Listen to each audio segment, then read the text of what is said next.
The War of the Worlds. By H.G. Wells. Part 1. The Coming of the Martians. Chapter 1. The Eve of the War. No one would have believed in the last years of the 19th century that this world was being watched keenly and closely by intelligences greater than man's and yet as mortal as his own, that as men busied themselves about their various concerns they were scrutinized and studied, perhaps almost as narrowly as a man with a microscope might scrutinize the transient creatures that swarm and multiply in a drop of water. With infinite complacency men went to and from over this globe about their little affairs, serene in their assurance of their empire over matter. It is possible that the infusoria under the microscope do the same. No one gave a thought to the older worlds of space as sources of human danger, or thought of them only to dismiss the idea of life upon them as impossible or improbable. It is curious to recall some of the mental habits of those departed days. At most terrestrial men fancied there might be other men upon Mars, perhaps inferior to themselves and ready to welcome a missionary enterprise.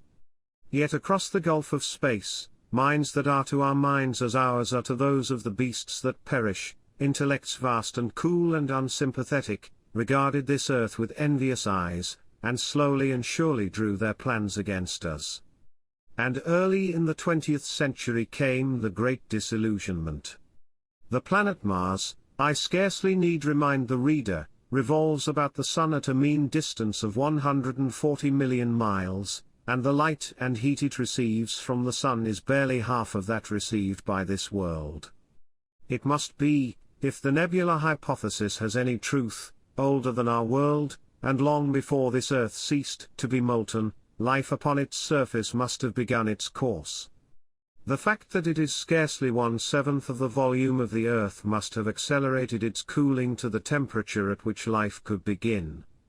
It has air and water and all that is necessary for the support of animated existence.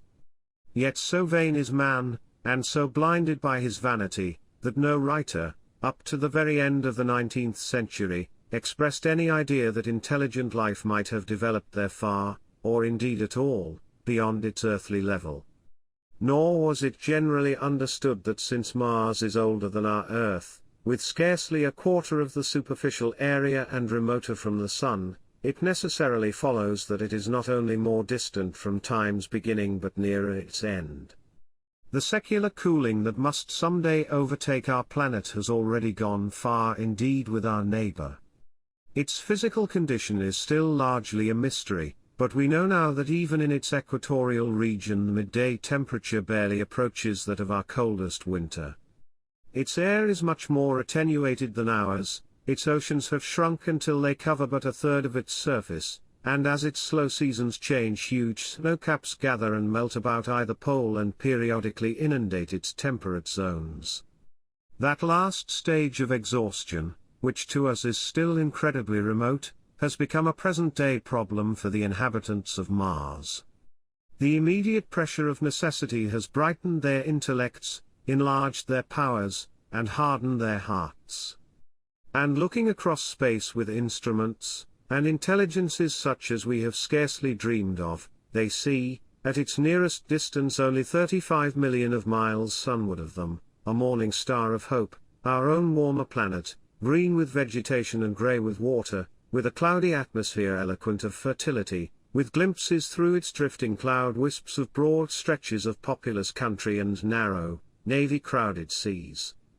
And we men, the creatures who inhabit this earth, must be to them at least as alien and lowly as are the monkeys and lemurs to us. The intellectual side of man already admits that life is an incessant struggle for existence, and it would seem that this too is the belief of the minds upon Mars. Their world is far gone in its cooling and this world is still crowded with life, but crowded only with what they regard as inferior animals. To carry warfare sunward is, indeed, their only escape from the destruction that, generation after generation, creeps upon them. And before we judge of them too harshly, we must remember what ruthless and utter destruction our own species has wrought, not only upon animals, such as the vanished bison and the dodo, but upon its inferior races. The Tasmanians, in spite of their human likeness, were entirely swept out of existence in a war of extermination waged by European immigrants, in the space of 50 years. Are we such apostles of mercy as to complain if the Martians warred in the same spirit? The Martians seem to have calculated their descent with amazing subtlety, their mathematical learning is evidently far in excess of ours, and to have carried out their preparations with a well-nigh perfect unanimity. Had our instruments permitted it, we might have seen the gathering trouble far back in the 19th century. Men like Schiaparelli watched the red planet. It is odd, by the by, that for countless centuries Mars has been the star of war, but failed to interpret the fluctuating appearances of the markings they mapped so well. All that time the Martians must have been getting ready. During the opposition of 1894 a great light was seen on the illuminated part of the disk, first at the Lick Observatory, then by Peritan of Nice, and then by other observers. English readers heard of it first in the issue of _Nature_ dated August 2nd. I am inclined to think that this blaze may have been the casting of the huge gun, in the vast pit sunk into their planet, from which their shots were fired at us. Peculiar markings, as yet unexplained, were seen near the site of that outbreak during the next two oppositions. The storm burst upon us 6 years ago now. As Mars approached opposition, Lovell of Java set the wires of the astronomical exchange palpitating with the amazing intelligence of a huge outbreak of incandescent gas upon the planet. It had occurred towards midnight of the 12th, and the spectroscope, to which he had at once resorted, indicated a mass of flaming gas, chiefly hydrogen, moving with an enormous velocity towards this Earth. This jet of fire had become invisible about 12:15. He compared it to a colossal puff of flame suddenly and violently squirted out of the planet, as flaming gases rushed out of a gun. A singularly appropriate phrase it proved. Yet the next day there was nothing of this in the papers except a little note in the _Daily Telegraph _, and the world went in ignorance of one of the gravest dangers that ever threatened the human race. I might not have heard of the eruption at all had I not met Ogilvy, the well-known astronomer, at Ottershaw. He was immensely excited at the news, and in the excess of his feelings invited me up to take a turn with him, that night in a scrutiny of the red planet. In spite of all that has happened since, I still remember that vigil very distinctly, the black and silent observatory, the shadowed lantern throwing a feeble glow upon the floor in the corner, the steady ticking of the clockwork of the telescope, the little slit in the roof, an oblong profundity with the stardust streaked across it. Ogilvy moved about, invisible but audible. Looking through the telescope, one saw a circle of deep blue and the little round planet swimming in the field. It seemed such a little thing, so bright and small and still, faintly marked with transverse stripes, and slightly flattened from the perfect round. But so little it was, so silvery warm, a pin's head of light. It was as if it quivered, but really this was the telescope vibrating with the activity of the clockwork that kept the planet in view. As I watched, the planet seemed to grow larger and smaller and to advance and recede, but that was simply that my eye was tired. 40 millions of miles it was from us, more than 40 millions of miles of void. Few people realize the immensity of vacancy in which the dust of the material universe swims. Near it in the field, I remember, were 3 faint points of light, 3 telescopic stars infinitely remote, and all around it was the unfathomable darkness of empty space. You know how that blackness looks on a frosty starlight night. In a telescope it seems far profounder. And invisible to me because it was so remote and small, flying swiftly and steadily towards me across that incredible distance, drawing nearer every minute by so many thousands of miles, came the thing they were sending us, the thing that was to bring so much struggle and calamity and death to the earth. I never dreamed of it then as I watched, no one on earth dreamed of that unerring missile. That night, too, there was another jetting out of gas from the distant planet. I saw it. A reddish flash at the edge, the slightest projection of the outline just as the chronometer struck midnight, and at that I told Ogilvy and he took my place. The night was warm and I was thirsty, and I went stretching my legs clumsily and feeling my way in the darkness, to the little table where the siphon stood, while Ogilvy exclaimed at the streamer of gas that came out towards us. That night another invisible missile started on its way to the Earth from Mars, just a second or so under 24 hours after the first one. I remember how I sat on the table there in the blackness, with patches of green and crimson swimming before my eyes. I wished I had a light to smoke by, little suspecting the meaning of the minute gleam I had seen and all that it would presently bring me. Ogilvy watched till 1, and then gave it up, and we lit the lantern and walked over to his house. Down below in the darkness were Ottershaw and Chertsey and all their hundreds of people, sleeping in peace. He was full of speculation that night about the condition of Mars, and scoffed at the vulgar idea of its having inhabitants who were signaling us. His idea was that meteorites might be falling in a heavy shower upon the planet, or that a huge volcanic explosion was in progress. He pointed out to me how unlikely it was that organic evolution had taken the same direction in the two adjacent planets. The chances against anything manlike on Mars are 1,000,000 to 1, he said. Hundreds of observers saw the flame that night and the night after about midnight, and again the night after, and so for 10 nights, a flame each night.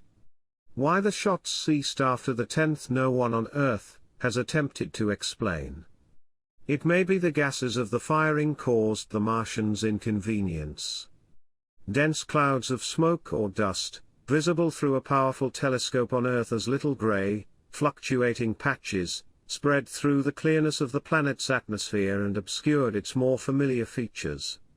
Even the daily papers woke up to the disturbances at last, and popular notes appeared here, there, and everywhere concerning the volcanoes upon Mars.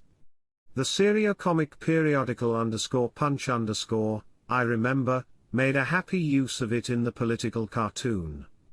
And, all unsuspected, those missiles the Martians had fired at us drew earthward, rushing now at a pace of many miles a second through the empty gulf of space, hour by hour and day by day, nearer and nearer. It seems to me now almost incredibly wonderful that, with that swift fate hanging over us, men could go about their petty concerns as they did. I remember how jubilant Markham was at securing a new photograph of the planet for the illustrated paper he edited in those days. People in these latter times scarcely realize the abundance and enterprise of our 19th century papers. For my own part, I was much occupied in learning to ride the bicycle, and busy upon a series of papers discussing the probable developments of moral ideas as civilization progressed. One night, the first missile then could scarcely have been 10 million miles away, I went for a walk with my wife. It was starlight and I explained the signs of the zodiac to her, and pointed out Mars, a bright dot of light creeping zenithward, towards which so many telescopes were pointed. It was a warm night. Coming home, a party of excursionists from Chertsey or Isleworth passed us singing and playing music. There were lights in the upper windows of the houses as the people went to bed. From the railway station in the distance came the sound of shunting trains ringing and rumbling, softened almost into melody by the distance. My wife pointed out to me the brightness of the red, green, and yellow signal lights hanging in a framework against the sky. It seemed so safe and tranquil.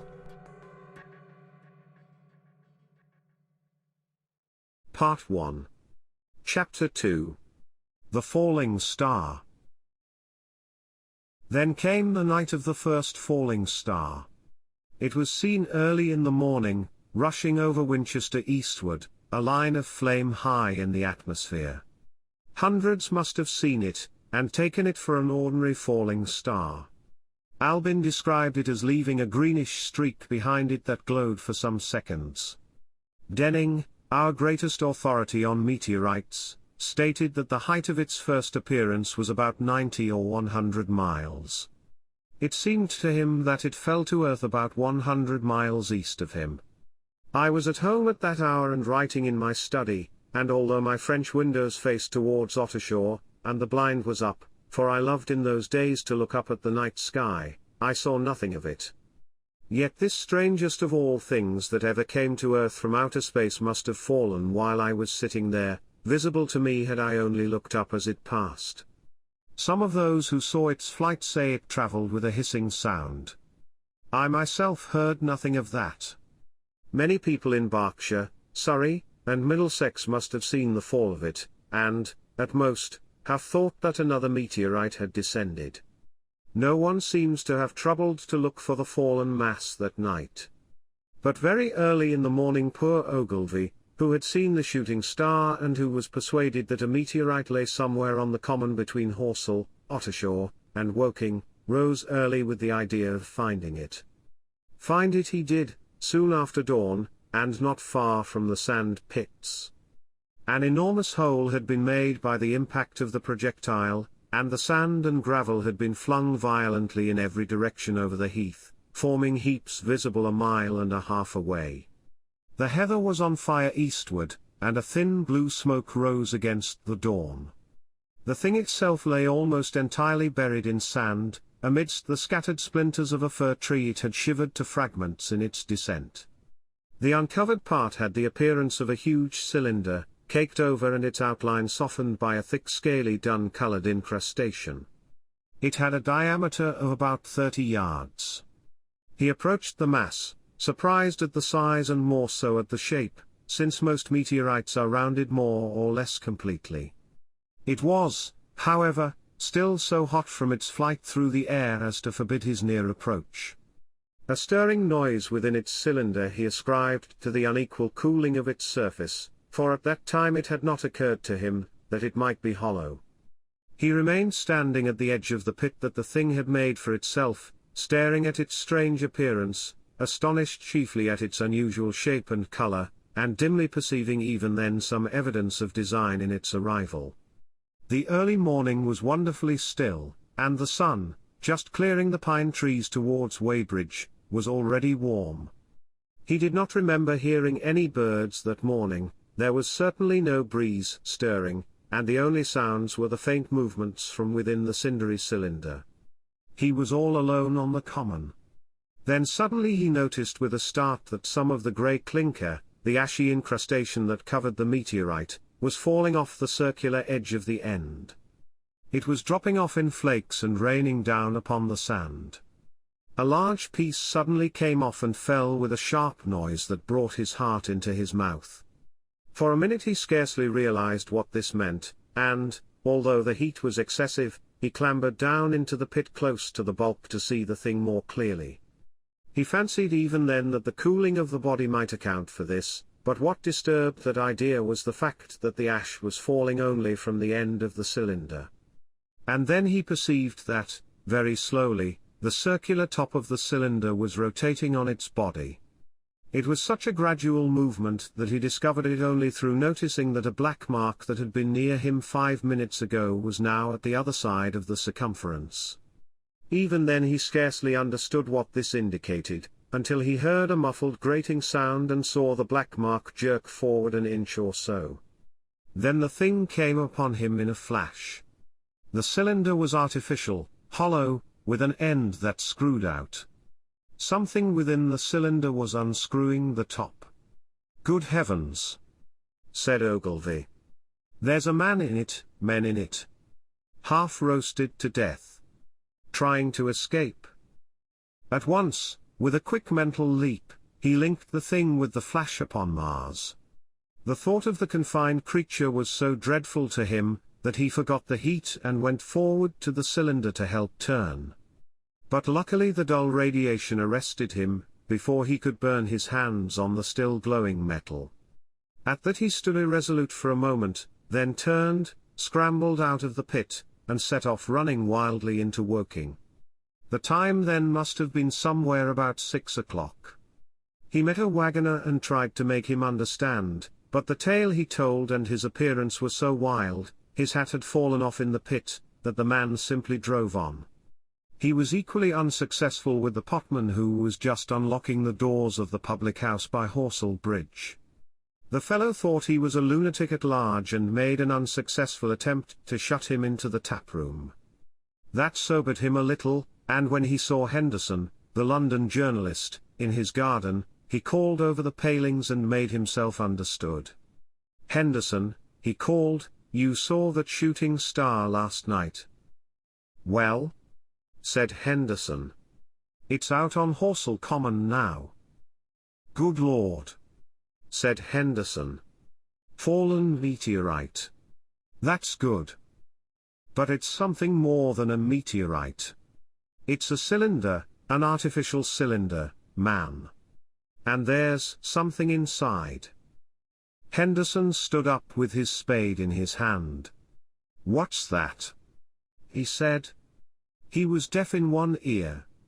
Ogilvy told him all that he had seen. Henderson was a minute or so taking it in. Then he dropped his spade, snatched up his jacket, and came out into the road. The two men hurried back at once to the common, and found the cylinder still lying in the same position.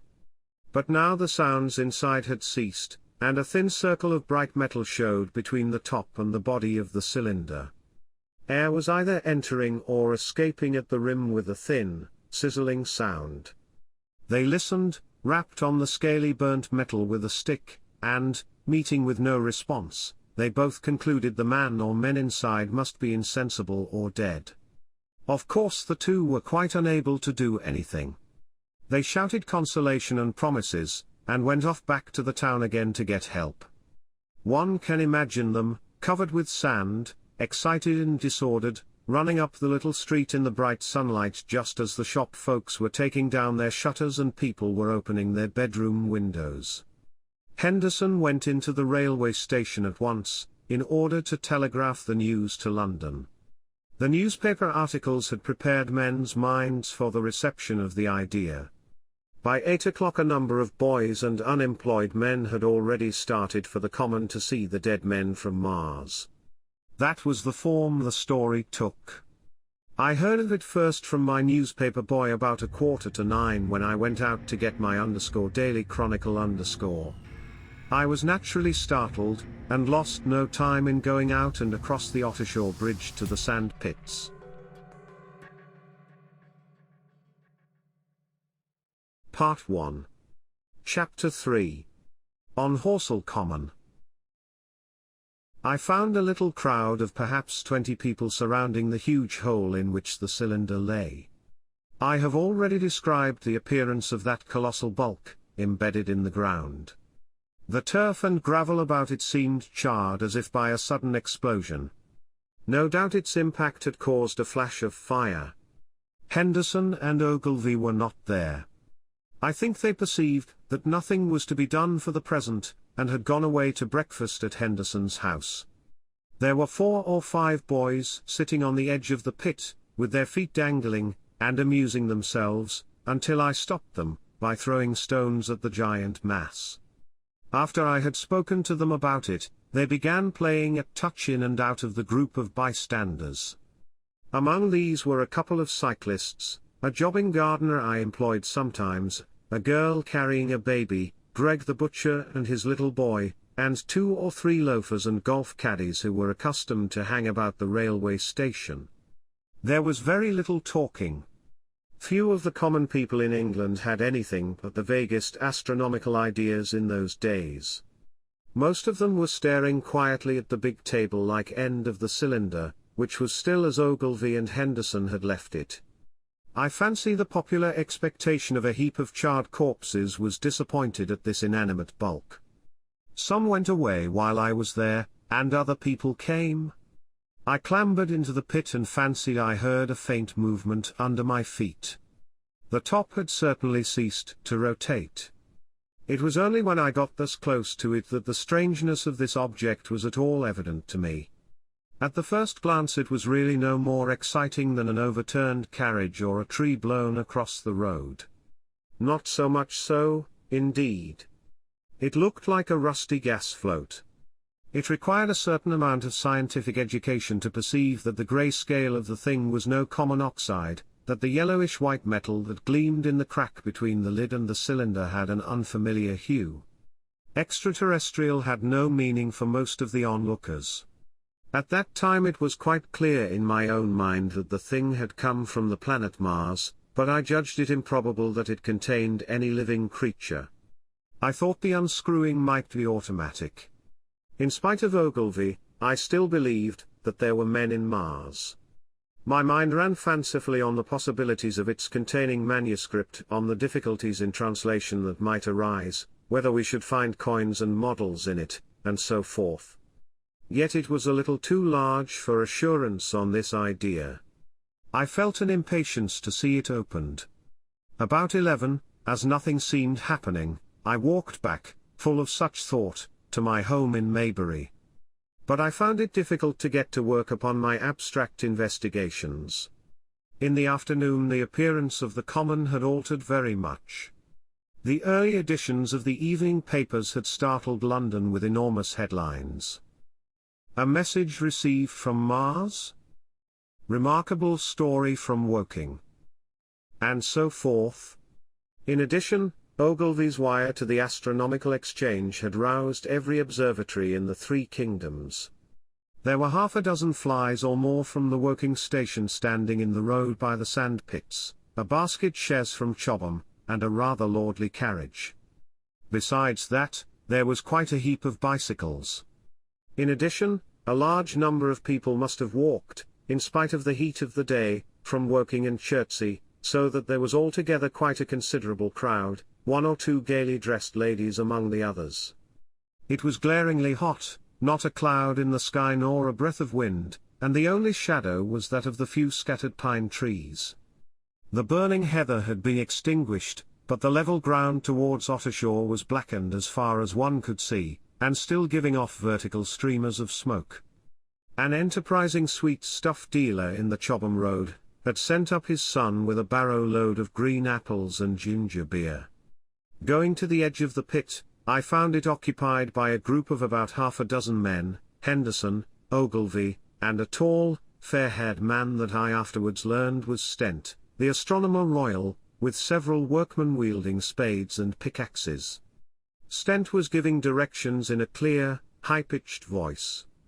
He was standing on the cylinder, which was now evidently much cooler, his face was crimson and streaming with perspiration, and something seemed to have irritated him. A large portion of the cylinder had been uncovered, though its lower end was still embedded. As soon as Ogilvy saw me among the staring crowd on the edge of the pit he called to me to come down, and asked me if I would mind going over to see Lord Hilton, the lord of the manor. The growing crowd, he said, was becoming a serious impediment to their excavations, especially the boys. They wanted a light railing put up, and help to keep the people back. He told me that a faint stirring was occasionally still audible within the case, but that the workmen had failed to unscrew the top, as it afforded no grip to them. The case appeared to be enormously thick, and it was possible that the faint sounds we heard represented a noisy tumult in the interior. I was very glad to do as he asked, and so become one of the privileged spectators within the contemplated enclosure. I failed to find Lord Hilton at his house, but I was told he was expected from London by the 6 o'clock train from Waterloo, and as it was then about 5:15, I went home, had some tea, and walked up to the station to waylay him. Part 1. Chapter 4. The cylinder opens. When I returned to the common the sun was setting. Scattered groups were hurrying from the direction of Woking, and one or two persons were returning. The crowd about the pit had increased, and stood out black against the lemon yellow of the sky, a couple of hundred people, perhaps. There were raised voices, and some sort of struggle appeared to be going on about the pit. Strange imaginings passed through my mind. As I drew nearer, I heard Stent's voice. "Keep back. Keep back." A boy came running towards me. "It's a movin'," he said to me as he passed, "a screwin' and a screwin' out. I don't like it. I may go in, oh may, I am." I went on to the crowd. There were really, I should think, 200 or 300 people elbowing and jostling one another, the 1 or 2 ladies there being by no means the least active. "He's fallen in the pit," cried someone. "Keep back," said several. The crowd swayed a little, and I elbowed my way through. Everyone seemed greatly excited. I heard a peculiar humming sound from the pit. "I say," said Ogilvy, "help keep these idiots back. We don't know what's in the confounded thing, you know." I saw a young man, a shop assistant in Woking I believe he was, standing on the cylinder and trying to scramble out of the hole again. The crowd had pushed him in. The end of the cylinder was being screwed out from within. Nearly 2 feet of shining screw projected. Somebody blundered against me, and I narrowly missed being pitched onto the top of the screw. I turned, and as I did so the screw must have come out, for the lid of the cylinder fell upon the gravel with a ringing concussion. I stuck my elbow into the person behind me, and turned my head towards the thing again. For a moment that circular cavity seemed perfectly black. I had the sunset in my eyes. I think everyone expected to see a man emerge, possibly something a little unlike us terrestrial men, but in all essentials a man. I know I did. But, looking, I presently saw something stirring within the shadow, greyish billowy movements, one above another, and then 2 luminous discs, like eyes. Then something resembling a little grey snake, about the thickness of a walking stick, coiled up out of the writhing middle, and wriggled in the air towards me, and then another. A sudden chill came over me. There was a loud shriek from a woman behind. I half turned, keeping my eyes fixed upon the cylinder still, from which other tentacles were now projecting, and began pushing my way back from the edge of the pit. I saw astonishment giving place to horror on the faces of the people about me. I heard inarticulate exclamations on all sides. There was a general movement backwards. I saw the shopman struggling still on the edge of the pit. I found myself alone, and saw the people on the other side of the pit running off, Stent among them.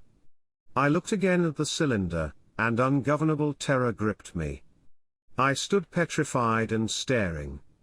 A big greyish rounded bulk, the size perhaps, of a bear, was rising slowly and painfully out of the cylinder.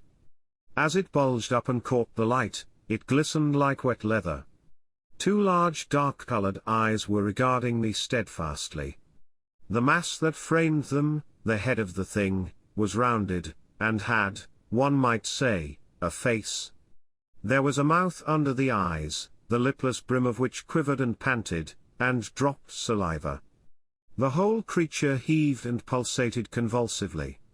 A lank tentacular appendage gripped the edge of the cylinder, another swayed in the air. Those who have never seen a living Martian can scarcely imagine the strange horror of its appearance. The peculiar V-shaped mouth with its pointed upper lip, the absence of brow ridges, the absence of a chin beneath the wedge-like lower lip, the incessant quivering of this mouth, the gorgon groups of tentacles, the tumultuous breathing of the lungs in a strange atmosphere, the evident heaviness and painfulness of movement due to the greater gravitational energy of the Earth, above all, the extraordinary intensity of the immense eyes, were at once vital, intense, inhuman, crippled and monstrous. There was something fungoid in the oily brown skin, something in the clumsy deliberation of the tedious movements unspeakably nasty. Even at this first encounter, this first glimpse, I was overcome with disgust and dread. Suddenly the monster vanished. It had toppled over the brim of the cylinder and fallen into the pit, with a thud like the fall of a great mass of leather. I heard it give a peculiar thick cry, and forthwith another of these creatures appeared darkly in the deep shadow of the aperture. I turned and, running madly, made for the first group of trees, perhaps 100 yards away, but I ran slantingly and stumbling, for I could not avert my face from these things. There, among some young pine trees and furze bushes, I stopped, panting, and waited further developments. The common round the sand pits was dotted with people, standing like myself in a half-fascinated terror, staring at these creatures, or rather at the heaped gravel at the edge of the pit in which they lay. And then, with a renewed horror, I saw a round, black object bobbing up and down on the edge of the pit. It was the head of the shopman who had fallen in, but showing as a little black object against the hot western sun.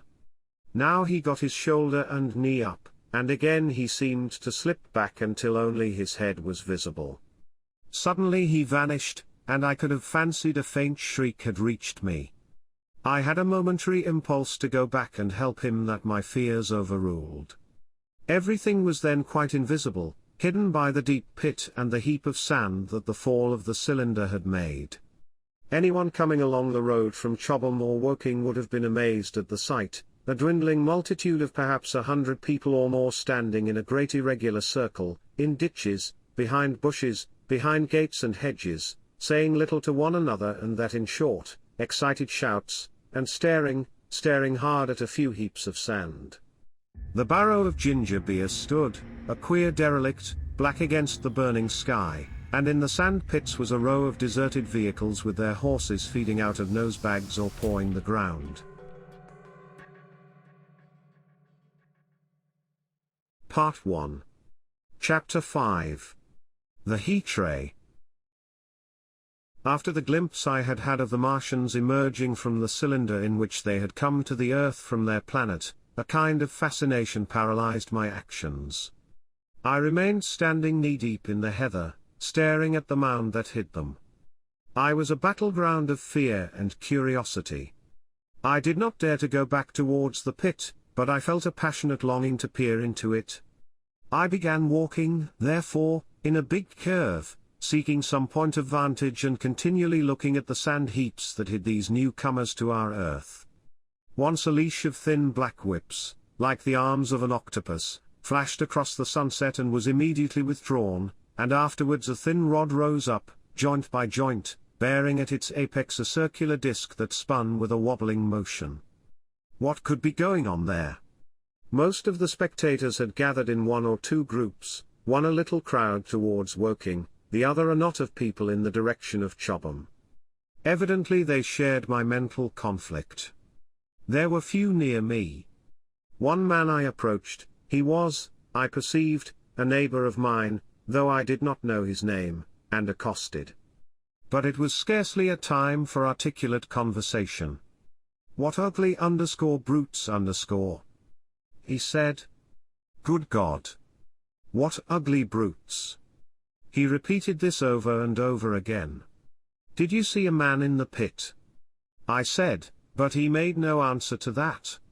We became silent, and stood watching for a time side by side, deriving, I fancy, a certain comfort in one another's company.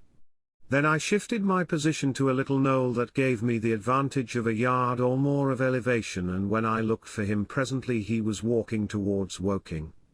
The sunset faded to twilight before anything further happened. The crowd far away on the left, towards Woking, seemed to grow, and I heard now a faint murmur from it. The little knot of people towards CHOBHAM dispersed.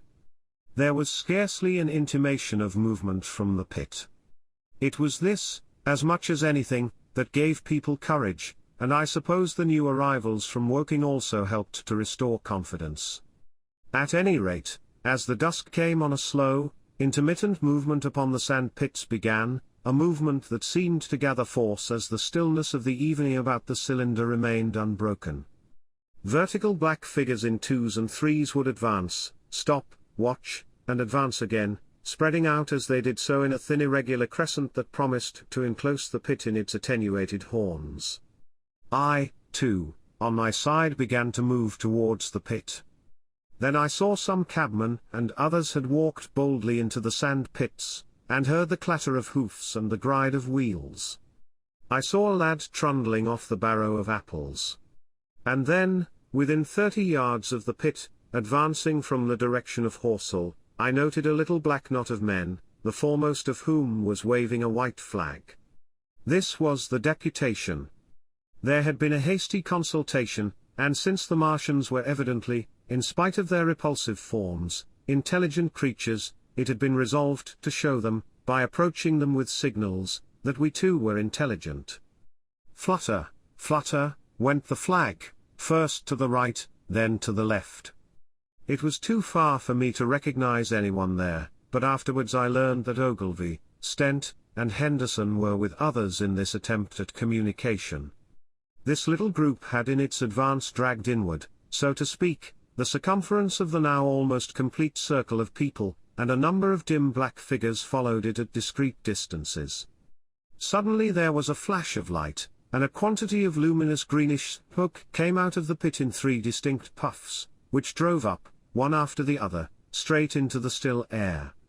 This smoke, or flame, perhaps, would be the better word for it, was so bright that the deep blue sky overhead and the hazy stretches of brown common towards Chertsey, set with black pine trees, seemed to darken abruptly as these puffs arose, and to remain the darker after their dispersal. At the same time a faint hissing sound became audible. Beyond the pit stood the little wedge of people with the white flag at its apex, arrested by these phenomena, a little knot of small vertical black shapes upon the black ground. As the green smoke arose, their faces flashed out pallid green, and faded again as it vanished. Then slowly the hissing passed into a humming, into a long, loud, droning noise. Slowly a humped shape rose out of the pit, and the ghost of a beam of light seemed to flicker out from it. Forthwith flashes of actual flame, a bright glare leaping from one to another, sprang from the scattered group of men. It was as if some invisible jet impinged upon them and flashed into white flame. It was as if each man was suddenly and momentarily turned to fire. Then, by the light of their own destruction, I saw them staggering and falling, and their supporters turning to run. I stood staring, not as yet realizing that this was death leaping from man to man in that little distant crowd. All I felt was that it was something very strange. An almost noiseless and blinding flash of light, and a man fell headlong and lay still, and as the unseen shaft of heat passed over them, pine trees burst into fire, and every dry furze bush became with one dull thud a mass of flames. And far away towards Knapp Hill I saw the flashes of trees and hedges and wooden buildings suddenly set alight. It was sweeping round swiftly and steadily, this flaming death, this invisible, inevitable sword of heat. I perceived it coming towards me by the flashing bushes it touched, and was too astounded and stupefied to stir.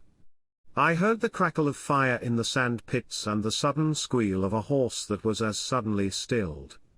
Then it was as if an invisible yet intensely heated finger were drawn through the heather between me and the Martians, and all along a curving line beyond the sand pits the dark ground smoked and crackled. Something fell with a crash far away to the left where the road from Woking station opens out on the common. Forthwith the hissing and humming ceased, and the black, dome-like object sank slowly out of sight into the pit. All this had happened with such swiftness that I had stood motionless, dumbfounded and dazzled by the flashes of light. Had that death swept through a full circle, it must inevitably have slain me in my surprise. But it passed and spared me, and left the night about me suddenly dark and unfamiliar. The undulating common seemed now dark almost to blackness, except where its roadways lay grey and pale under the deep blue sky of the early night. It was dark, and suddenly void of men. Overhead the stars were mustering, and in the west the sky was still a pale, bright, almost greenish blue. The tops of the pine trees and the roofs of HORSELL came out sharp and black against the western afterglow. The Martians and their appliances were altogether invisible, save for that thin mast upon which their restless mirror wobbled. Patches of bush and isolated trees here and there smoked and glowed still, and the houses towards Woking station were sending up spires of flame into the stillness of the evening air. Nothing was changed save for that and a terrible astonishment. The little group of black specks with the flag of white had been swept out of existence, and the stillness of the evening, so it seemed to me, had scarcely been broken.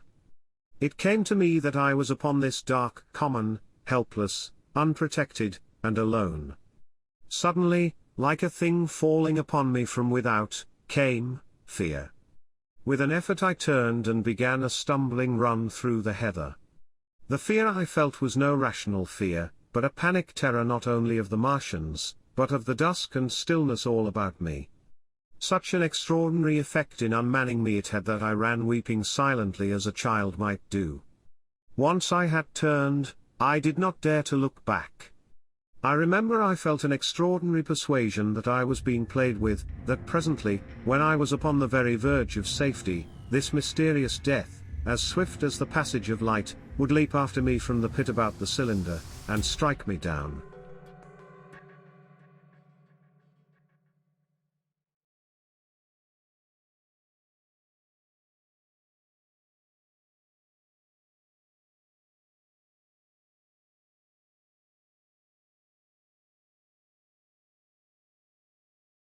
Part 1. Chapter 6. The heat ray in the CHOBHAM Road. It is still a matter of wonder how the Martians are able to slay men so swiftly and so silently. Many think that in some way they are able to generate an intense heat in a chamber of practically absolute non-conductivity. This intense heat they project in a parallel beam against any object they choose, by means of a polished parabolic mirror of unknown composition, much as the parabolic mirror of a lighthouse projects a beam of light. But no one has absolutely proved these details.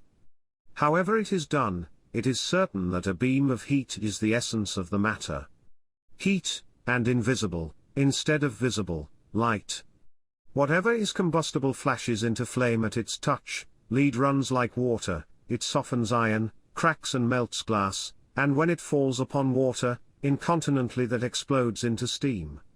That night nearly 40 people lay under the starlight about the pit, charred and distorted beyond recognition, and all night long the common from HORSELL to Maybury was deserted and brightly ablaze. The news of the massacre probably reached CHOBHAM, Woking, and Ottershaw about the same time. In Woking the shops had closed when the tragedy happened, and a number of people, shop people and so forth, attracted by the stories they had heard, were walking over the HORSELL bridge and along the road between the hedges that runs out at last upon the common. You may imagine the young people brushed up after the labours of the day, and making this novelty, as they would make any novelty, the excuse for walking together and enjoying a trivial flirtation. You may figure to yourself the hum of voices along the road in the gloaming. As yet, of course, few people in Woking even knew that the cylinder had opened, though poor Henderson had sent a messenger on a bicycle to the post office with a special wire to an evening paper. As these folks came out by twos and threes upon the open, they found little knots of people talking excitedly and peering at the spinning mirror over the sand pits, and the newcomers were, no doubt, soon infected by the excitement of the occasion. By 8:30, when the deputation was destroyed, there may have been a crowd of 300 people or more at this place, besides those who had left the road to approach the Martians nearer. There were 3 policemen too, one of whom was mounted, doing their best, under instructions from Stent, to keep the people back and deter them from approaching the cylinder. There was some booing from those more thoughtless and excitable souls to whom a crowd is always an occasion for noise and horseplay. Stent and Ogilvy, anticipating some possibilities of a collision, had telegraphed from HORSELL to the barracks as soon as the Martians emerged, for the help of a company of soldiers to protect these strange creatures from violence. After that they returned to lead that ill-fated advance. The description of their death, as it was seen by the crowd, tallies very closely with my own impressions, the 3 puffs of green smoke, the deep humming note, and the flashes of flame. But that crowd of people had a far narrower escape than mine. Only the fact that a hummock of heathery sand intercepted the lower part of the heat ray saved them. Had the elevation of the parabolic mirror been a few yards higher, none could have lived to tell the tale. They saw the flashes and the men falling and an invisible hand, as it were, lit the bushes as it hurried towards them through the twilight. Then, with a whistling note that rose above the droning of the pit, the beam swung close over their heads, lighting the tops of the beech trees that line the road, and splitting the bricks, smashing the windows, firing the window frames and bringing down in crumbling ruin a portion of the gable of the house nearest the corner. In the sudden thud, hiss, and glare of the igniting trees, the panic-stricken crowd seems to have swayed hesitatingly for some moments. Sparks and burning twigs began to fall into the road, and single leaves like puffs of flame. Hats and dresses caught fire. Then came a crying from the common. There were shrieks and shouts, and suddenly a mounted policeman came galloping through the confusion with his hands clasped over his head, screaming, "They're coming!" A woman shrieked, and incontinently everyone was turning and pushing at those behind, in order to clear their way to Woking again. They must have bolted as blindly as a flock of sheep. Where the road grows narrow and black between the high banks, the crowd jammed, and a desperate struggle occurred. All that crowd did not escape. 3 persons at least, 2 women and a little boy, were crushed and trampled there, and left to die amid the terror and the darkness. Part 1. Chapter 7. How I Reached Home. For my own part, I remember nothing of my flight except the stress of blundering against trees and stumbling through the heather. All about me gathered the invisible terrors of the Martians. That pitiless sword of heat seemed whirling to and from, flourishing overhead before it descended and smote me out of life. I came into the road between the crossroads and HORSELL, and ran along this to the crossroads. At last I could go no further. I was exhausted with the violence of my emotion and of my flight, and I staggered and fell by the wayside. That was near the bridge that crosses the canal by the gasworks. I fell and lay still. I must have remained there some time. I sat up, strangely perplexed. For a moment, perhaps, I could not clearly understand how I came there. My terror had fallen from me like a garment. My hat had gone, and my collar had burst away from its fastener.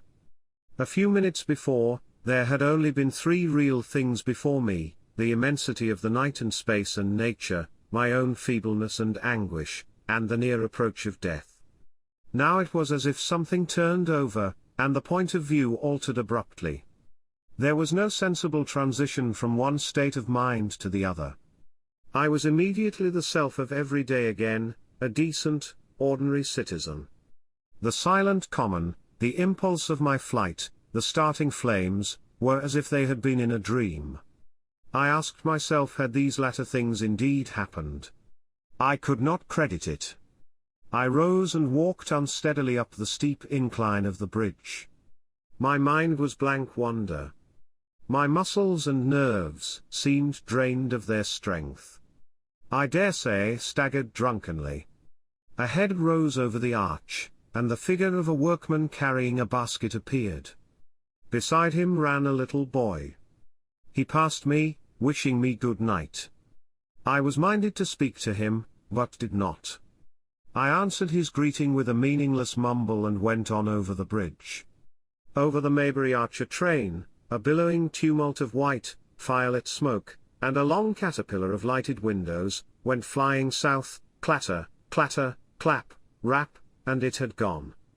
A dim group of people talked in the gate of one of the houses in the pretty little row of gables that was called Oriental Terrace. It was all so real and so familiar. And that behind me. It was frantic, fantastic. Such things, I told myself, could not be. Perhaps I am a man of exceptional moods. I do not know how far my experience is common. At times I suffer from the strangest sense of detachment from myself and the world about me. I seem to watch it all from the outside, from somewhere inconceivably remote, out of time, out of space, out of the stress and tragedy of it all. This feeling was very strong upon me that night. Here was another side to my dream. But the trouble was the blank incongruity of this serenity and the swift death flying yonder, not 2 miles away. There was a noise of business from the gasworks, and the electric lamps were all alight. I stopped at the group of people. "What news from the common?" said I. There were 2 men and a woman at the gate. Said one of the men, turning. "What news from the common?" I said. "Ain't you just _been there?" asked the men. "People seem fair silly about the common," said the woman over the gate. "What's it all about?" "Haven't you heard of the men from Mars?" said I, "the creatures from Mars." "Quite enough," said the woman over the gate. "Thanks," and all 3 of them laughed. I felt foolish and angry. I tried and found I could not tell them what I had seen. They laughed again at my broken sentences. "You'll hear more yet," I said, and went on to my home. I startled my wife at the doorway, so haggard was I. I went into the dining room, sat down, drank some wine, and so soon as I could collect myself sufficiently I told her the things I had seen.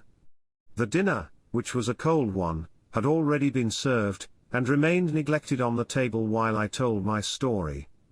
"There is one thing," I said, to allay the fears I had aroused, "they are the most sluggish things I ever saw crawl.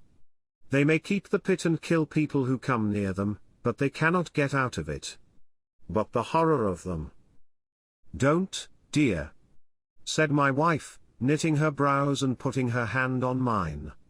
"Poor Ogilvy," I said. "To think he may be lying dead there."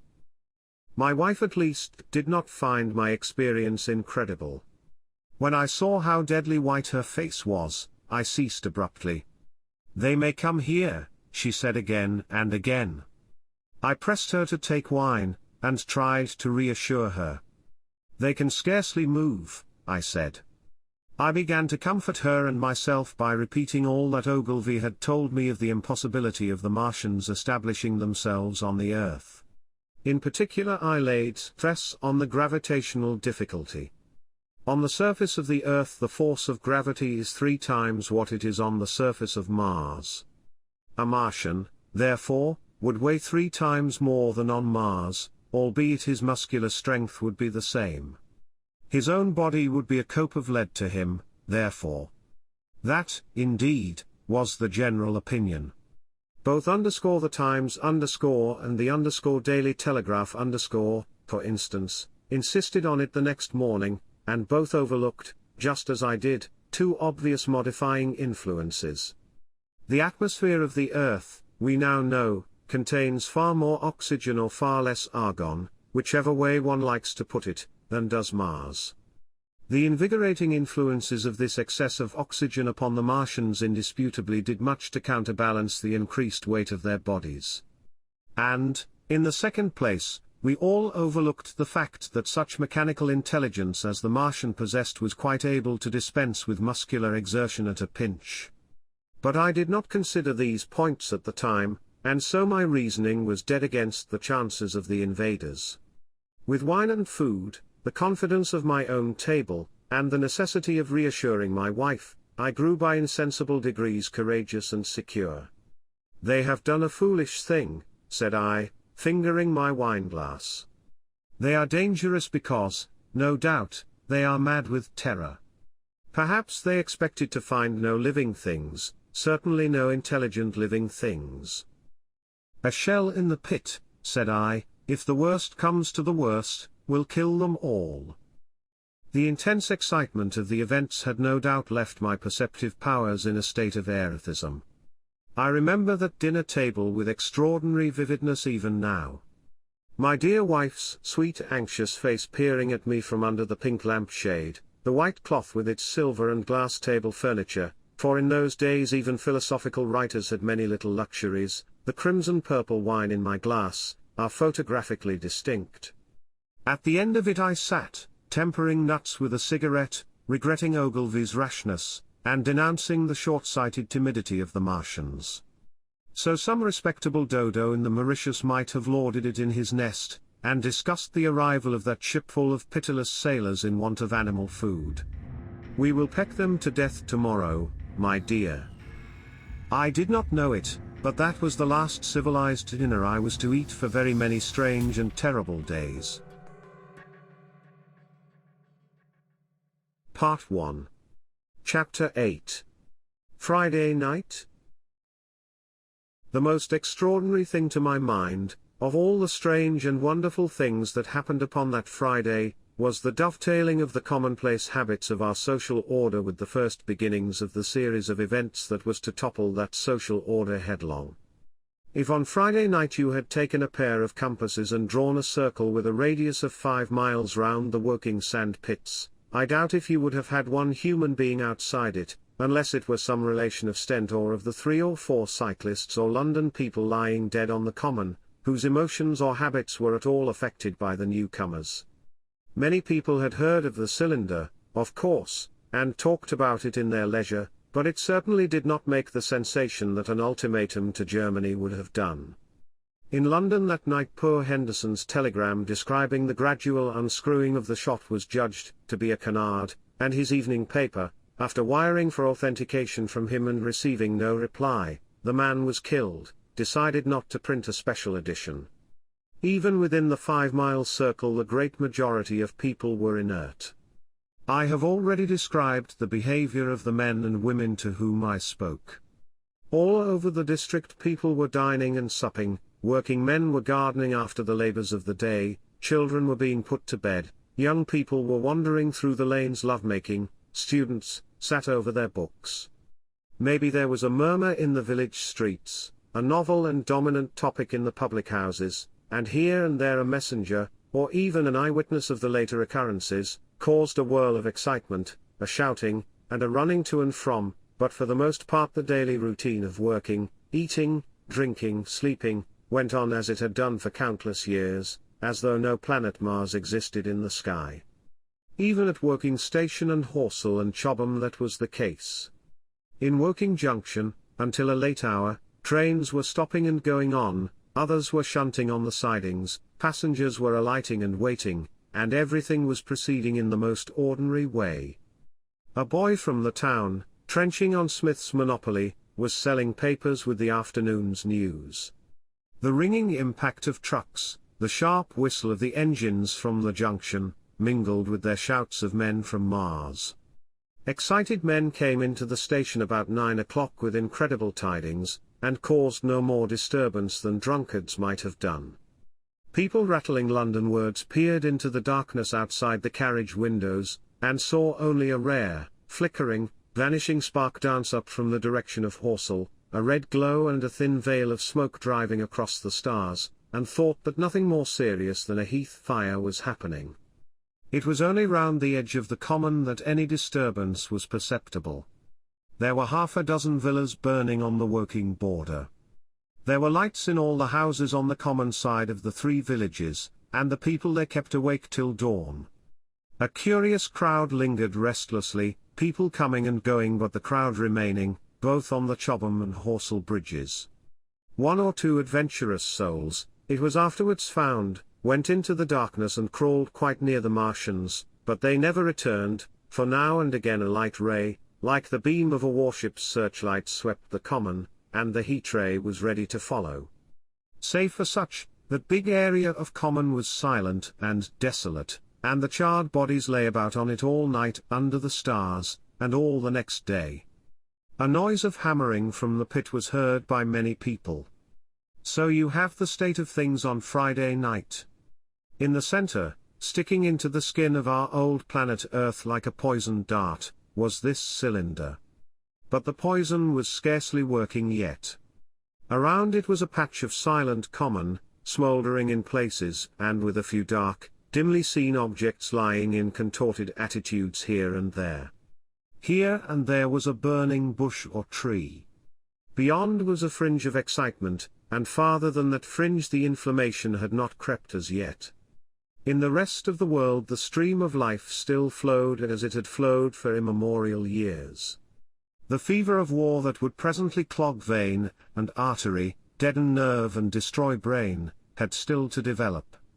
All night long the Martians were hammering and stirring, sleepless, indefatigable, at work upon the machines they were making ready, and ever and again a puff of greenish-white smoke whirled up to the starlit sky.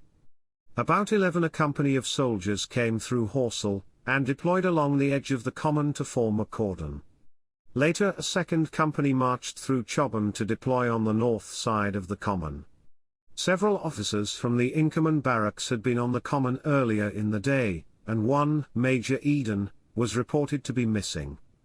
The colonel of the regiment came to the CHOBHAM bridge and was busy questioning the crowd at midnight. The military authorities were certainly alive to the seriousness of the business.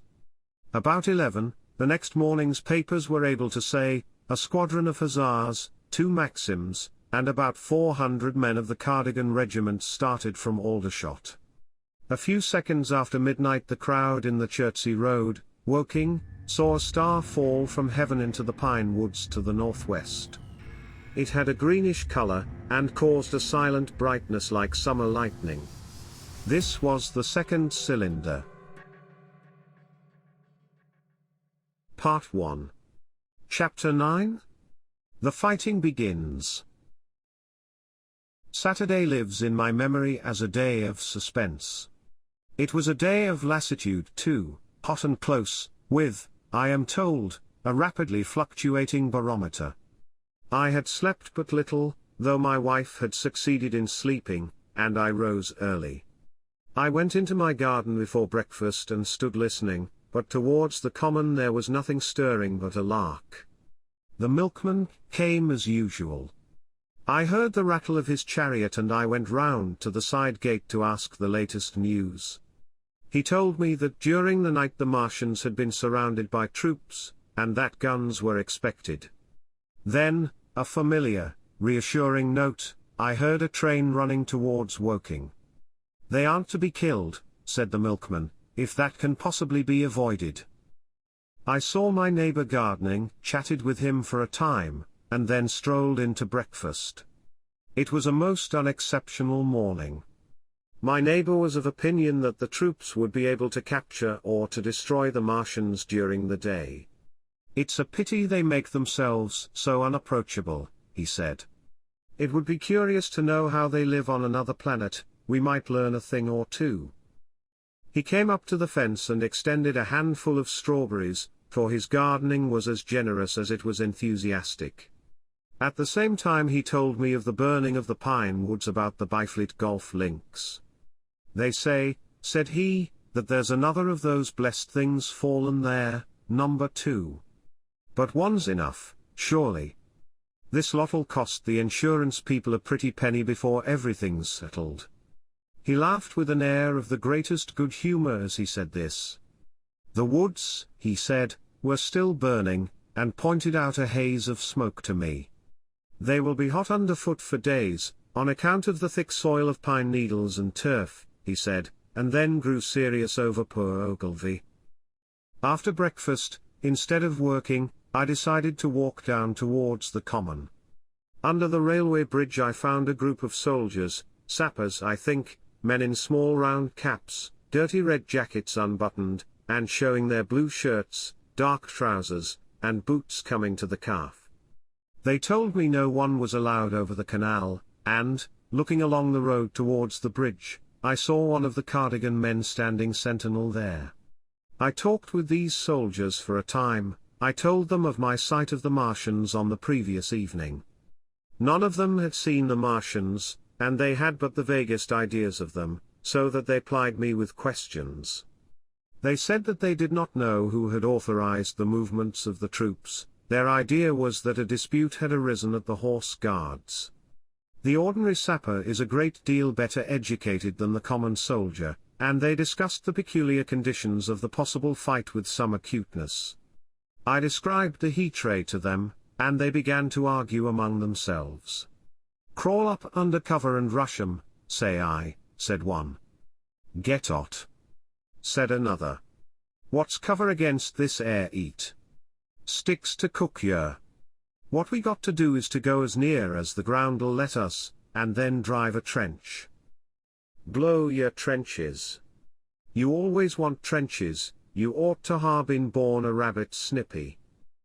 Ain't they got any necks? then," said a third, abruptly, a little, contemplative, dark man, smoking a pipe.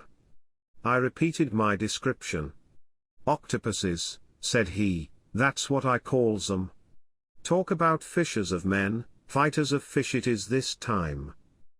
"It ain't no murder-killing beasts like that," said the first speaker. "Why not shell the darned things straight off and finish 'em?" said the little dark man. "You can't tell what they might do." "Where's your shells?" said the first speaker. "There ain't no time. Do it in a rush, that's my tip, and do it at once." So they discussed it. After a while I left them, and went on to the railway station to get as many morning papers as I could. But I will not weary the reader with a description of that long morning and of the longer afternoon. I did not succeed in getting a glimpse of the common, for even HORSELL and CHOBHAM church towers were in the hands of the military authorities. The soldiers I addressed didn't know anything, the officers were mysterious as well as busy. I found people in the town quite secure again in the presence of the military, and I heard for the first time from Marshall, the tobacconist, that his son was among the dead on the common. The soldiers had made the people on the outskirts of HORSELL lock up and leave their houses. I got back to lunch about 2, very tired for, as I have said, the day was extremely hot and dull, and in order to refresh myself I took a cold bath in the afternoon. About 4:30 I went up to the railway station to get an evening paper, for the morning papers had contained only a very inaccurate description of the killing of Stent, Henderson, Ogilvy, and the others. But there was little I didn't know. The Martians did not show an inch of themselves. They seemed busy in their pit, and there was a sound of hammering and an almost continuous streamer of smoke. Apparently they were busy getting ready for a struggle. Fresh attempts have been made to signal, but without success, was the stereotyped formula of the papers. A sapper told me it was done by a man in a ditch with a flag on a long pole. The Martians took as much notice of such advances as we should of the lowing of a cow. I must confess the sight of all this armament, all this preparation, greatly excited me. My imagination became belligerent, and defeated the invaders in a dozen striking ways. Something of my schoolboy dreams of battle and heroism came back. It hardly seemed a fair fight to me at that time. They seemed very helpless in that pit of theirs. About 3 o'clock there began the thud of a gun at measured intervals from Chertsey or Addlestone. I learned that the smouldering pine wood into which the second cylinder had fallen was being shelled, in the hope of destroying that object before it opened. It was only about 5, however, that a field gun reached CHOBHAM for use against the first body of Martians. About 6 in the evening, as I sat at tea with my wife in the summer house talking vigorously about the battle that was lowering upon us, I heard a muffled detonation from the common, and immediately after a gust of firing. Close on the heels of that came a violent rattling crash, quite close to us, that shook the ground, and, starting out upon the lawn, I saw the tops of the trees about the Oriental College burst into smoky red flame, and the tower of the little church beside it slide down into ruin. The pinnacle of the mosque had vanished, and the roof line of the college itself looked as if a 100-ton gun had been at work upon it. One of our chimneys cracked as if a shot had hit it, flew, and a piece of it came clattering down the tiles and made a heap of broken red fragments upon the flower bed by my study window. I and my wife stood amazed. Then I realized that the crest of Maybury Hill must be within range of the Martians' heat ray now that the college was cleared out of the way. At that I gripped my wife's arm, and without ceremony ran her out into the road. Then I fetched out the servant, telling her I would go upstairs myself for the box she was clamoring for. "We can't possibly stay here," I said, and as I spoke the firing reopened for a moment upon the common. "But where are we to go?" said my wife in terror. I thought perplexed. Then I remembered her cousins at Leatherhead. "Leatherhead?" I shouted above the sudden noise. She looked away from me downhill. The people were coming out of their houses, astonished. "How are we to get to Leatherhead?" she said.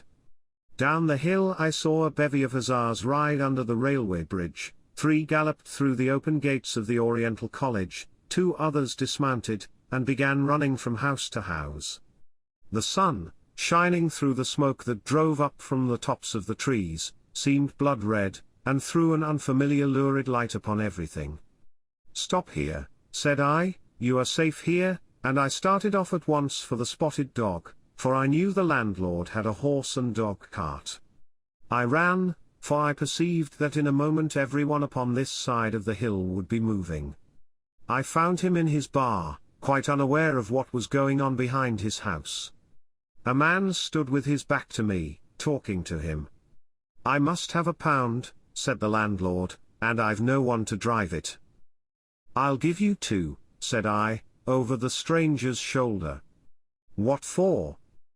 "And I'll bring it back by midnight," I said. "Lord," said the landlord, "what's the hurry?" "I'm selling my bit of a pig."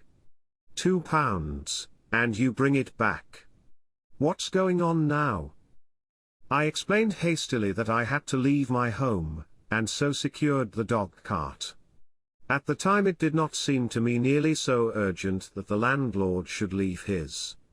I took care to have the cart there and then, drove it off down the road, and, leaving it in charge of my wife and servant, rushed into my house and packed a few valuables, such plate as we had, and so forth.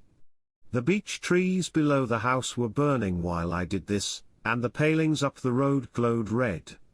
While I was occupied in this way, one of the dismounted hussars came running up. He was going from house to house, warning people to leave. He was going on as I came out of my front door, lugging my treasures, done up in a tablecloth. I shouted after him. "What news?" He turned, stared, bawled something about crawling out in a thing like a dish cover, and ran on to the gate of the house at the crest. A sudden whirl of black smoke driving across the road hit him for a moment. I ran to my neighbour's door and rapped to satisfy myself of what I already knew, that his wife had gone to London with him, and had locked up their house. I went in again, according to my promise, to get my servant's box, lugged it out, clapped it beside her on the tail of the dog cart, and then caught the reins and jumped up into the driver's seat beside my wife. In another moment we were clear of the smoke and noise, and spanking down the opposite slope of Maybury Hill towards Old Woking. In front was a quiet sunny landscape, a wheat field ahead on either side of the road, and the Maybury Inn with its swinging sign. I saw the doctor's cart ahead of me. At the bottom of the hill I turned my head to look at the hillside I was leaving. Thick streamers of black smoke shot with threads of red fire were driving up into the still air, and throwing dark shadows upon the green treetops eastward. The smoke already extended far away to the east and west, to the Byfleet pine woods eastward, and to Woking on the west. The road was dotted with people running towards us. And very faint now, but very distinct through the hot, quiet air, one heard the whir of a machine gun that was presently stilled, and an intermittent cracking of rifles. Apparently the Martians were setting fire to everything within range of their heat ray. I am not an expert driver, and I had immediately to turn my attention to the horse. When I looked back again, the second hill had hidden the black smoke. I slashed the horse with the whip, and gave him a loose rein until Woking and Send lay between us and that quivering tumult. I overtook and passed the doctor between Woking and Send. Part 1. Chapter 10. In the Storm. Leatherhead is about 12 miles from Maybury Hill. The scent of hay was in the air through the lush meadows beyond Purford, and the hedges on either side were sweet and gay with multitudes of dog roses. The heavy firing that had broken out while we were driving down Maybury Hill ceased as abruptly as it began, leaving the evening very peaceful and still. We got to Leatherhead without misadventure about 9 o'clock, and the horse had an hour's rest while I took supper with my cousins and commended my wife to their care. My wife was curiously silent throughout the drive, and seemed oppressed with forebodings of evil. I talked to her reassuringly, pointing out that the Martians were tied to the pit by sheer heaviness, and at the utmost could but crawl a little out of it, but she answered only in monosyllables. Had it not been for my promise to the innkeeper, she would, I think, have urged me to stay in Leatherhead that night. Would that I had.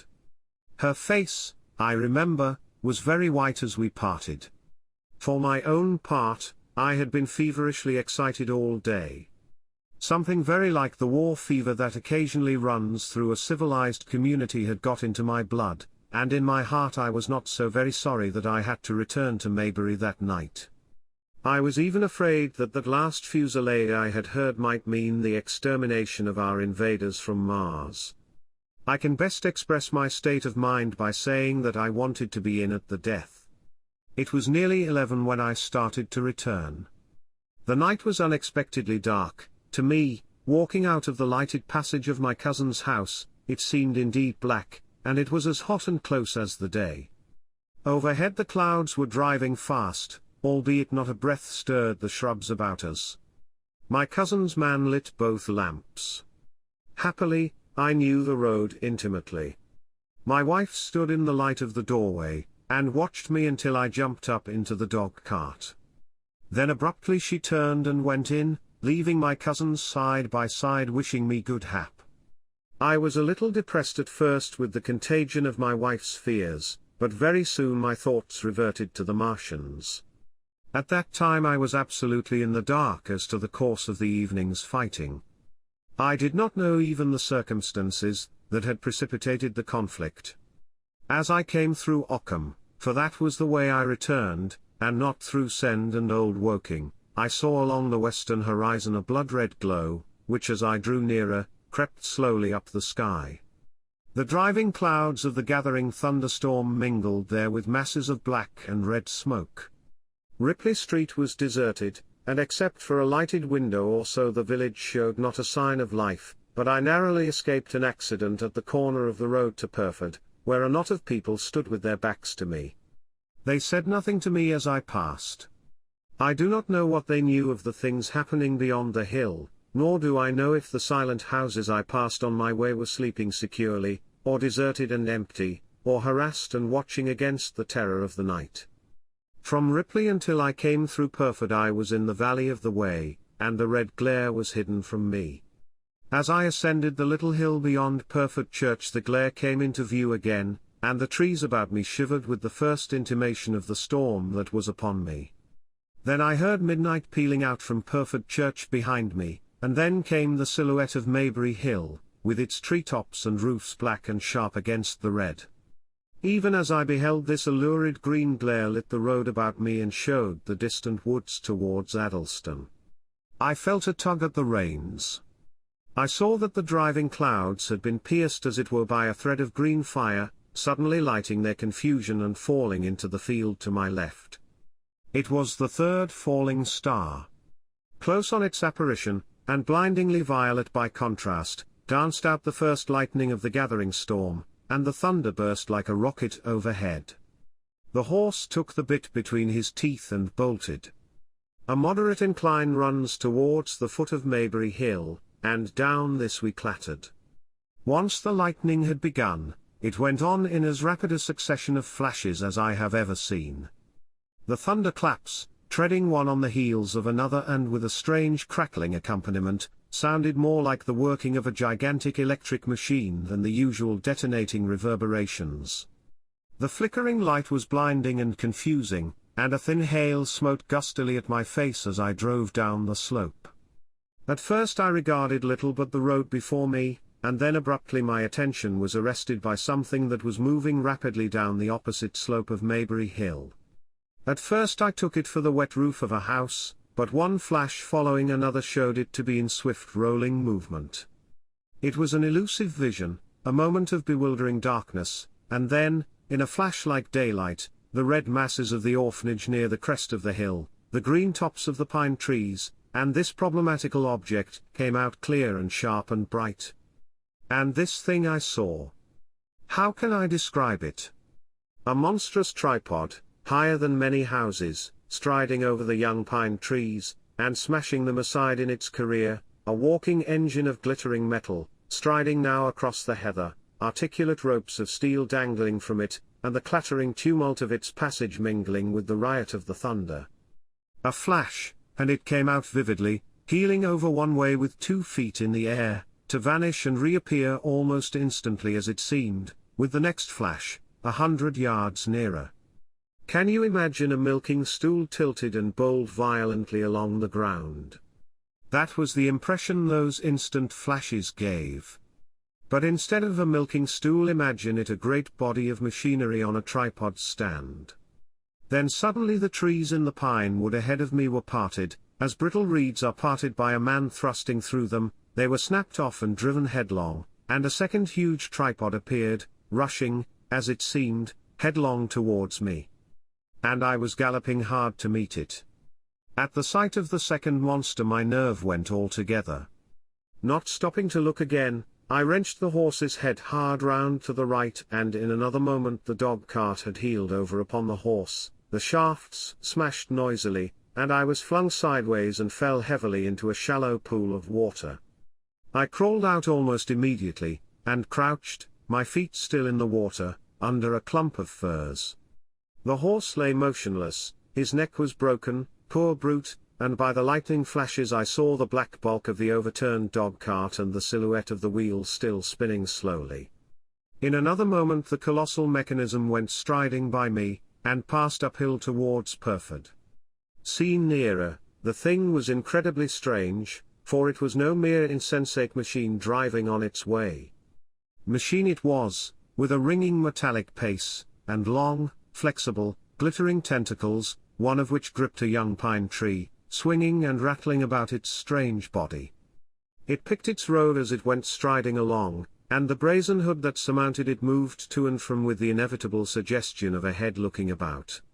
Behind the main body was a huge mass of white metal like a gigantic fisherman's basket, and puffs of green smoke squirted out from the joints of the limbs as the monster swept by me. And in an instant it was gone. So much I saw then, all vaguely for the flickering of the lightning, in blinding highlights and dense black shadows. As it passed it set up an exultant deafening howl that drowned the thunder, Alloo! Alloo! And in another minute it was with its companion, half a mile away, stooping over something in the field. I have no doubt this thing in the field was the third of the 10 cylinders they had fired at us from Mars. For some minutes I lay there in the rain and darkness watching, by the intermittent light, these monstrous beings of metal moving about in the distance over the hedge tops. A thin hail was now beginning, and as it came and went their figures grew misty and then flashed into clearness again. Now and then came a gap in the lightning, and the night swallowed them up. I was soaked with hail above and puddle water below. It was some time before my blank astonishment would let me struggle up the bank to a drier position, or think at all of my imminent peril. Not far from me was a little one-roomed squatter's hut of wood, surrounded by a patch of potato garden. I struggled to my feet at last, and, crouching and making use of every chance of cover, I made a run for this. I hammered at the door, but I could not make the people hear, if there were any people inside, and after a time I desisted, and, availing myself of a ditch for the greater part of the way, succeeded in crawling, unobserved by these monstrous machines, into the pine woods towards Maybury. Under cover of this I pushed on, wet and shivering now, towards my own house. I walked among the trees trying to find the footpath. It was very dark indeed in the wood, for the lightning was now becoming infrequent, and the hail, which was pouring down in a torrent, fell in columns through the gaps in the heavy foliage. If I had fully realized the meaning of all the things I had seen, I should have immediately worked my way round through Byfleet to Street Cobham, and so gone back to rejoin my wife at Leatherhead. But that night the strangeness of things about me, and my physical wretchedness, prevented me, for I was bruised, weary, wet to the skin, deafened and blinded by the storm. I had a vague idea of going on to my own house, and that was as much motive as I had. I staggered through the trees, fell into a ditch and bruised my knees against a plank, and finally splashed out into the lane that ran down from the College Arms. I say splashed, for the storm water was sweeping the sand down the hill in a muddy torrent. There in the darkness a man blundered into me, and sent me reeling back. He gave a cry of terror, sprang sideways, and rushed on before I could gather my wits sufficiently to speak to him. So heavy was the stress of the storm just at this place that I had the hardest task to win my way up the hill. I went close up to the fence on the left and worked my way along its palings. Near the top I stumbled upon something soft, and, by a flash of lightning, saw between my feet a heap of black broadcloth and a pair of boots. Before I could distinguish clearly how the man lay, the flicker of light had passed. I stood over him waiting for the next flash. When it came, I saw that he was a sturdy man, cheaply but not shabbily dressed. His head was bent under his body, and he lay crumpled up close to the fence, as though he had been flung violently against it. Overcoming the repugnance natural to one who had never before touched a dead body, I stooped and turned him over to feel for his heart. He was quite dead. Apparently his neck had been broken. The lightning flashed for a third time, and his face leapt upon me. I sprang to my feet. It was the landlord of the Spotted Dog, whose conveyance I had taken. I stepped over him gingerly and pushed on up the hill. I made my way by the police station and the College Arms towards my own house. Nothing was burning on the hillside, though from the common there still came a red glare and a rolling tumult of ruddy smoke, beating up against the drenching hail. So far as I could see by the flashes, the houses about me were mostly uninjured. By the College Arms a dark heap lay in the road. Down the road towards Maybury Bridge there were voices and the sound of feet, but I had not the courage to shout or to go to them. I let myself in with my latchkey, closed, locked and bolted the door, staggered to the foot of the staircase, and sat down. My imagination was full of those striding metallic monsters, and of the dead body smashed against the fence. I crouched at the foot of the staircase with my back to the wall, shivering violently. Part 1. Chapter 11. At the Window. I have already said that my storms of emotion have a trick of exhausting themselves. After a time I discovered that I was cold and wet, and with little pools of water about me on the stair carpet. I got up almost mechanically, went into the dining room and drank some whiskey, and then I was moved to change my clothes. After I had done that I went upstairs to my study, but why I did so I do not know. The window of my study looks over the trees and the railway towards HORSELL Common. In the hurry of our departure this window had been left open. The passage was dark, and, by contrast with the picture the window frame enclosed, the side of the room seemed impenetrably dark. I stopped short in the doorway. The thunderstorm had passed. The towers of the Oriental College and the pine trees about it had gone, and very far away, lit by a vivid red glare, the common about the sand pits was visible.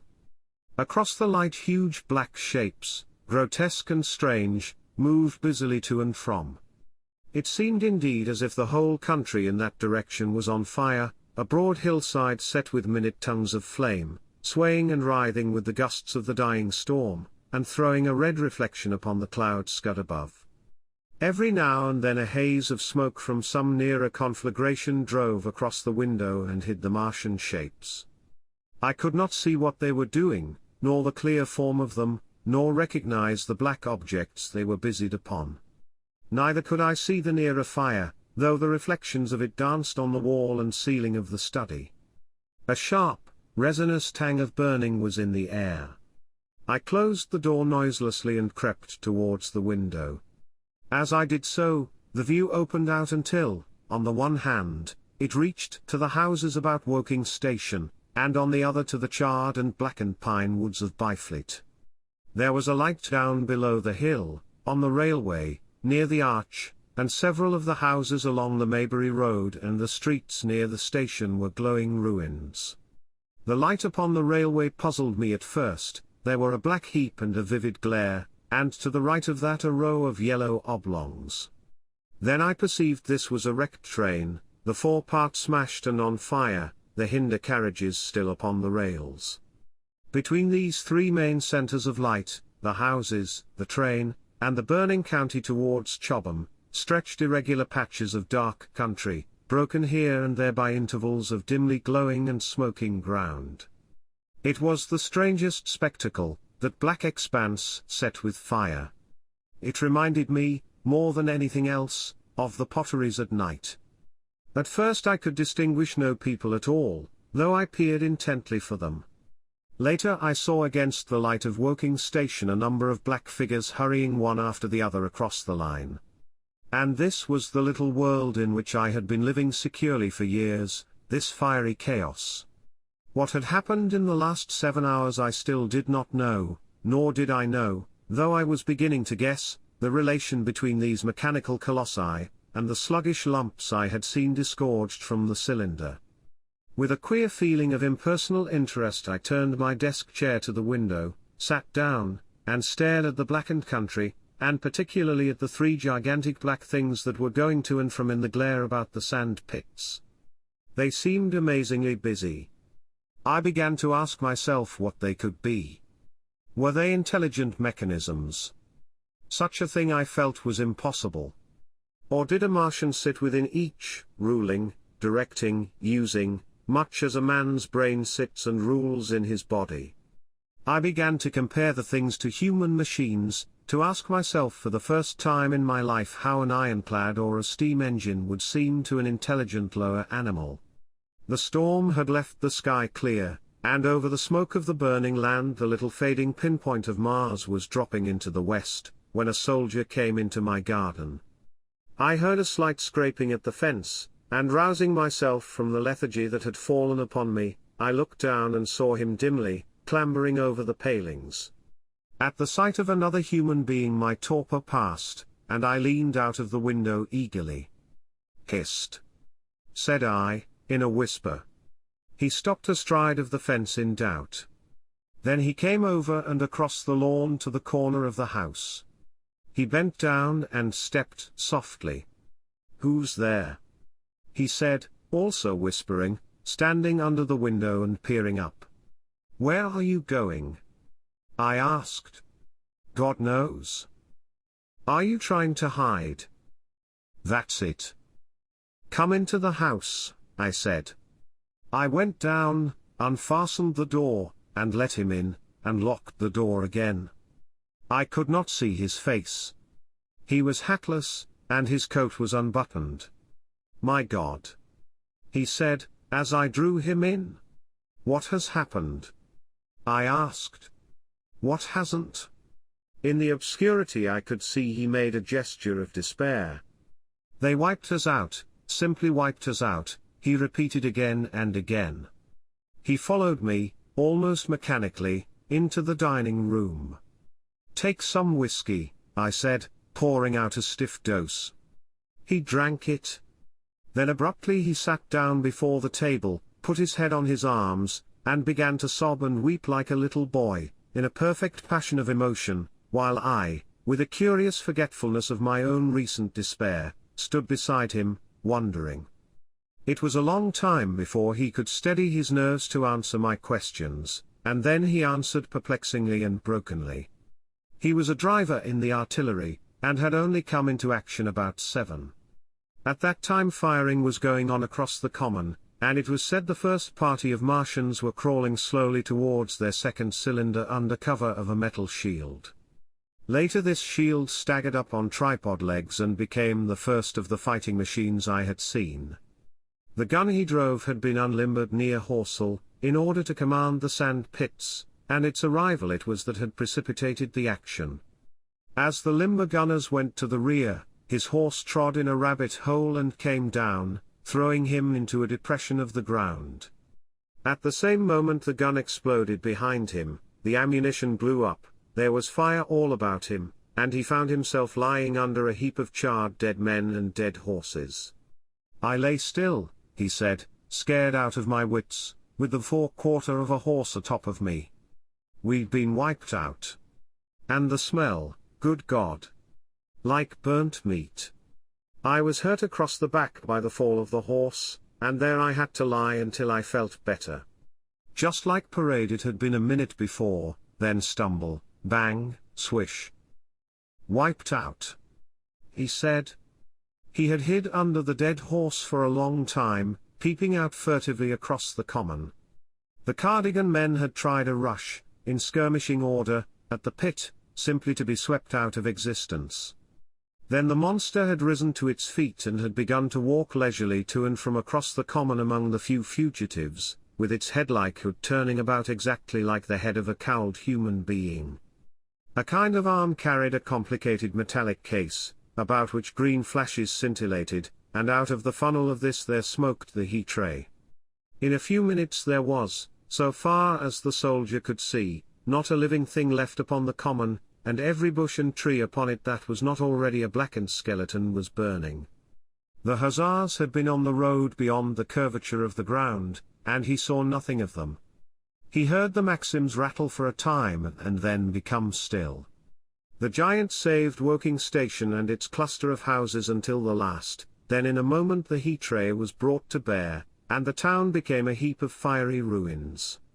Then the thing shut off the heat ray, and turning its back upon the artilleryman, began to waddle away towards the smouldering pine woods that sheltered the second cylinder. As it did so a second glittering titan built itself up out of the pit. The second monster followed the first, and at that the artilleryman began to crawl very cautiously across the hot heather ash towards HORSELL.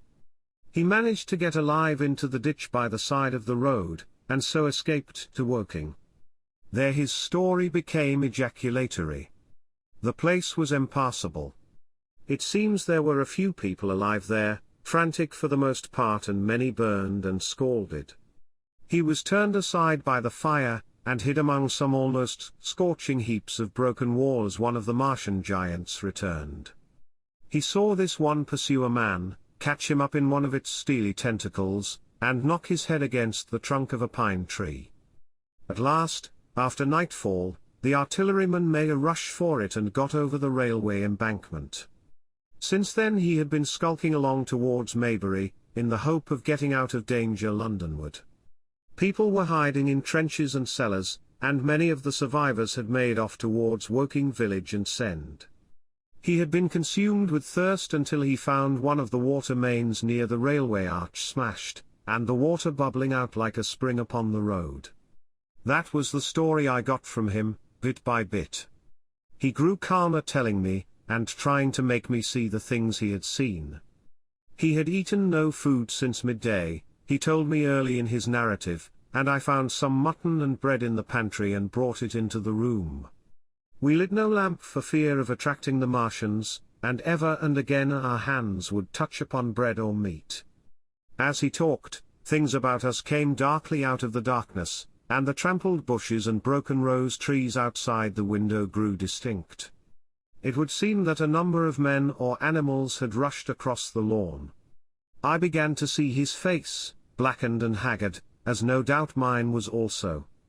When we had finished eating we went softly upstairs to my study, and I looked again out of the open window. In one night the valley had become a valley of ashes. The fires had dwindled now. Where flames had been there were now streamers of smoke, but the countless ruins of shattered and gutted houses and blasted and blackened trees that the night had hidden stood out now gaunt and terrible in the pitiless light of dawn. Yet here and there some object had had the luck to escape, a white railway signal here, the end of a greenhouse there, white and fresh amid the wreckage. Never before in the history of warfare had destruction been so indiscriminate and so universal.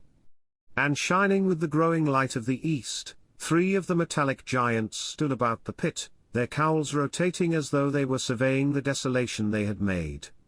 It seemed to me that the pit had been enlarged, and ever and again puffs of vivid green vapor streamed up and out of it towards the brightening dawn, streamed up, whirled, broke, and vanished. Beyond were the pillars of fire about CHOBHAM.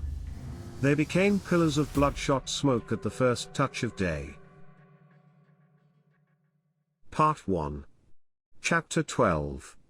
What I saw of the destruction of Weybridge and Shepperton. As the dawn grew brighter, we withdrew from the window from which we had watched the Martians, and went very quietly downstairs. The artilleryman agreed with me that the house was no place to stay in. He proposed, he said, to make his way Londonward, and thence rejoin his battery, number 12, of the Horse Artillery.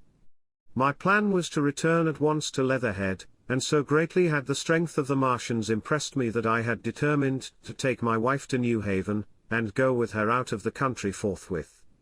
For I already perceived clearly that the country about London must inevitably be the scene of a disastrous struggle before such creatures as these could be destroyed. Between us and Leatherhead, however, lay the third cylinder, with its guarding giants. Had I been alone, I think I should have taken my chance and struck across country.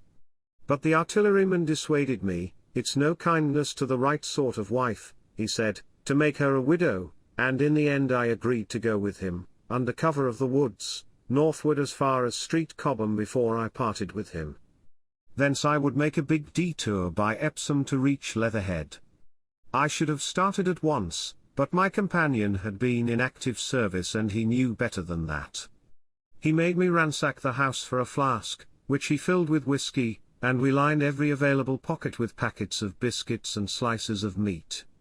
Then we crept out of the house, and ran as quickly as we could down the ill-made road by which I had come overnight. The houses seemed deserted. In the road lay a group of 3 charred bodies close together, struck dead by the heat ray, and here and there were things that people had dropped, a clock, a slipper, a silver spoon, and the like poor valuables. At the corner turning up towards the post office a little cart, filled with boxes and furniture, and horseless, heeled over on a broken wheel. A cash box had been hastily smashed open and thrown under the debris. Except the lodge at the orphanage, which was still on fire, none of the houses had suffered very greatly here. The heat ray had shaved the chimney tops and passed. Yet, save ourselves, there did not seem to be a living soul on Maybury Hill. The majority of the inhabitants had escaped, I suppose, by way of the old Woking road, the road I had taken when I drove to Leatherhead, or they had hidden. We went down the lane, by the body of the man in black, sodden now from the overnight hail, and broke into the woods at the foot of the hill. We pushed through these towards the railway without meeting a soul. The woods across the line were but the scarred and blackened ruins of woods. For the most part the trees had fallen, but a certain proportion still stood, dismal grey stems, with dark brown foliage instead of green. On our side the fire had done no more than scorch the nearer trees, it had failed to secure its footing. In one place the woodman had been at work on Saturday. Trees, felled and freshly trimmed, lay in a clearing, with heaps of sawdust by the sawing machine and its engine. Hard by was a temporary hut, deserted. There was not a breath of wind this morning, and everything was strangely still.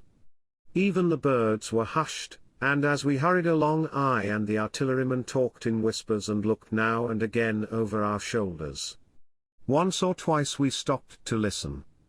After a time we drew near the road, and as we did so we heard the clatter of hoofs and saw through the tree stems 3 cavalry soldiers riding slowly towards Woking. We hailed them, and they halted while we hurried towards them. It was a lieutenant and a couple of privates of the 8th Hussars, with a stand like a theodolite, which the artilleryman told me was a heliograph. "You are the first men I've seen coming this way this morning," said the lieutenant. "What's brewing?" His voice and face were eager. The men behind him stared curiously. The artilleryman jumped down the bank into the road and saluted. "Gun destroyed last night, sir." "Have been hiding." "Trying to rejoin battery, sir." "You'll come in sight of the Martians, I expect, about half a mile along this road." "What the dickens are they like?" asked the lieutenant. "Giants in armor, sir. 100 feet high. 3 legs and a body like aluminium, with a mighty great head in a hood, sir." "Get out," said the lieutenant. "What confounded nonsense?" "You'll see, sir." They carry a kind of box, sir, that shoots fire and strikes you dead. What do you mean, a gun? No, sir, and the artilleryman began a vivid account of the heat ray. Halfway through, the lieutenant interrupted him and looked up at me. I was still standing on the bank by the side of the road. It's perfectly true, I said. Well, said the lieutenant, I suppose it's my business to see it too. Look here to the artilleryman, we're detailed here clearing people out of their houses. You'd better go along and report yourself to Brigadier General Marvin, and tell him all you know. He's at Weybridge. Know the way? I do, I said, and he turned his horse southward again. Half a mile, you say? Said he. At most, I answered, and pointed over the treetops southward.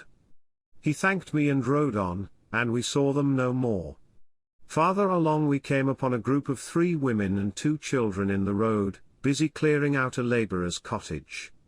They had got hold of a little hand truck, and were piling it up with unclean-looking bundles and shabby furniture.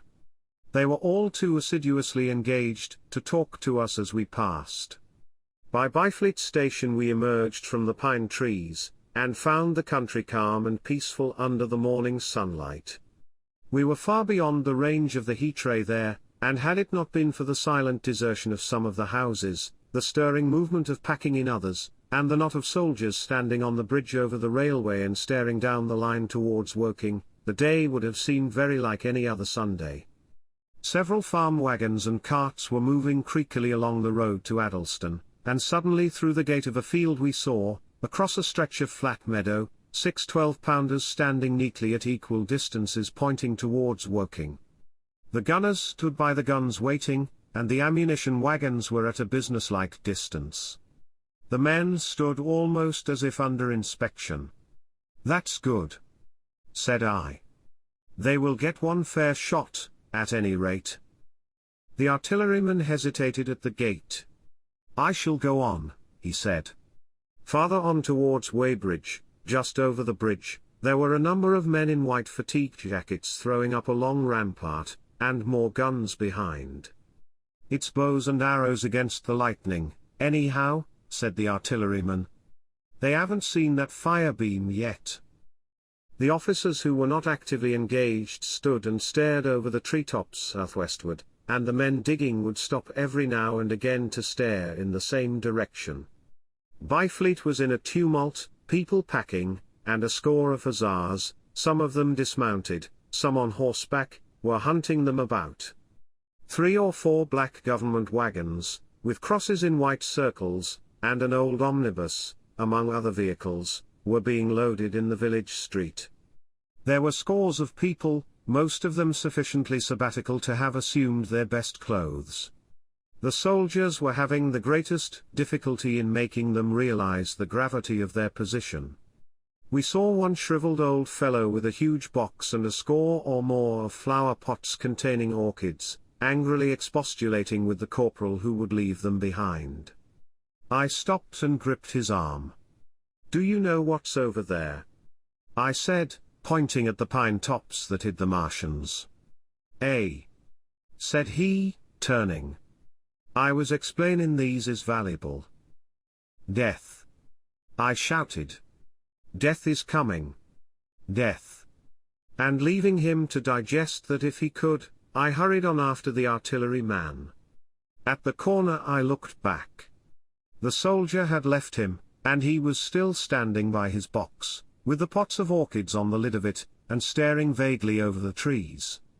No one in Weybridge could tell us where the headquarters were established, the whole place was in such confusion as I had never seen in any town before. Carts, carriages everywhere, the most astonishing miscellany of conveyances and horseflesh. The respectable inhabitants of the place, men in golf and boating costumes, wives prettily dressed, were packing, riverside loafers energetically helping, children excited, and, for the most part, highly delighted at this astonishing variation of their Sunday experiences. In the midst of it all the worthy vicar was very pluckily holding an early celebration, and his bell was jangling out above the excitement. I and the artilleryman, seated on the step of the drinking fountain, made a very passable meal upon what we had brought with us. Patrols of soldiers, here no longer hussars, but grenadiers in white, were warning people to move now or to take refuge in their cellars as soon as the firing began. We saw as we crossed the railway bridge that a growing crowd of people had assembled in and about the railway station, and the swarming platform was piled with boxes and packages. The ordinary traffic had been stopped, I believe, in order to allow of the passage of troops and guns to Chertsey, and I have heard since that a savage struggle occurred for places in the special trains that were put on at a later hour. We remained at Weybridge until midday, and at that hour we found ourselves at the place near Shepperton Lock where the Wey and Thames join. Part of the time we spent helping two old women to pack a little cart. The Wey has a treble mouth, and at this point boats are to be hired, and there was a ferry across the river. On the Shepperton side was an inn with a lawn, and beyond that the tower of Shepperton Church, it has been replaced by a spire, rose above the trees.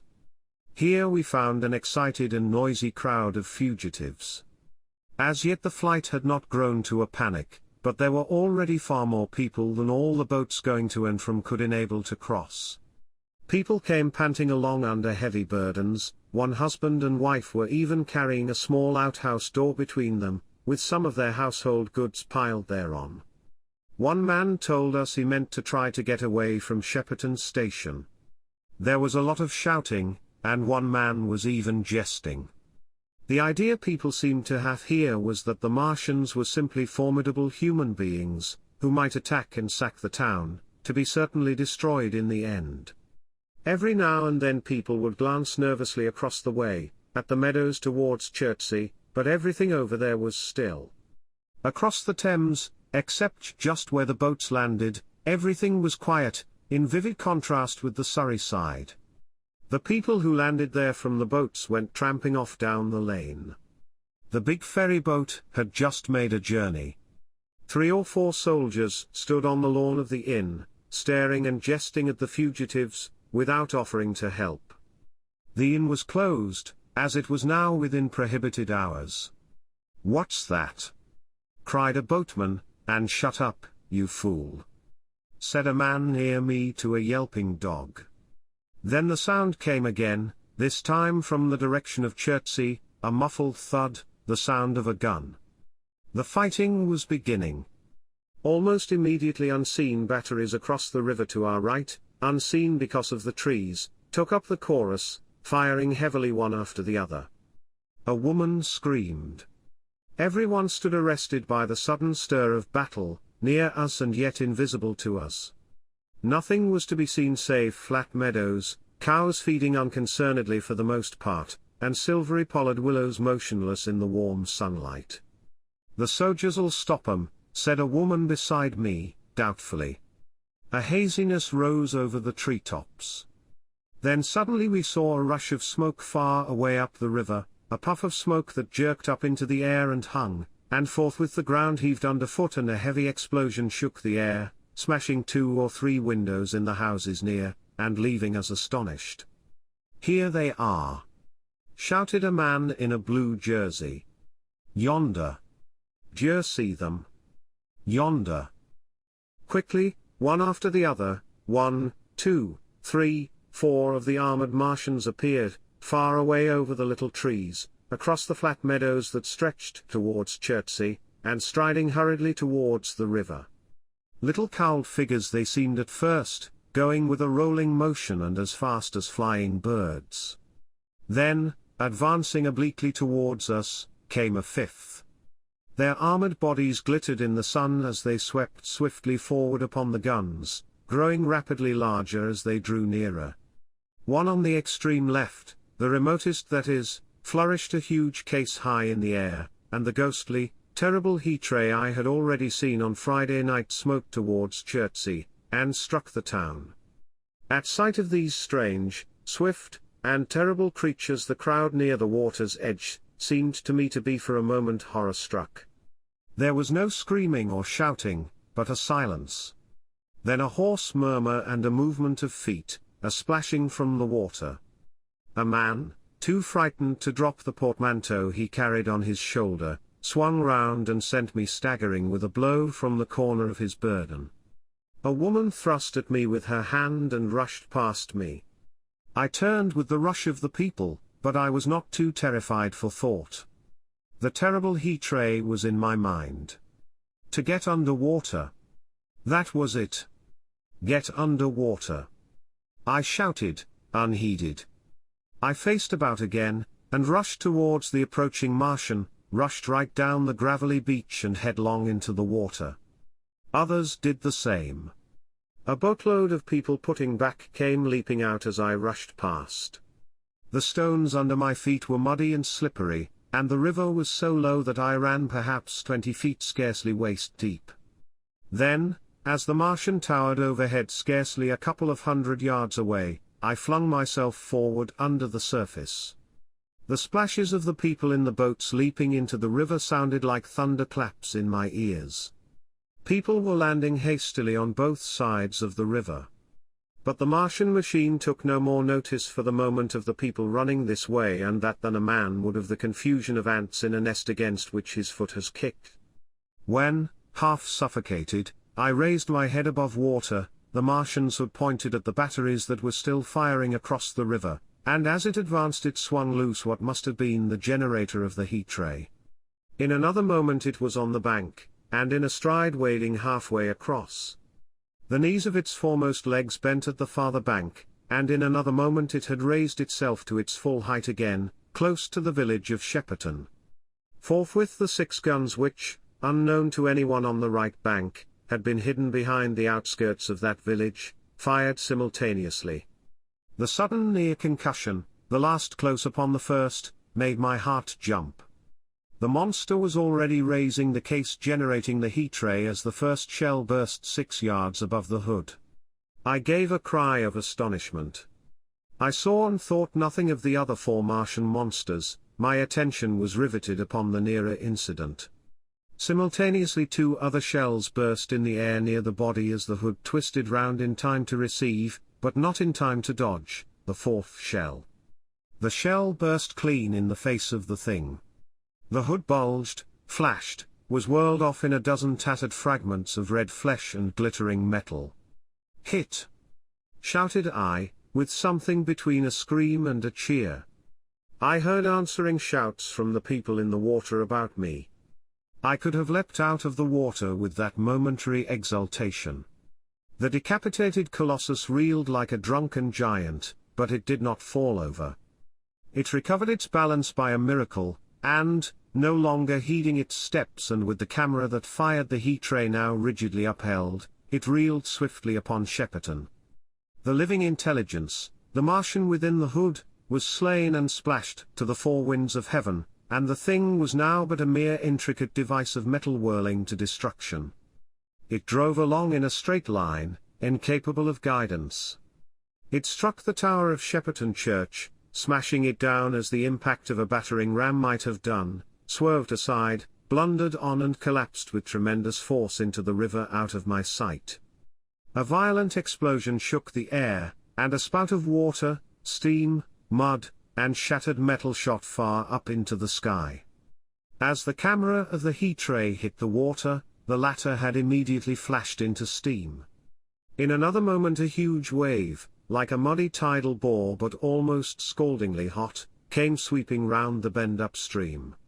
I saw people struggling shorewards, and heard their screaming and shouting faintly above the seething and roar of the Martian's collapse. For a moment I heeded nothing of the heat, forgot the patent need of self-preservation.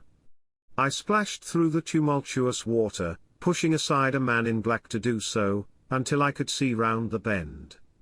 Half a dozen deserted boats pitched aimlessly upon the confusion of the waves. The fallen Martian came into sight downstream, lying across the river, and for the most part submerged. Thick clouds of steam were pouring off the wreckage, and through the tumultuously whirling wisps I could see, intermittently and vaguely, the gigantic limbs churning the water and flinging a splash and spray of mud and froth into the air. The tentacles swayed and struck like living arms, and, save for the helpless purposelessness of these movements. It was as if some wounded thing was struggling for its life amid the waves. Enormous quantities of a ruddy brown fluid were spurting up in noisy jets out of the machine. My attention was diverted from this death flurry by a furious yelling, like that of the thing called a siren in our manufacturing towns. A man, knee-deep near the towing path, shouted inaudibly to me and pointed. Looking back, I saw the other Martians advancing with gigantic strides down the riverbank from the direction of Chertsey. The Shepperton guns spoke this time unavailingly. At that I ducked at once under water, and, holding my breath until movement was an agony, blundered painfully ahead under the surface as long as I could. The water was in a tumult about me, and rapidly growing hotter.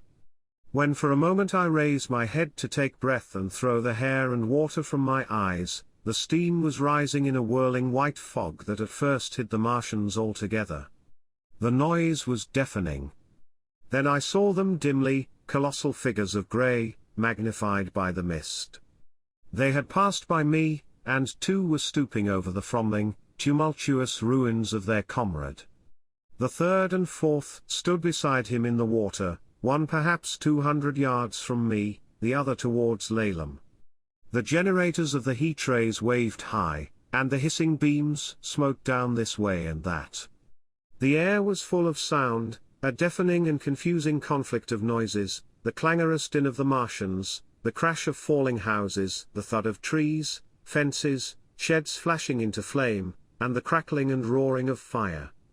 Dense black smoke was leaping up to mingle with the steam from the river, and as the heat ray went to and from over Weybridge its impact was marked by flashes of incandescent white, that gave place at once to a smoky dance of lurid flames.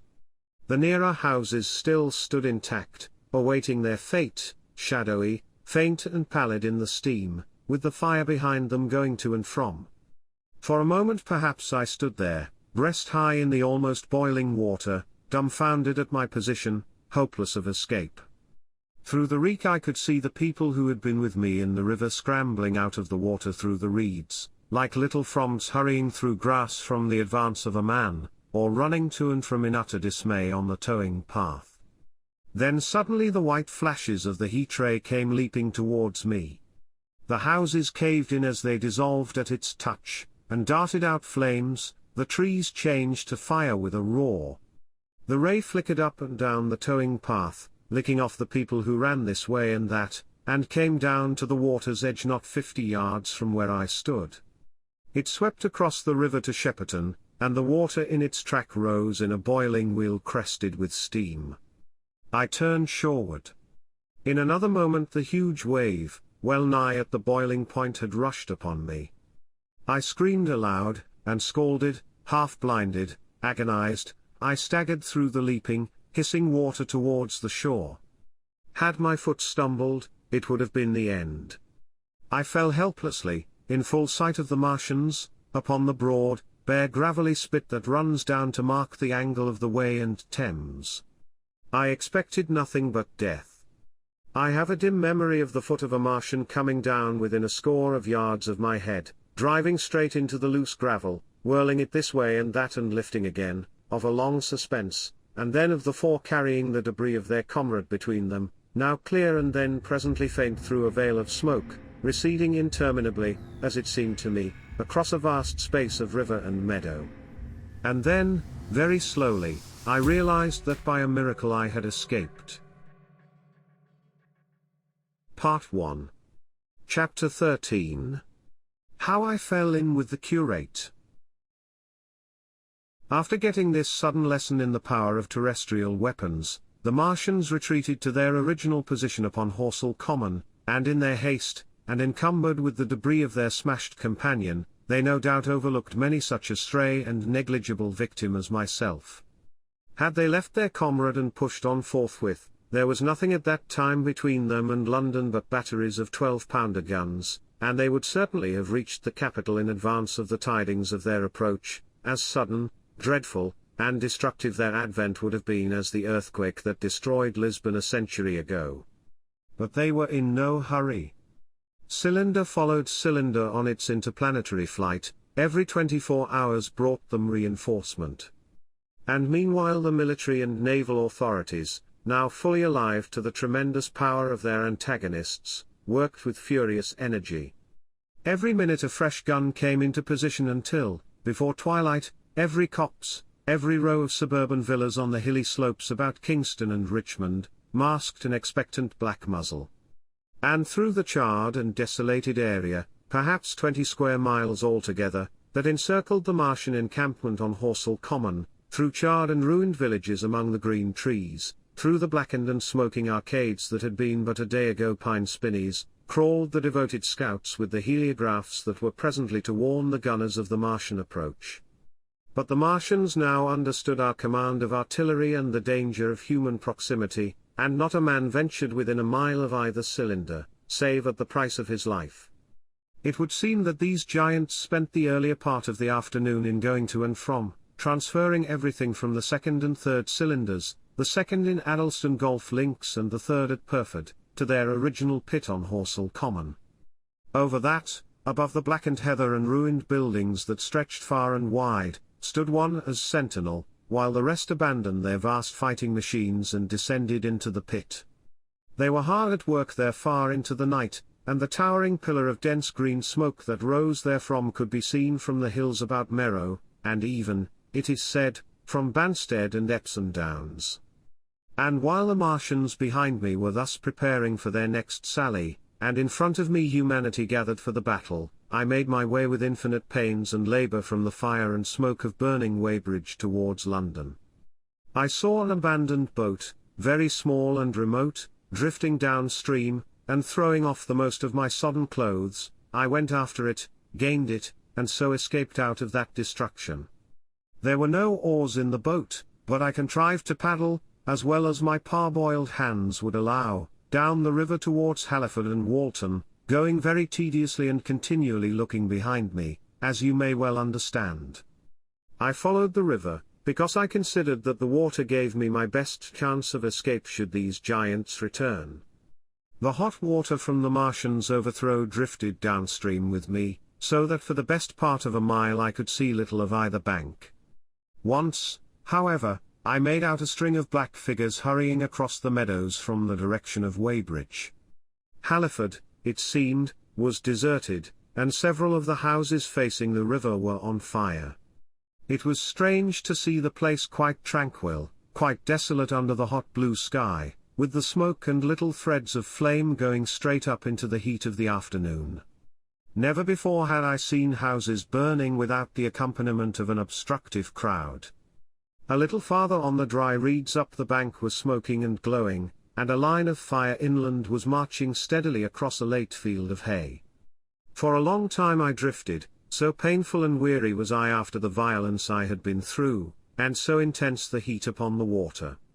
Then my fears got the better of me again, and I resumed my paddling. The sun scorched my bare back. At last, as the bridge at Walton was coming into sight round the bend, my fever and faintness overcame my fears, and I landed on the Middlesex bank and lay down, deadly sick, amid the long grass. I suppose the time was then about 4 or 5 o'clock. I got up presently, walked perhaps half a mile without meeting a soul, and then lay down again in the shadow of a hedge. I seem to remember talking, wanderingly, to myself during that last spurt. I was also very thirsty, and bitterly regretful I had drunk no more water. It is a curious thing that I felt angry with my wife. I cannot account for it, but my impotent desire to reach Leatherhead worried me excessively. I do not clearly remember the arrival of the curate, so that probably I dozed.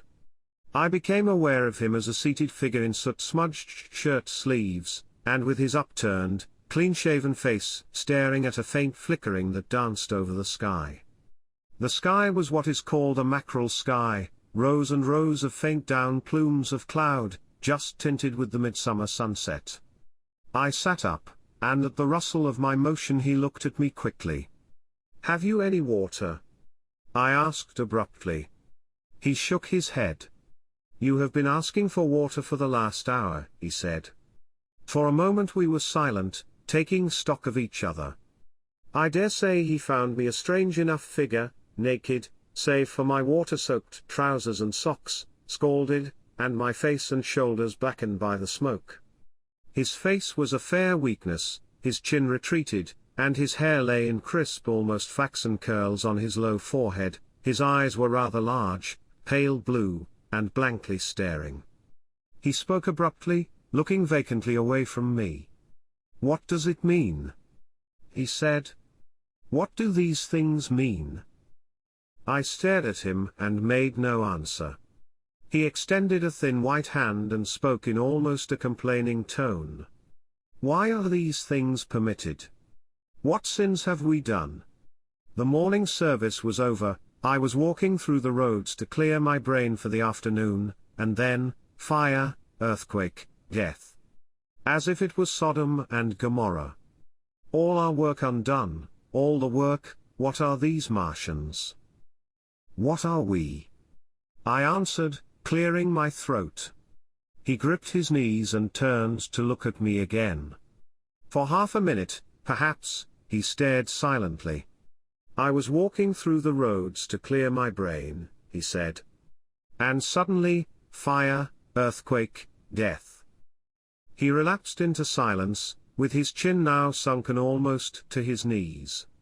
Presently he began waving his hand. "All the work, all the Sunday schools, what have we done, what has Weybridge done? Everything gone, everything destroyed. The church. We rebuilt it only 3 years ago. Gone. Swept out of existence. Why?" Another pause, and he broke out again like one demented. "The smoke of her burning goeth up for ever and ever," he shouted. His eyes flamed, and he pointed a lean finger in the direction of Weybridge. By this time I was beginning to take his measure. The tremendous tragedy in which he had been involved, it was evident he was a fugitive from Weybridge, had driven him to the very verge of his reason. "Are we far from Sunbury?" I said, in a matter-of-fact tone. "What are we to do?" he asked. "Are these creatures everywhere? Has the earth been given over to them? Are we far from Sunbury?" "Only this morning I officiated at early celebration." "Things have changed," I said, quietly. "You must keep your head. There is still hope." "Hope?" "Yes. Plentiful hope, for all this destruction." I began to explain my view of our position. He listened at first, but as I went on the interest dawning in his eyes gave place to their former stare, and his regard wandered from me. "This must be the beginning of the end," he said, interrupting me. "The end. The great and terrible day of the Lord. When men shall call upon the mountains and the rocks to fall upon them and hide them from the face of him that sitteth upon the throne." I began to understand the position. I ceased my labored reasoning, struggled to my feet, and, standing over him, laid my hand on his shoulder. "Be a man?" said I. "You are scared out of your wits. What good is religion if it collapses under calamity? Think of what earthquakes and floods, wars and volcanoes, have done before to men.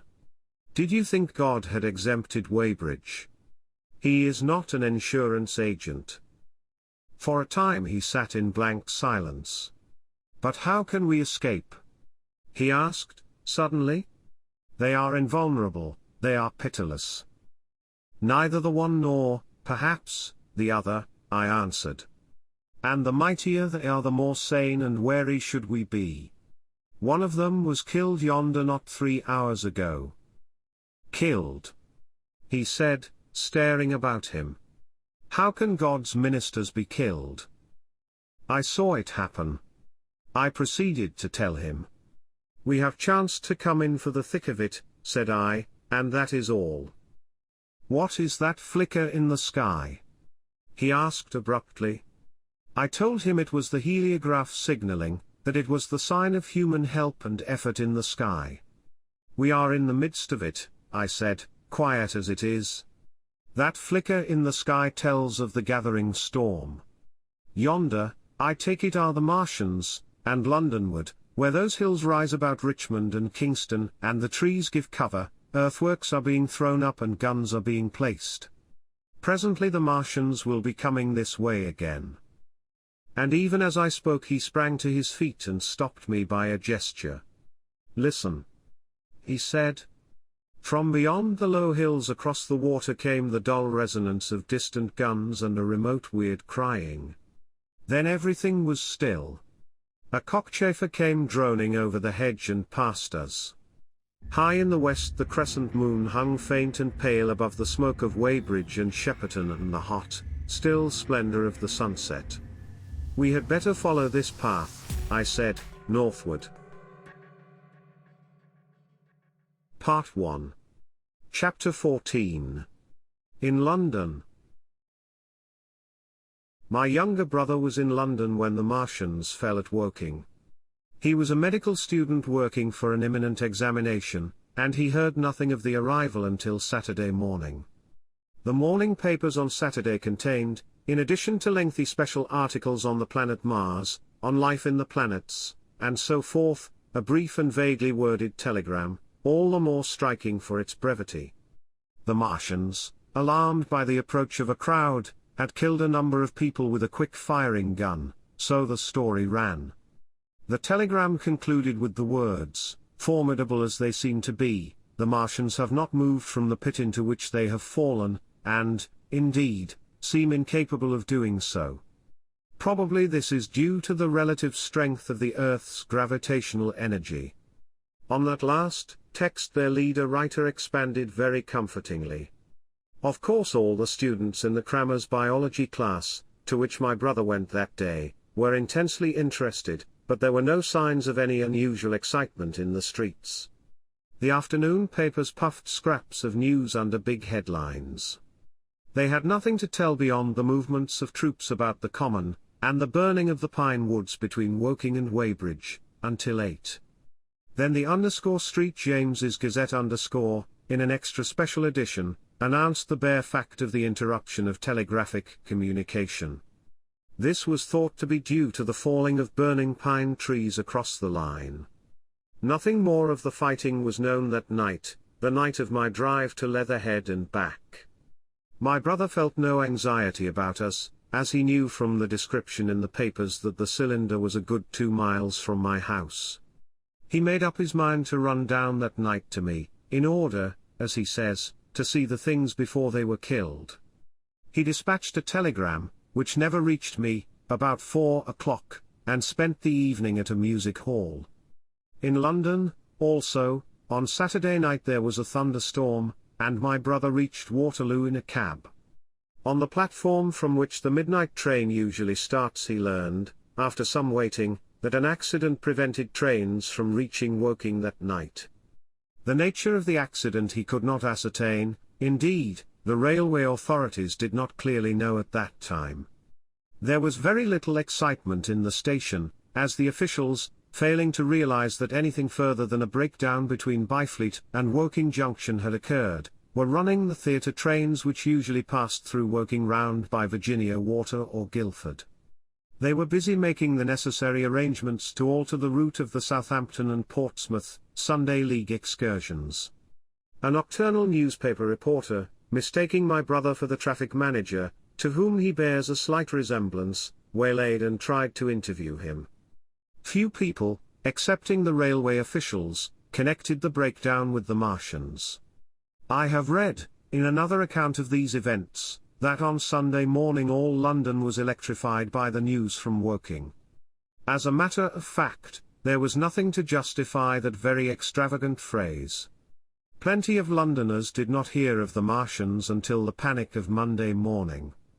Those who did took some time to realize all that the hastily worded telegrams in the Sunday papers conveyed. The majority of people in London do not read Sunday papers. The habit of personal security, moreover, is so deeply fixed in the Londoner's mind, and startling intelligence so much a matter of course in the papers, that they could read without any personal tremors. About 7 o'clock last night the Martians came out of the cylinder, and, moving about under an armour of metallic shields, have completely wrecked Woking Station with the adjacent houses, and massacred an entire battalion of the Cardigan Regiment. No details are known. Maxims have been absolutely useless against their armour, the field guns have been disabled by them. Flying hussars have been galloping into Chertsey. The Martians appear to be moving slowly towards Chertsey or Windsor. Great anxiety prevails in West Surrey, and earthworks are being thrown up to check the advance Londonward. That was how the _Sunday Sun put it, and a clever and remarkably prompt handbook article in the _referee compared the affair to a menagerie suddenly let loose in a village.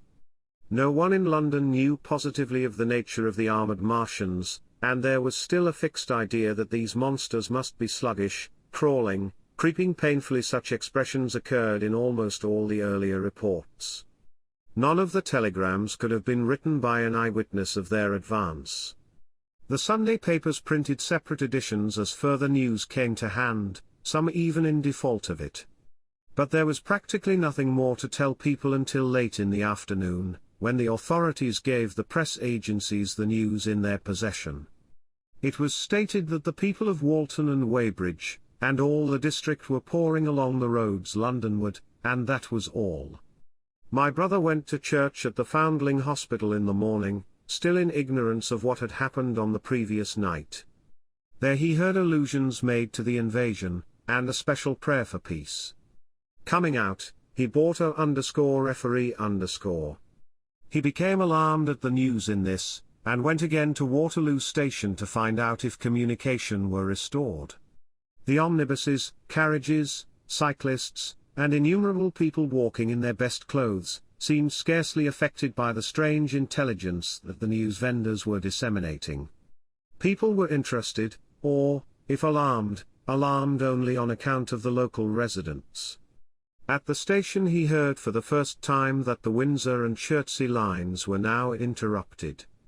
The porters told him that several remarkable telegrams had been received in the morning from Byfleet and Chertsey stations, but that these had abruptly ceased. My brother could get very little precise detail out of them. "There's fighting going on about Weybridge," was the extent of their information. The train service was now very much disorganized.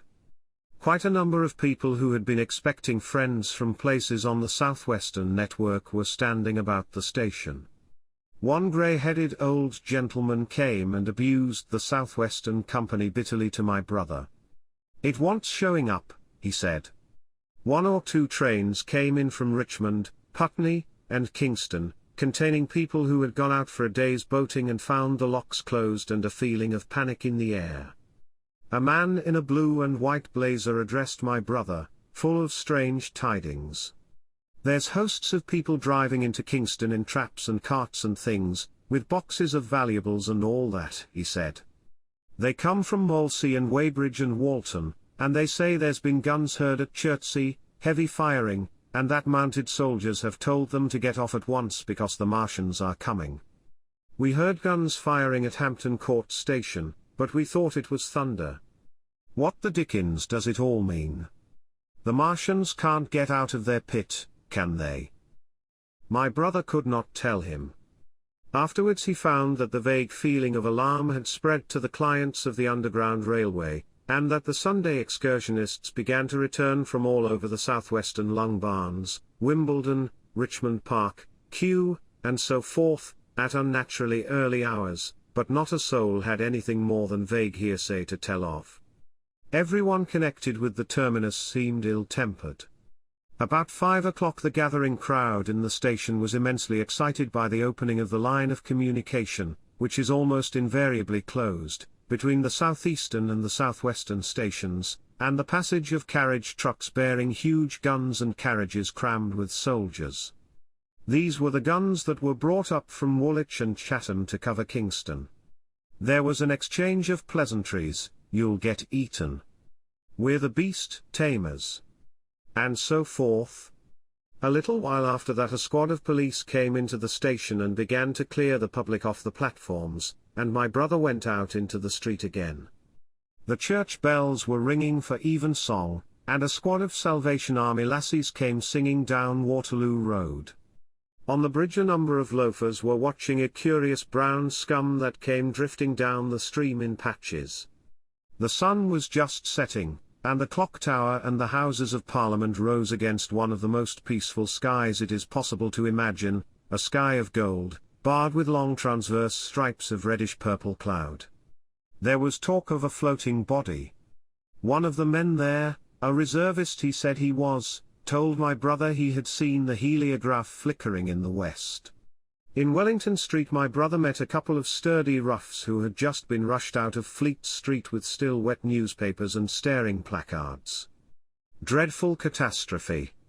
They bawled one to the other down Wellington Street. Fighting at Weybridge. Full description. Repulse of the Martians. London in danger. He had to give threepence for a copy of that paper. Then it was, and then only, that he realized something of the full power and terror of these monsters. He learned that they were not merely a handful of small sluggish creatures, but that they were mind-swaying vast mechanical bodies, and that they could move swiftly and smite with such power that even the mightiest guns could not stand against them. They were described as vast spider-like machines, nearly 100 feet high, capable of the speed of an express train, and able to shoot out a beam of intense heat. Masked batteries, chiefly of field guns, had been planted in the country about HORSELL Common, and especially between the Woking district and London. 5 of the machines had been seen moving towards the Thames, and one, by a happy chance, had been destroyed. In the other cases the shells had missed, and the batteries had been at once annihilated by the heat rays. Heavy losses of soldiers were mentioned, but the tone of the dispatch was optimistic. The Martians had been repulsed, they were not invulnerable. They had retreated to their triangle of cylinders again, in the circle about Woking. Signallers with heliographs were pushing forward upon them from all sides.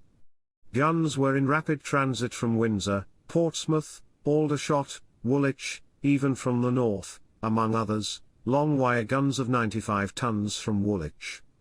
Altogether 116 were in position or being hastily placed, chiefly covering London. Never before in England had there been such a vast or rapid concentration of military material. Any further cylinders that fell, it was hoped, could be destroyed at once by high explosives, which were being rapidly manufactured and distributed. No doubt, ran the report, the situation was of the strangest and gravest description, but the public was exhorted to avoid and discourage panic. No doubt the Martians were strange and terrible in the extreme, but at the outside there could not be more than 20 of them against our millions. The authorities had reason to suppose, from the size of the cylinders, that at the outside there could not be more than 5 in each cylinder, 15 altogether. And one at least was disposed of, perhaps more. The public would be fairly warned of the approach of danger, and elaborate measures were being taken for the protection of the people in the threatened southwestern suburbs. And so, with reiterated assurances of the safety of London and the ability of the authorities to cope with the difficulty, this quasi-proclamation closed. This was printed in enormous type on paper so fresh that it was still wet, and there had been no time to add a word of comment.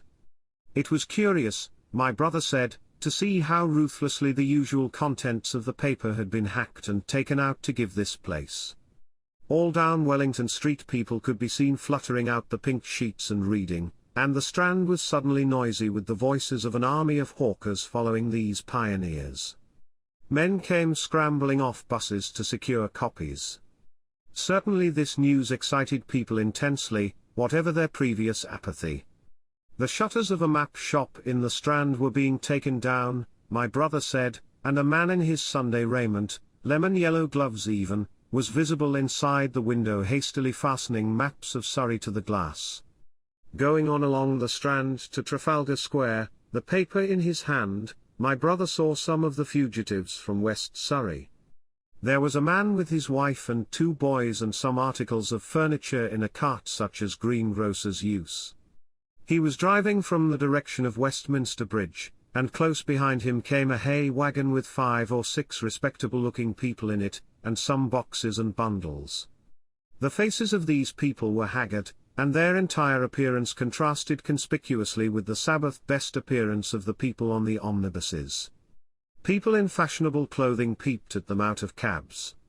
They stopped at the square as if undecided which way to take, and finally turned eastward along the Strand. Somewhere behind these came a man in workday clothes, riding one of those old-fashioned tricycles with a small front wheel. He was dirty and white in the face. My brother turned down towards Victoria, and met a number of such people. He had a vague idea that he might see something of me. He noticed an unusual number of police regulating the traffic. Some of the refugees were exchanging news with the people on the omnibuses. One was professing to have seen the Martians. Boilers on stilts, I tell you, striding along like men. Most of them were excited and animated by their strange experience. Beyond Victoria the public houses were doing a lively trade with these arrivals. At all the street corners groups of people were reading papers, talking excitedly, or staring at these unusual Sunday visitors.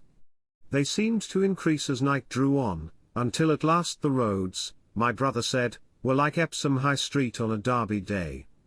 My brother addressed several of these fugitives and got unsatisfactory answers from most. None of them could tell him any news of Woking except one man, who assured him that Woking had been entirely destroyed on the previous night. I come from Byfleet, he said. A man on a bicycle came through the place in the early morning, and ran from door to door warning us to come away.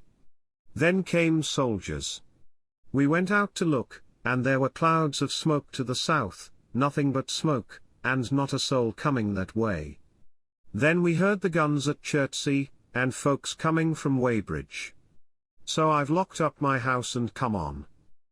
At that time there was a strong feeling in the streets that the authorities were to blame for their incapacity to dispose of the invaders without all this inconvenience. About 8 o'clock a noise of heavy firing was distinctly audible all over the south of London.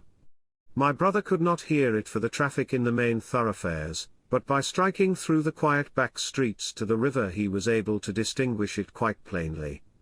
He walked from Westminster to his apartments near Regent's Park, about 2. He was now very anxious on my account, and disturbed at the evident magnitude of the trouble. His mind was inclined to run, even as mine had run on Saturday, on military details. He thought of all those silent, expectant guns, of the suddenly nomadic countryside. He tried to imagine boilers on stilts 100 feet high. There were 1 or 2 cartloads of refugees passing along Oxford Street, and several in the Marylebone Road, but so slowly was the news spreading that Regent Street and Portland Place were full of their usual Sunday night promenaders, albeit they talked in groups, and along the edge of Regent's Park there were as many silent couples walking out together under the scattered gas lamps as ever there had been. The night was warm and still, and a little oppressive. The sound of guns continued intermittently, and after midnight there seemed to be sheet lightning in the south. He read and reread the paper, fearing the worst had happened to me. He was restless, and after supper prowled out again aimlessly. He returned and tried in vain to divert his attention to his examination notes. He went to bed a little after midnight, and was awakened from lurid dreams in the small hours of Monday by the sound of door knockers, feet running in the street, distant drumming, and a clamour of bells. Red reflections danced on the ceiling. For a moment he lay astonished, wondering whether day had come or the world gone mad. Then he jumped out of bed and ran to the window. His room was an attic, and as he thrust his head out, up and down the street there were a dozen echoes to the noise of his window sash, and heads in every kind of night disarray appeared. Inquiries were being shouted. "They are coming!" bawled a policeman, hammering at the door. "The Martians are coming!"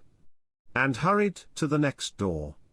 The sound of drumming and trumpeting came from the Albany Street barracks, and every church within earshot was hard at work killing sleep with a vehement, disorderly tocsin. There was a noise of doors opening, and window after window in the houses opposite flashed from darkness into yellow illumination. Up the street came galloping a closed carriage, bursting abruptly into noise at the corner, rising to a clattering climax under the window, and dying away slowly in the distance. Close on the rear of this came a couple of cabs, the forerunners of a long procession of flying vehicles, going for the most part to Chalk Farm Station, where the Northwestern special trains were loading up, instead of coming down the gradient into Euston. For a long time my brother stared out of the window in blank astonishment, watching the policemen hammering at door after door, and delivering their incomprehensible message. Then the door behind him opened, and the man who lodged across the landing came in, dressed only in shirt, trousers and slippers, his braces loose about his waist, his hair disordered from his pillow. "What the devil is it?" he asked. "A fire. What a devil of a row." They both craned their heads out of the window, straining to hear what the policemen were shouting. People were coming out of the side streets, and standing in groups at the corners talking. "What the devil is it all about?" said my brother's fellow lodger. My brother answered him vaguely and began to dress, running with each garment to the window in order to miss nothing of the growing excitement. And presently men selling unnaturally early newspapers came bawling into the street. London in danger of suffocation. The Kingston and Richmond defences forced. Fearful massacres in the Thames Valley. And all about him, in the rooms below, in the houses on each side and across the road, and behind in the park terraces and in the 100 other streets of that part of Marylebone, and the Westbourne Park district and St Pancras, and westward and northward in Kilburn, and Street Johns Wood and Hampstead, and eastward in Shoreditch and Highbury and Haggerston and Hoxton, and, indeed, through all the vastness of London from Ealing to East Ham, people were rubbing their eyes, and opening windows to stare out and ask aimless questions, dressing hastily as the first breath of the coming storm of fear blew through the streets. It was the dawn of the Great Panic. London, which had gone to bed on Sunday night oblivious and inert, was awakened, in the small hours of Monday morning, to a vivid sense of danger. Unable from his window to learn what was happening, my brother went down and out into the street, just as the sky between the parapets of the houses grew pink with the early dawn. The flying people on foot and in vehicles grew more numerous every moment. Black smoke. He heard people crying, and again black smoke. The contagion of such a unanimous fear was inevitable. As my brother hesitated on the doorstep, he saw another news vendor approaching, and got a paper forthwith. The man was running away with the rest, and selling his papers for a shilling each as he ran, a grotesque mingling of profit and panic. And from this paper my brother read that catastrophic dispatch of the Commander-in-Chief. The Martians are able to discharge enormous clouds of a black and poisonous vapor by means of rockets. They have smothered our batteries, destroyed Richmond, Kingston, and Wimbledon, and are advancing slowly towards London, destroying everything on the way. It is impossible to stop them. There is no safety from the black smoke, but in instant flight. That was all, but it was enough. The whole population of the great 6 million city was stirring, slipping, running, presently it would be pouring _en masse _northward. Black smoke. The voices cried. Fire. The bells of the neighboring church made a jangling tumult, a cart carelessly driven smashed, amid shrieks and curses, against the water trough up the street. Sickly yellow lights went to and from in the houses, and some of the passing cabs flaunted unextinguished lamps. And overhead the dawn was growing brighter, clear and steady and calm. He heard footsteps running to and from in the rooms, and up and down stairs behind him. His landlady came to the door, loosely wrapped in dressing gown and shawl, her husband followed, ejaculating. As my brother began to realize the import of all these things, he turned hastily to his own room, put all his available money, some £10 altogether, into his pockets, and went out again into the streets. Part 1. Chapter 15. What had happened in Surrey. It was while the curate had sat and talked so wildly to me under the hedge in the flat meadows near Halliford, and while my brother was watching the fugitives stream over Westminster Bridge, that the Martians had resumed the offensive. So far as one can ascertain from the conflicting accounts that have been put forth, the majority of them remained busied with preparations in the HORSELL pit until 9 that night, hurrying on some operation that disengaged huge volumes of green smoke. But 3 certainly came out about 8 o'clock and, advancing slowly and cautiously, made their way through Byfleet and Purford towards Ripley and Weybridge, and so came in sight of the expectant batteries against the setting sun. These Martians did not advance in a body, but in a line, each perhaps 1.5 miles from his nearest fellow.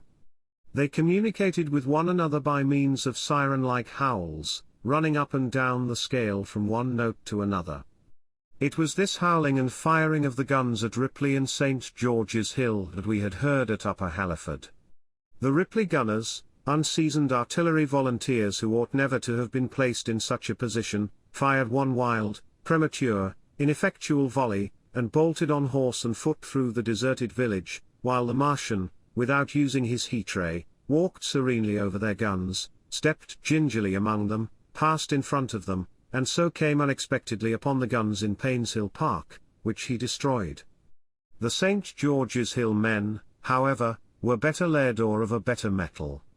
Hidden by a pine wood as they were, they seemed to have been quite unsuspected by the Martian nearest to them. They laid their guns as deliberately as if they had been on parade, and fired at about 1,000 yards range. The shells flashed all round him, and he was seen to advance a few paces, stagger, and go down. Everybody yelled together, and the guns were reloaded in frantic haste. The overthrown Martian set up a prolonged ululation, and immediately a second glittering giant, answering him, appeared over the trees to the south. It would seem that a leg of the tripod had been smashed by one of the shells. The whole of the second volley flew wide of the Martian on the ground, and, simultaneously, both his companions brought their heat rays to bear on the battery. The ammunition blew up, the pine trees all about the guns flashed into fire, and only 1 or 2 of the men who were already running over the crest of the hill escaped. After this it would seem that the 3 took counsel together and halted, and the scouts who were watching them report that they remained absolutely stationary for the next half hour. The Martian who had been overthrown crawled tediously out of his hood, a small brown figure, oddly suggestive from that distance of a speck of blight, and apparently engaged in the repair of his support. About 9 he had finished, for his cowl was then seen above the trees again. It was a few minutes past 9 that night when these 3 sentinels were joined by 4 other Martians, each carrying a thick black tube. A similar tube was handed to each of the 3, and the 7 proceeded to distribute themselves at equal distances along a curved line between St. George's Hill, Weybridge, and the village of Send, southwest of Ripley. A dozen rockets sprang out of the hills before them so soon as they began to move, and warned the waiting batteries about Ditton and Esher. At the same time 4 of their fighting machines, similarly armed with tubes, crossed the river, and 2 of them, black against the western sky, came into sight of myself and the curate as we hurried wearily and painfully along the road that runs northward out of Halliford. They moved, as it seemed to us, upon a cloud, for a milky mist covered the fields and rose to 1/3 of their height. At this sight the curate cried faintly in his throat, and began running, but I knew it was no good running from a Martian, and I turned aside and crawled through dewy nettles and brambles into the broad ditch by the side of the road. He looked back, saw what I was doing, and turned to join me. The 2 halted, the nearer to us standing and facing Sunbury, the remoter being a grey indistinctness towards the evening star, away towards Staines. The occasional howling of the Martians had ceased, they took up their positions in the huge crescent about their cylinders in absolute silence. It was a crescent with 12 miles between its horns. Never since the devising of gunpowder was the beginning of a battle so still. To us and to an observer about Ripley it would have had precisely the same effect, the Martians seemed in solitary possession of the darkling night, lit only as it was by the slender moon, the stars, the afterglow of the daylight, and the ruddy glare from St. George's Hill and the woods of Payne's Hill. But facing that crescent everywhere, at Staines, Hounslow, Ditton, Esher, Ockham, behind hills and woods south of the river, and across the flat grass meadows to the north of it, wherever a cluster of trees or village houses gave sufficient cover, the guns were waiting. The signal rockets burst and rained their sparks through the night and vanished, and the spirit of all those watching batteries rose to a tense expectation. The Martians had but to advance into the line of fire, and instantly those motionless black forms of men, those guns glittering so darkly in the early night, would explode into a thunderous fury of battle. No doubt the thought that was uppermost in 1,000 of those vigilant minds, even as it was uppermost in mine, was the riddle: how much they understood of us. Did they grasp that we in our millions were organized, disciplined, working together? Or did they interpret our spurts of fire, the sudden stinging of our shells, our steady investment of their encampment, as we should the furious unanimity of onslaught in a disturbed hive of bees? Did they dream they might exterminate us? At that time no one knew what food they needed. 100 such questions struggled together in my mind as I watched that vast sentinel shape. And in the back of my mind was the sense of all the huge unknown and hidden forces Londonward. Had they prepared pitfalls? Were the powder mills at Hounslow ready as a snare? Would the Londoners have the heart and courage to make a greater Moscow of their mighty province of houses? Then, after an interminable time, as it seemed to us, crouching and peering through the hedge, came a sound like the distant concussion of a gun. Another nearer, and then another. And then the Martian beside us raised his tube on high and discharged it, gunwise, with a heavy report that made the ground heave. The one towards Staines answered him. There was no flash, no smoke, simply that loaded detonation. I was so excited by these heavy minute guns following one another that I so far forgot my personal safety and my scalded hands as to clamber up into the hedge and stare towards Sunbury. As I did so a second report followed, and a big projectile hurtled overhead towards Hounslow. I expected at least to see smoke or fire, or some such evidence of its work. But all I saw was the deep blue sky above, with one solitary star, and the white mist spreading wide and low beneath. And there had been no crash, no answering explosion. The silence was restored, the minute lengthened. 3. What has happened? Said the curate, standing up beside me. Heaven knows, said I. A bat flickered by and vanished. A distant tumult of shouting began and ceased. I looked again at the Martian, and saw he was now moving eastward along the riverbank, with a swift, rolling motion. Every moment I expected the fire of some hidden battery to spring upon him, but the evening calm was unbroken. The figure of the Martian grew smaller as he receded, and presently the mist and the gathering night had swallowed him up. By a common impulse we clambered higher. Towards Sunbury was a dark appearance, as though a conical hill had suddenly come into being there, hiding our view of the farther country, and then, remoter across the river, over Walton, we saw another such summit. These hill-like forms grew lower and broader even as we stared. Moved by a sudden thought, I looked northward, and there I perceived a third of these cloudy black copiers had risen. Everything had suddenly become very still. Far away to the southeast, marking the quiet, we heard the Martians hooting to one another, and then the air quivered again with the distant thud of their guns. But the earthly artillery made no reply. Now at the time we could not understand these things, but later I was to learn the meaning of these ominous copiers that gathered in the twilight. Each of the Martians, standing in the great crescent I have described, had discharged, by means of the gun-like tube he carried, a huge canister over whatever hill, copse, cluster of houses, or other possible cover for guns, chanced to be in front of him. Some fired only one of these, some two, as in the case of the one we had seen. The one at Ripley is said to have discharged no fewer than 5 at that time. These canisters smashed on striking the ground, they did not explode, and incontinently disengaged an enormous volume of heavy, inky vapor, coiling and pouring upward in a huge and ebony cumulus cloud, a gaseous hill that sank and spread itself slowly over the surrounding country. And the touch of that vapor, the inhaling of its pungent wisps, was death to all that breathes. It was heavy, this vapor, heavier than the densest smoke, so that, after the first tumultuous uprush and outflow of its impact, it sank down through the air and poured over the ground in a manner rather liquid than gaseous, abandoning the hills, and streaming into the valleys and ditches and watercourses, even as I have heard the carbonic acid gas that pours from volcanic clefts is wont to do. And where it came upon water some chemical action occurred, and the surface would be instantly covered with a powdery scum that sank slowly and made way for more.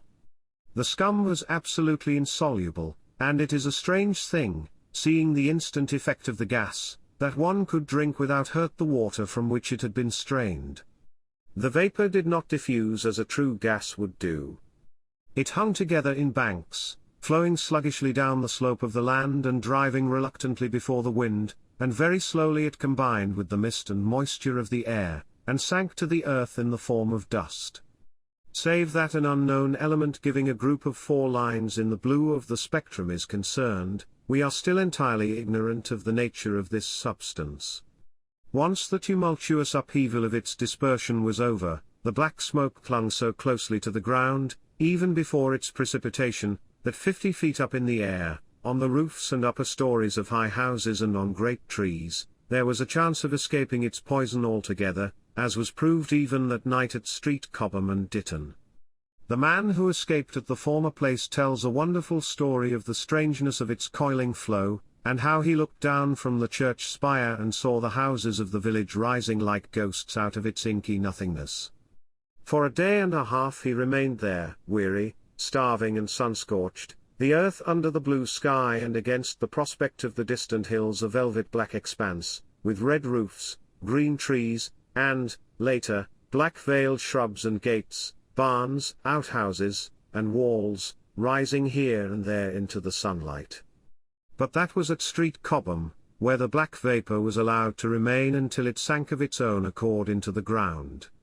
As a rule the Martians, when it had served its purpose, cleared the air of it again by wading into it and directing a jet of steam upon it. This they did with the vapor banks near us, as we saw in the starlight from the window of a deserted house at Upper Halliford, whither we had returned. From there we could see the searchlights on Richmond Hill and Kingston Hill going to and from, and about 11 the windows rattled, and we heard the sound of the huge siege guns that had been put in position there. These continued intermittently for the space of a quarter of an hour, sending chance shots at the invisible Martians at Hampton and Ditton, and then the pale beams of the electric light vanished, and were replaced by a bright red glow. Then the 4th cylinder fell, a brilliant green meteor, as I learned afterwards, in Bushy Park. Before the guns on the Richmond and Kingston line of hills began, there was a fitful cannonade far away in the southwest, due, I believe, to guns being fired haphazard before the black vapor could overwhelm the gunners. So, setting about it as methodically as men might smoke out a wasp's nest, the Martians spread this strange stifling vapor over the Londonward country. The horns of the crescent slowly moved apart, until at last they formed a line from Hanwell to Coombe and Malden. All night through their destructive tubes advanced. Never once, after the Martian at St. George's Hill was brought down, did they give the artillery the ghost of a chance against them. Wherever there was a possibility of guns being laid for them unseen, a fresh canister of the black vapor was discharged, and where the guns were openly displayed the heat ray was brought to bear. By midnight the blazing trees along the slopes of Richmond Park and the glare of Kingston Hill threw their light upon a network of black smoke, blotting out the whole valley of the Thames and extending as far as the eye could reach. And through this 2 Martians slowly waded, and turned their hissing steam jets this way and that. They were sparing of the heat ray that night, either because they had but a limited supply of material for its production or because they did not wish to destroy the country but only to crush and overawe the opposition they had aroused. In the latter aim they certainly succeeded. Sunday night was the end of the organized opposition to their movements. After that no body of men would stand against them, so hopeless was the enterprise. Even the crews of the torpedo boats and destroyers that had brought their quick firers up the Thames refused to stop, mutinied, and went down again. The only offensive operation men ventured upon after that night was the preparation of mines and pitfalls, and even in that their energies were frantic and spasmodic. One has to imagine, as well as one may, the fate of those batteries towards Esher, waiting so tensely in the twilight. Survivors there were none. One may picture the orderly expectation, the officers alert and watchful, the gunners ready, the ammunition piled to hand, the limber gunners with their horses and wagons, the groups of civilian spectators standing as near as they were permitted, the evening stillness, the ambulances and hospital tents with the burned and wounded from Weybridge, then the dull resonance of the shots the Martians fired, and the clumsy projectile whirling over the trees and houses and smashing amid the neighboring fields. One may picture, too, the sudden shifting of the attention, the swiftly spreading coils and bellyings of that blackness advancing headlong, towering heavenward, turning the twilight to a palpable darkness, a strange and horrible antagonist of vapor striding upon its victims, men and horses near it seen dimly, running, shrieking, falling headlong, shouts of dismay, the guns suddenly abandoned, men choking and writhing on the ground, and the swift broadening out of the opaque cone of smoke. And then night and extinction, nothing but a silent mass of impenetrable vapor hiding its dead. Before dawn the black vapor was pouring through the streets of Richmond, and the disintegrating organism of government was, with a last expiring effort, rousing the population of London to the necessity of flight. Part 1. Chapter 16. The Exodus from London. So you understand the roaring wave of fear that swept through the greatest city in the world just as Monday was dawning, the stream of flight rising swiftly to a torrent, lashing in a foaming tumult round the railway stations, banked up into a horrible struggle about the shipping in the Thames, and hurrying by every available channel northward and eastward. By 10 o'clock the police organization, and by midday even the railway organizations, were losing coherency, losing shape and efficiency, guttering, softening, running at last in that swift liquefaction of the social body. All the railway lines north of the Thames and the southeastern people at Cannon Street had been warned by midnight on Sunday, and trains were being filled. People were fighting savagely for standing room in the carriages even at 2 o'clock. By 3, people were being trampled and crushed even in Bishopsgate Street, a couple of 100 yards or more from Liverpool Street Station. Revolvers were fired, people stabbed, and the policemen who had been sent to direct the traffic, exhausted and infuriated, were breaking the heads of the people they were called out to protect. And as the day advanced and the engine drivers and stokers refused to return to London, the pressure of the flight drove the people in an ever-thickening multitude away from the stations and along the northward running roads. By midday a Martian had been seen at Barnes, and a cloud of slowly sinking black vapour drove along the Thames and across the flats of Lambeth, cutting off all escape over the bridges in its sluggish advance. Another bank drove over Ealing, and surrounded a little island of survivors on Castle Hill, alive, but unable to escape. After a fruitless struggle to get aboard a northwestern train at Chalk Farm, the engines of the trains that had loaded in the goods yard there ploughed through shrieking people, and a dozen stalwart men fought to keep the crowd from crushing the driver against his furnace. My brother emerged upon the Chalk Farm road, dodged across through a hurrying swarm of vehicles, and had the luck to be foremost in the sack of a cycle shop. The front tire of the machine he got was punctured in dragging it through the window, but he got up and off, notwithstanding, with no further injury than a cut wrist. The steep foot of Haverstock Hill was impassable owing to several overturned horses, and my brother struck into Belsize Road. So he got out of the fury of the panic, and, skirting the Edgware Road, reached Edgware about 7, fasting and wearied, but well ahead of the crowd. Along the road people were standing in the roadway, curious, wondering. He was passed by a number of cyclists, some horsemen, and 2 motor cars. A mile from Edgware the rim of the wheel broke, and the machine became unrideable. He left it by the roadside and trudged through the village. There were shops half opened in the main street of the place, and people crowded on the pavement and in the doorways and windows, staring astonished at this extraordinary procession of fugitives that was beginning. He succeeded in getting some food at an inn. For a time he remained in Edgware not knowing what next to do. The flying people increased in number. Many of them, like my brother, seemed inclined to loiter in the place. There was no fresh news of the invaders from Mars. At that time the road was crowded, but as yet far from congested. Most of the fugitives at that hour were mounted on cycles, but there were soon motor cars, hansom cabs, and carriages hurrying along, and the dust hung in heavy clouds along the road to St. Albans. It was perhaps a vague idea of making his way to Chelmsford, where some friends of his lived, that at last induced my brother to strike into a quiet lane running eastward. Presently he came upon a stile, and, crossing it, followed a footpath northeastward. He passed near several farmhouses and some little places whose names he did not learn. He saw few fugitives until, in a grass lane towards High Barnet, he happened upon two ladies who became his fellow travellers.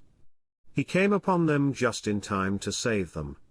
He heard their screams, and, hurrying round the corner, saw a couple of men struggling to drag them out of the little pony chaise in which they had been driving, while a third with difficulty held the frightened pony's head. One of the ladies, a short woman dressed in white, was simply screaming, the other, a dark, slender figure, slashed at the man who gripped her arm with a whip she held in her disengaged hand. My brother immediately grasped the situation, shouted, and hurried towards the struggle. One of the men desisted and turned towards him, and my brother, realizing from his antagonist's face that a fight was unavoidable, and being an expert boxer, went into him forthwith and sent him down against the wheel of the chaise. It was no time for pugilistic chivalry, and my brother laid him quiet with a kick, and gripped the collar of the man who pulled at the slender lady's arm. He heard the clatter of hoofs, the whip stung across his face, a third antagonist struck him between the eyes, and the man he held wrenched himself free and made off down the lane in the direction from which he had come. Partly stunned, he found himself facing the man who had held the horse's head, and became aware of the chaise receding from him down the lane, swaying from side to side, and with the women in it looking back. The man before him, a burly rough, tried to close, and he stopped him with a blow in the face. Then, realizing that he was deserted, he dodged round and made off down the lane after the chaise, with the sturdy man close behind him, and the fugitive, who had turned now, following remotely. Suddenly he stumbled and fell, his immediate pursuer went headlong, and he rose to his feet to find himself with a couple of antagonists again. He would have had little chance against them had not the slender lady very pluckily pulled up and returned to his help. It seems she had had a revolver all this time, but it had been under the seat when she and her companion were attacked.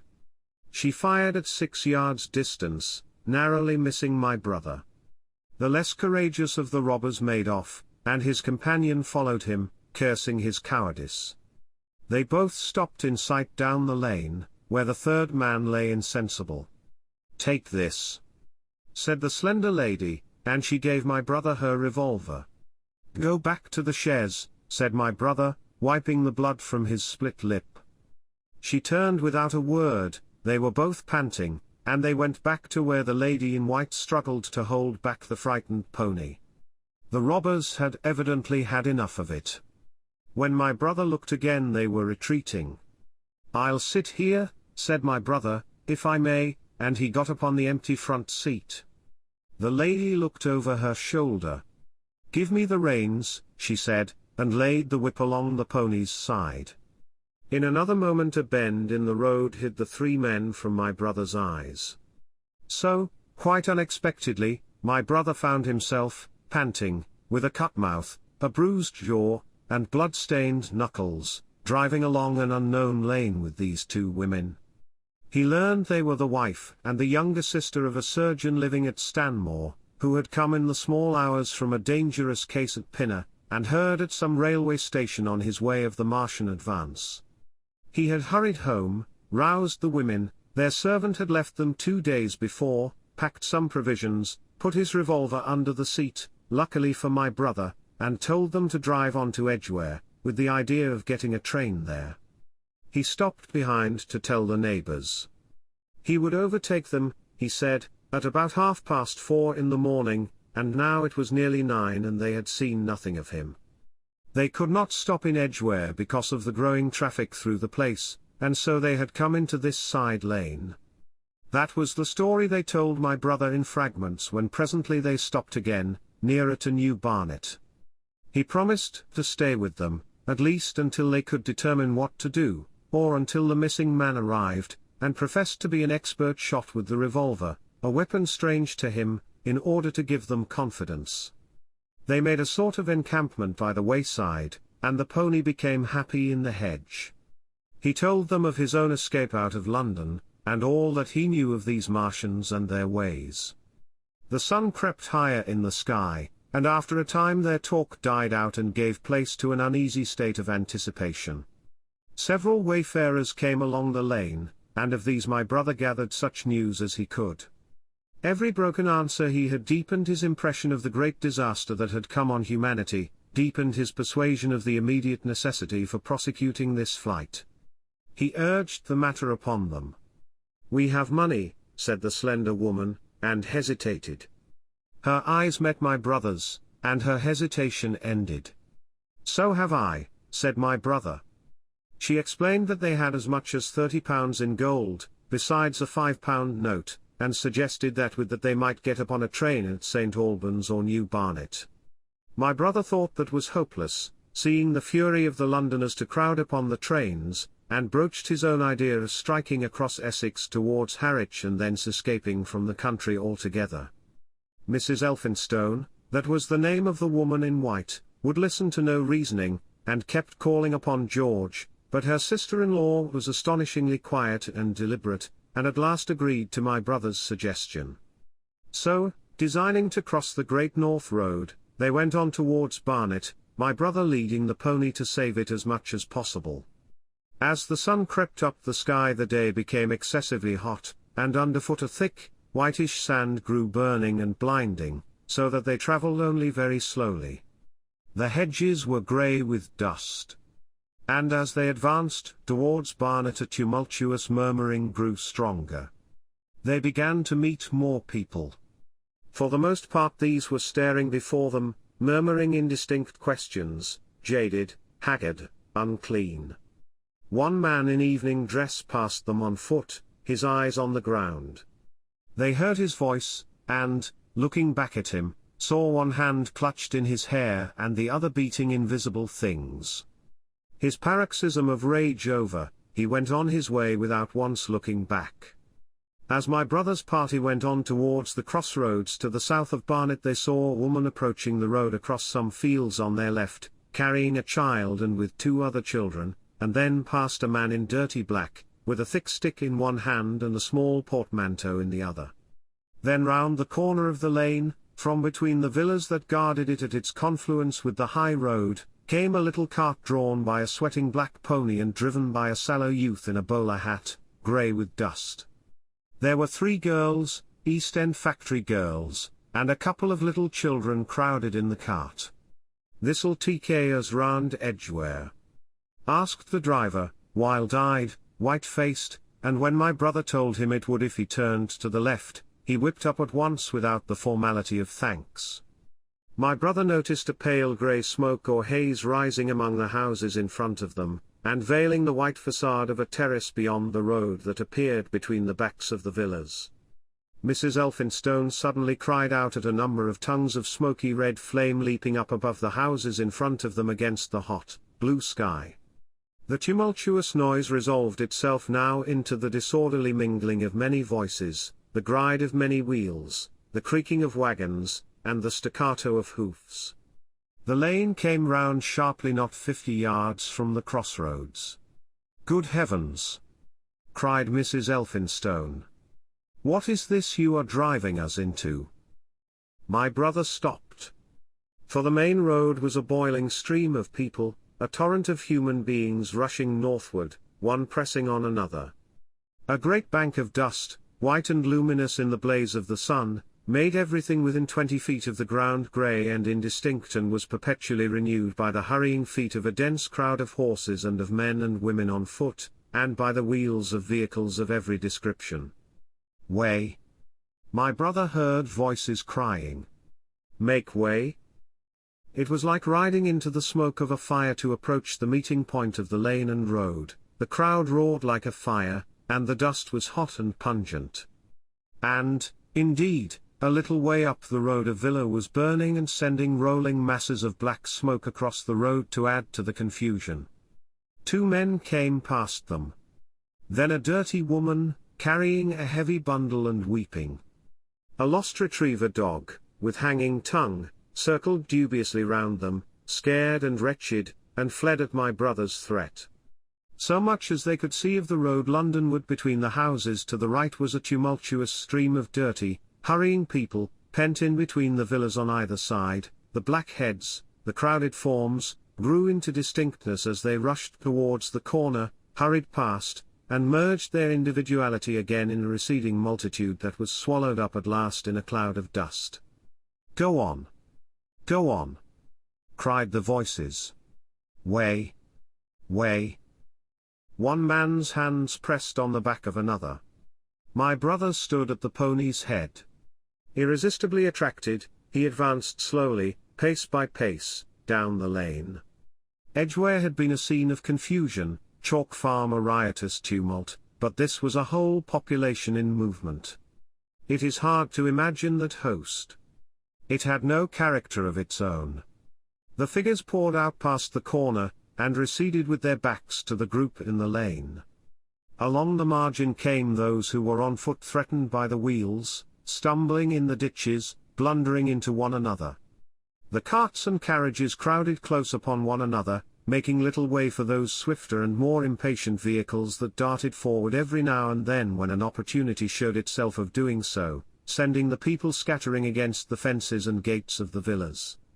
"Push on!" was the cry. "Push on! They are coming!" In one cart stood a blind man in the uniform of the Salvation Army, gesticulating with his crooked fingers and bawling, "Eternity! Eternity!" His voice was hoarse and very loud, so that my brother could hear him long after he was lost to sight in the dust. Some of the people who crowded in the carts whipped stupidly at their horses and quarreled with other drivers. Some sat motionless, staring at nothing with miserable eyes. Some gnawed their hands with thirst, or lay prostrate in the bottoms of their conveyances. The horses' bits were covered with foam, their eyes bloodshot. There were cabs, carriages, shop carts, wagons, beyond counting, a mail cart, a road cleaner's cart marked Vestry of St. Pancras, a huge timber wagon crowded with roughs. A brewer's dray rumbled by with its 2 near wheels splashed with fresh blood. "Clear the way!" cried the voices. "Clear the way!" "Eternity! Eternity!" came echoing down the road. There were sad, haggard women tramping by, well dressed, with children that cried and stumbled, their dainty clothes smothered in dust, their weary faces smeared with tears. With many of these came men, sometimes helpful, sometimes lowering and savage. Fighting side by side with them pushed some weary street outcast in faded black rags, wide-eyed, loud-voiced, and foul-mouthed. There were sturdy workmen thrusting their way along, wretched, unkempt men, clothed like clerks or shopmen, struggling spasmodically, a wounded soldier my brother noticed, men dressed in the clothes of railway porters, one wretched creature in a nightshirt with a coat thrown over it. But varied as its composition was, certain things all that host had in common. There were fear and pain on their faces, and fear behind them. A tumult up the road, a quarrel for a place in a wagon, sent the whole host of them quickening their pace. Even a man so scared and broken that his knees bent under him was galvanized for a moment into renewed activity. The heat and dust had already been at work upon this multitude. Their skins were dry, their lips black and cracked. They were all thirsty, weary, and footsore. And amid the various cries one heard disputes, reproaches, groans of weariness and fatigue. The voices of most of them were hoarse and weak. Through it all ran a refrain. Way! Way! The Martians are coming! Few stopped and came aside from that flood.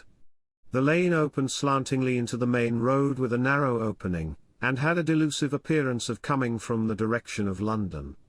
Yet a kind of eddy of people drove into its mouth, weaklings elbowed out of the stream, who for the most part rested but a moment before plunging into it again.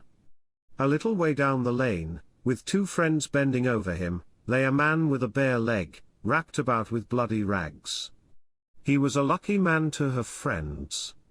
A little old man, with a grey military moustache and a filthy black frock coat, limped out and sat down beside the trap, removed his boot, his sock was blood-stained, shook out a pebble, and hobbled on again. And then a little girl of 8 or 9, all alone, threw herself under the hedge close by my brother, weeping.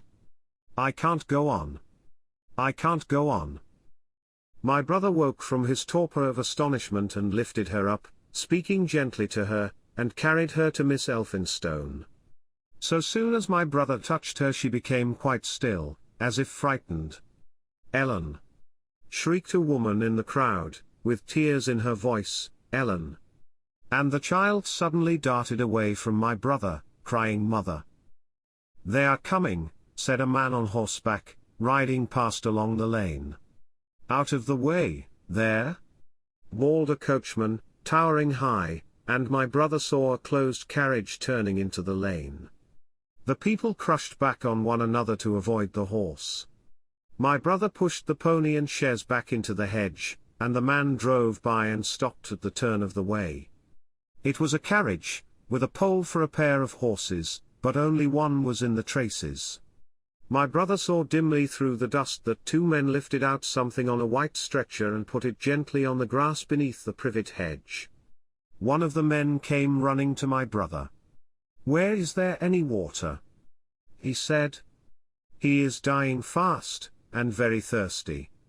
It is Lord Garrick." "Lord Garrick," said my brother, the Chief Justice. "The water," he said. "There may be a tap," said my brother, "in some of the houses. We have no water. I dare not leave my people." The man pushed against the crowd towards the gate of the corner house. "Go on," said the people, thrusting at him. "They are coming. Go on." Then my brother's attention was distracted by a bearded, eagle-faced man lugging a small handbag, which split even as my brother's eyes rested on it and disgorged a mass of sovereigns that seemed to break up into separate coins as it struck the ground. They rolled hither and thither among the struggling feet of men and horses. The man stopped and looked stupidly at the heap, and the shaft of a cab struck his shoulder and sent him reeling. He gave a shriek and dodged back, and a cartwheel shaved him narrowly. "Way!" cried the men all about him. "Make way!" So soon as the cab had passed, he flung himself, with both hands open, upon the heap of coins, and began thrusting handfuls in his pocket. A horse rose close upon him, and in another moment, half rising, he had been borne down under the horse's hoofs. "Stop!" screamed my brother, and pushing a woman out of his way, tried to clutch the bit of the horse. Before he could get to it, he heard a scream under the wheels, and saw through the dust the rim passing over the poor wretch's back. The driver of the cart slashed his whip at my brother, who ran round behind the cart. The multitudinous shouting confused his ears. The man was writhing in the dust among his scattered money, unable to rise, for the wheel had broken his back, and his lower limbs lay limp and dead. My brother stood up and yelled at the next driver, and a man on a black horse came to his assistance. "Get him out of the road," said he, and, clutching the man's collar with his free hand, my brother lugged him sideways. But he still clutched after his money, and regarded my brother fiercely, hammering at his arm with a handful of gold. "Go on! go on!" shouted angry voices behind. "Way! Way!" There was a smash as the pole of a carriage crashed into the cart that the man on horseback stopped. My brother looked up, and the man with the gold twisted his head round and bit the wrist that held his collar. There was a concussion, and the black horse came staggering sideways, and the cart horse pushed beside it.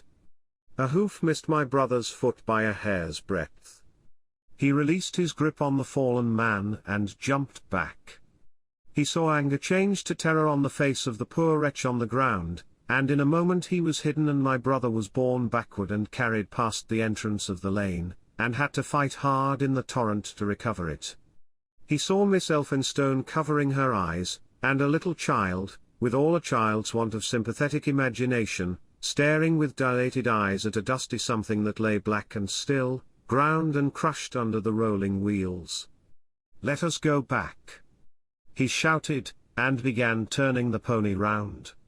"We cannot cross this hell," he said, and they went back 100 yards the way they had come, until the fighting crowd was hidden.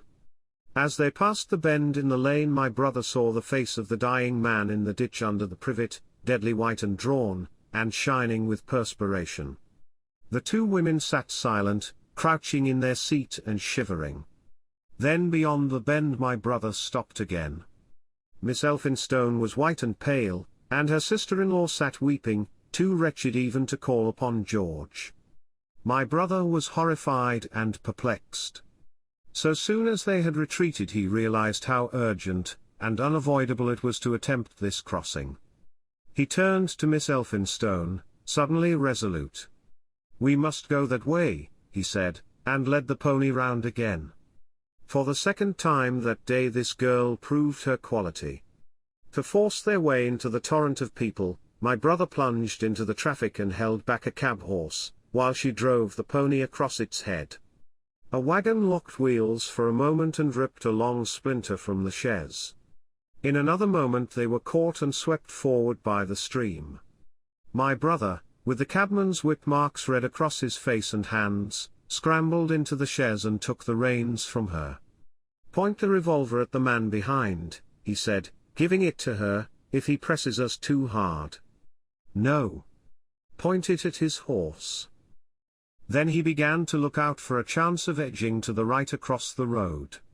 But once in the stream he seemed to lose volition, to become a part of that dusty route. They swept through Chipping Barnet with the torrent. They were nearly a mile beyond the centre of the town before they had fought across to the opposite side of the way. It was din and confusion indescribable, but in and beyond the town the road forks repeatedly, and this to some extent relieved the stress. They struck eastward through Hadley, and there on either side of the road, and at another place farther on they came upon a great multitude of people drinking at the stream, some fighting to come at the water. And farther on, from a lull near East Barnet, they saw two trains running slowly one after the other without signal or order, trains swarming with people, with men even among the coals behind the engines, going northward along the Great Northern Railway. My brother supposes they must have filled outside London, for at that time the furious terror of the people had rendered the central termini impossible. Near this place they halted for the rest of the afternoon, for the violence of the day had already utterly exhausted all three of them. They began to suffer the beginnings of hunger, the night was cold, and none of them dared to sleep. And in the evening many people came hurrying along the road nearby their stopping place, fleeing from unknown dangers before them, and going in the direction from which my brother had come. Part 1. Chapter 17. The Thunder Child? Had the Martians aimed only at destruction, they might on Monday have annihilated the entire population of London, as it spread itself slowly through the home counties. Not only along the road through Barnet, but also through Edgware and Waltham Abbey, and along the roads eastward to Southend and Shoeburyness, and south of the Thames to Deal and Broadstairs, poured the same frantic rout. If one could have hung that June morning in a balloon in the blazing blue above London, every northward and eastward road running out of the tangled maze of streets would have seemed stippled black with the streaming fugitives, each a human agony of terror and physical distress. I have set forth at length in the last chapter my brother's account of the road through Chipping Barnet, in order that my readers may realize how that swarming of black dots appeared to one of those concerned. Never before in the history of the world had such a mass of human beings moved and suffered together. The legendary hosts of Goths and Huns, the hugest armies Asia has ever seen, would have been but a drop in that current. And this was no disciplined march, it was a stampede gigantic and terrible, without order and without a goal, 6 million people unarmed and unprovisioned, driving headlong. It was the beginning of the rout of civilization, of the massacre of mankind. Directly below him the balloonist would have seen the network of streets far and wide, houses, churches, squares, crescents, gardens, already derelict, spread out like a huge map, and in the southward blotted over Ealing, Richmond, Wimbledon, it would have seemed as if some monstrous pen had flung ink upon the chart.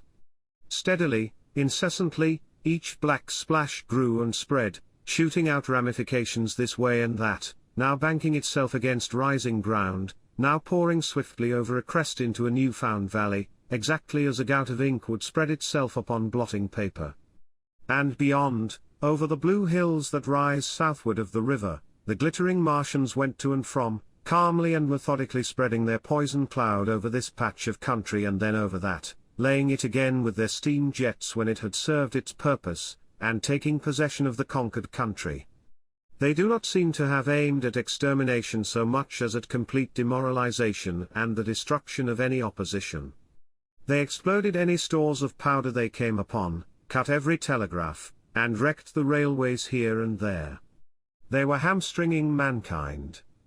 They seemed in no hurry to extend the field of their operations, and did not come beyond the central part of London all that day.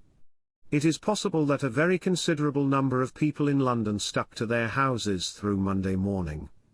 Certain it is that many died at home suffocated by the black smoke. Until about midday the Pool of London was an astonishing scene.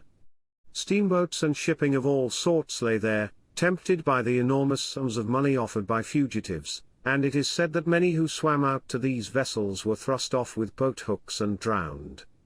About 1 o'clock in the afternoon the thinning remnant of a cloud of the black vapour appeared between the arches of Blackfriars Bridge. At that the Pool became a scene of mad confusion, fighting, and collision, and for some time a multitude of boats and barges jammed in the northern arch of the Tower Bridge, and the sailors and lightermen had to fight savagely against the people who swarmed upon them from the river front.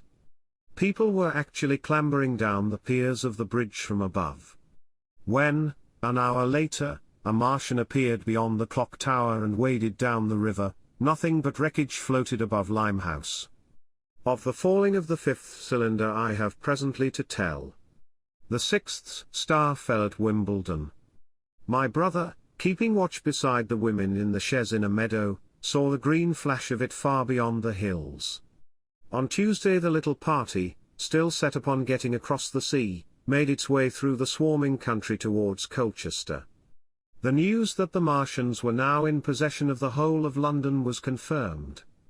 They had been seen at Highgate, and even, it was said, at Neasden. But they did not come into my brother's view until the morrow. That day the scattered multitudes began to realize the urgent need of provisions. As they grew hungry the rights of property ceased to be regarded. Farmers were out to defend their cattle sheds, granaries, and ripening root crops with arms in their hands.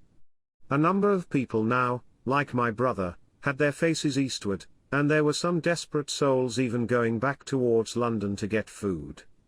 These were chiefly people from the northern suburbs, whose knowledge of the black smoke came by hearsay.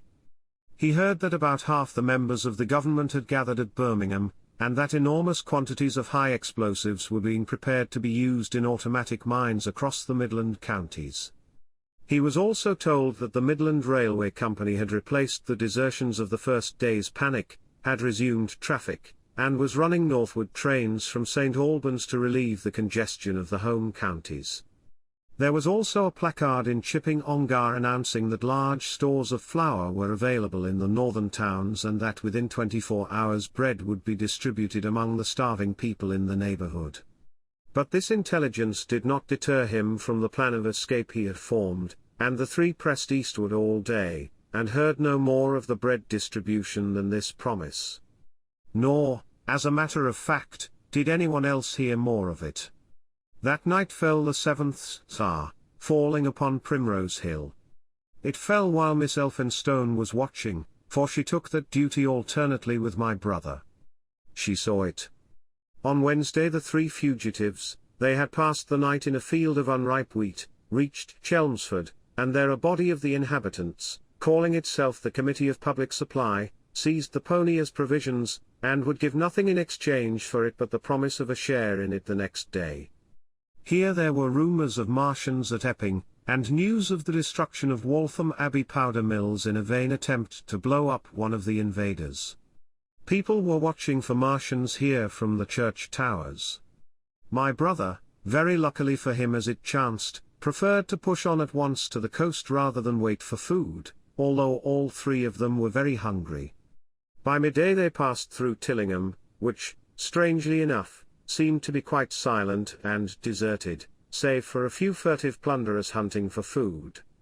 Near Tillingham they suddenly came in sight of the sea, and the most amazing crowd of shipping of all sorts that it is possible to imagine. For after the sailors could no longer come up the Thames, they came on to the Essex coast, to Harwich and Walton and Clacton, and afterwards to Foulness and Shoebury, to bring off the people. They lay in a huge sickle-shaped curve that vanished into mist at last towards the Naze.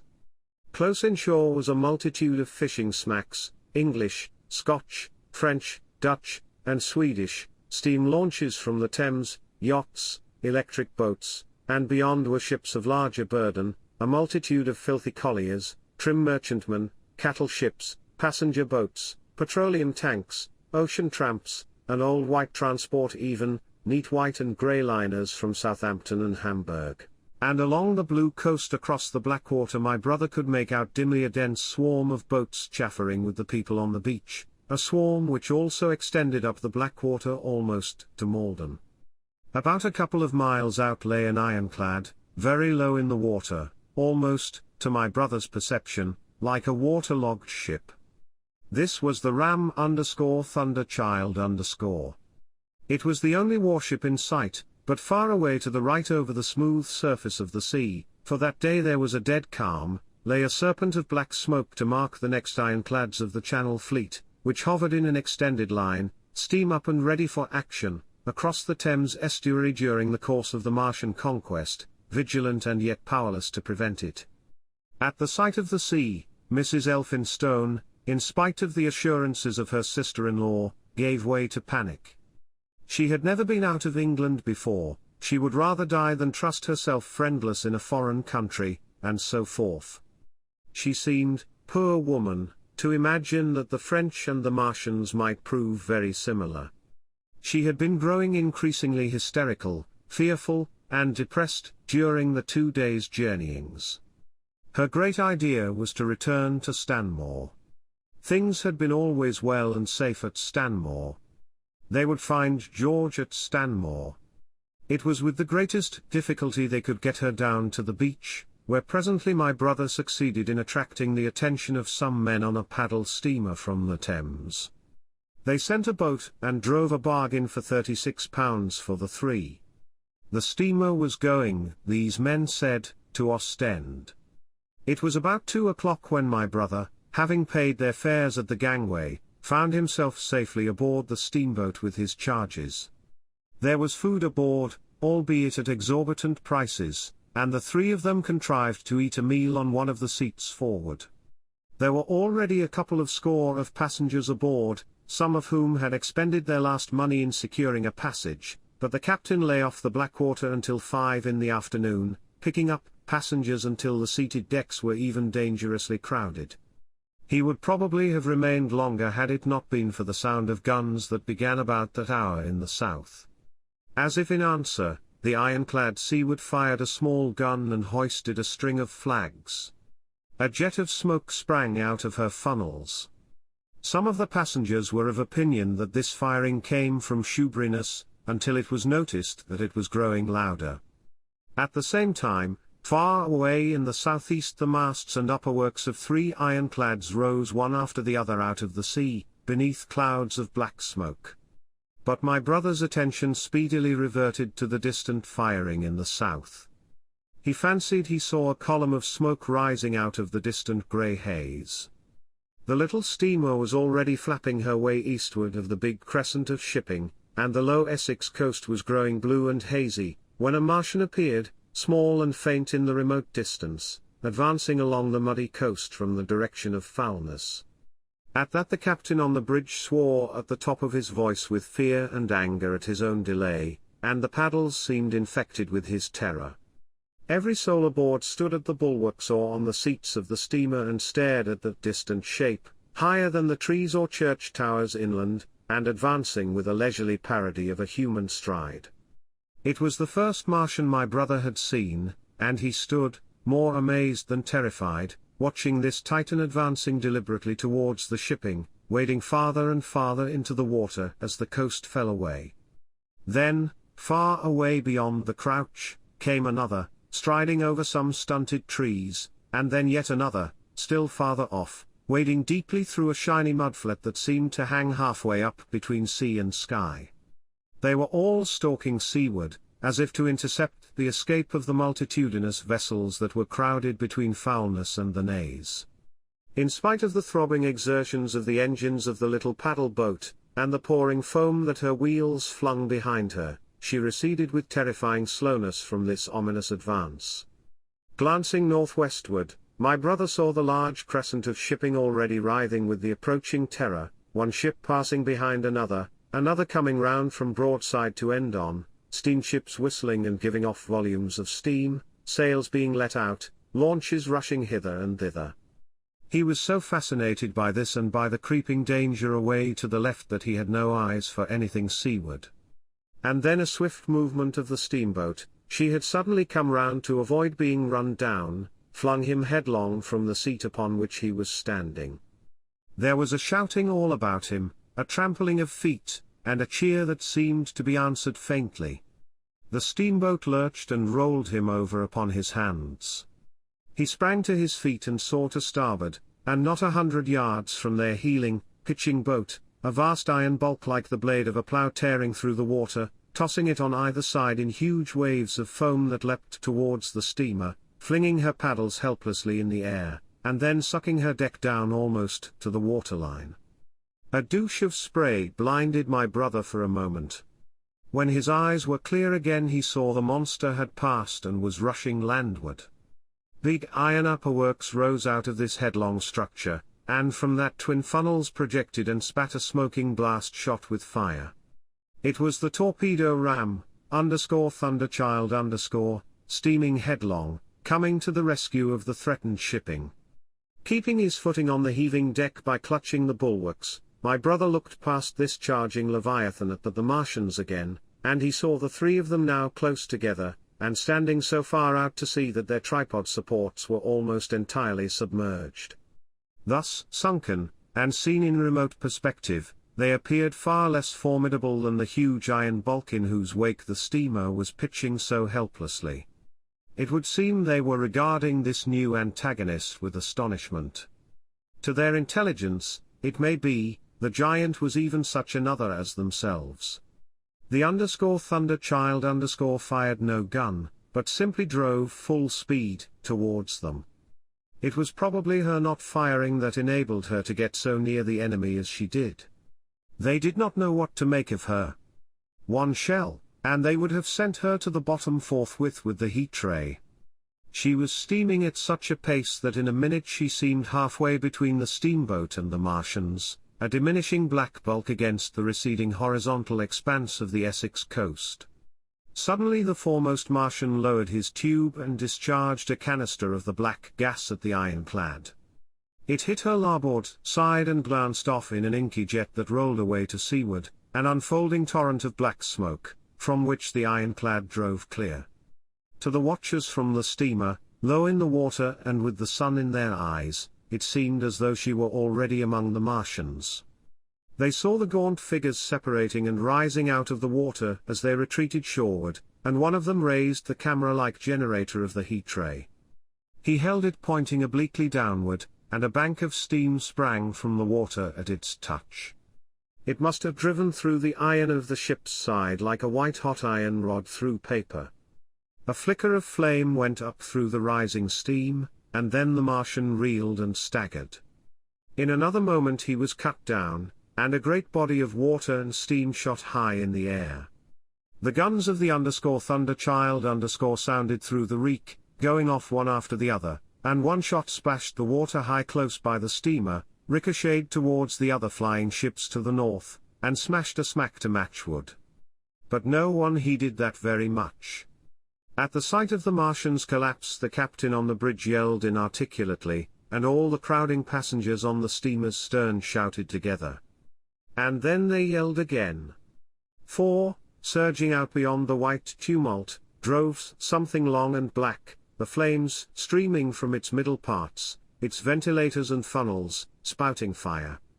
She was alive still, the steering gear, it seems, was intact and her engines working. She headed straight for a second Martian, and was within 100 yards of him when the heat ray came to bear. Then with a violent thud, a blinding flash, her decks, her funnels, leapt upward. The Martian staggered with the violence of her explosion, and in another moment the flaming wreckage, still driving forward with the impetus of its pace, had struck him and crumpled him up like a thing of cardboard. My brother shouted involuntarily. A boiling tumult of steam hid everything again. 2. Yelled the captain. Everyone was shouting. The whole steamer from end to end rang with frantic cheering that was taken up first by one and then by all in the crowding multitude of ships and boats that was driving out to sea. The steam hung upon the water for many minutes, hiding the third Martian and the coast altogether. And all this time the boat was paddling steadily out to sea and away from the fight, and when at last the confusion cleared, the drifting bank of black vapor intervened, and nothing of the _Thunderchild_ could be made out, nor could the third Martian be seen. But the ironclads to seaward were now quite close and standing in towards shore past the steamboat. The little vessel continued to beat its way seaward, and the ironclads receded slowly towards the coast, which was hidden still by a marbled bank of vapor, part steam, part black gas, eddying and combining in the strangest way. The fleet of refugees was scattering to the northeast, several smacks were sailing between the ironclads and the steamboat. After a time, and before they reached the sinking cloud bank, the warships turned northward, and then abruptly went about and passed into the thickening haze of evening southward. The coast grew faint, and at last indistinguishable amid the low banks of clouds that were gathering about the sinking sun. Then suddenly out of the golden haze of the sunset came the vibration of guns, and a form of black shadows moving. Everyone struggled to the rail of the steamer and peered into the blinding furnace of the west, but nothing was to be distinguished clearly. A mass of smoke rose, slanting and barred the face of the sun. The steamboat throbbed on its way through an interminable suspense. The sun sank into grey clouds, the sky flushed and darkened, the evening star trembled into sight. It was deep twilight when the captain cried out and pointed. My brother strained his eyes. Something rushed up into the sky out of the greyness, rushed slantingly upward and very swiftly into the luminous clearness above the clouds in the western sky, something flat and broad, and very large, that swept round in a vast curve, grew smaller, sank slowly, and vanished again into the grey mystery of the night. And as it flew it rained down darkness upon the land. Part 2. The Earth Under the Martians. Chapter 1. Underfoot. In the first book I have wandered so much from my own adventures to tell of the experiences of my brother that all through the last 2 chapters 1 and the curate, have been lurking in the empty house at Halliford whither we fled to escape the black smoke. There I will resume. We stopped there all Sunday night and all the next day, the day of the panic, in a little island of daylight, cut off by the black smoke from the rest of the world. We could do nothing but wait in aching inactivity during those 2 weary days. My mind was occupied by anxiety for my wife. I figured her at Leatherhead, terrified, in danger, mourning me already as a dead man. I paced the rooms and cried aloud when I thought of how I was cut off from her, of all that might happen to her in my absence. My cousin I knew was brave enough for any emergency, but he was not the sort of man to realize danger quickly, to rise promptly. What was needed now was not bravery, but circumspection. My only consolation was to believe that the Martians were moving Londonward and away from her. Such vague anxieties keep the mind sensitive and painful. I grew very weary and irritable with the curate's perpetual ejaculations. I tired of the sight of his selfish despair. After some ineffectual remonstrance I kept away from him, staying in a room, evidently a children's schoolroom, containing globes, forms, and copybooks. When he followed me thither, I went to a box room at the top of the house and, in order to be alone with my aching miseries, locked myself in. We were hopelessly hemmed in by the black smoke all that day and the morning of the next. There were signs of people in the next house on Sunday evening, a face at a window and moving lights, and later the slamming of a door. But I do not know who these people were, nor what became of them. We saw nothing of them next day. The black smoke drifted slowly riverward all through Monday morning, creeping nearer and nearer to us, driving at last along the roadway outside the house that hid us. A Martian came across the fields about midday, laying the stuff with a jet of superheated steam that hissed against the walls, smashed all the windows it touched, and scalded the curate's hand, as he fled out of the front room. When at last we crept across the sodden rooms and looked out again, the country northward was as though a black snowstorm had passed over it. Looking towards the river, we were astonished to see an unaccountable redness mingling with the black of the scorched meadows.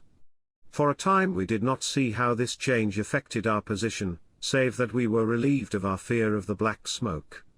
But later I perceived that we were no longer hemmed in, that now we might get away. So soon as I realized that the way of escape was open, my dream of action returned. But the curate was lethargic, unreasonable. "We are safe here," he repeated, "safe here." I resolved to leave him, would that I had. Wiser now for the artilleryman's teaching, I sought out food and drink. I had found oil and rags for my burns, and I also took a hat and a flannel shirt that I found in one of the bedrooms. When it was clear to him that I meant to go alone, had reconciled myself to going alone, he suddenly roused himself to come.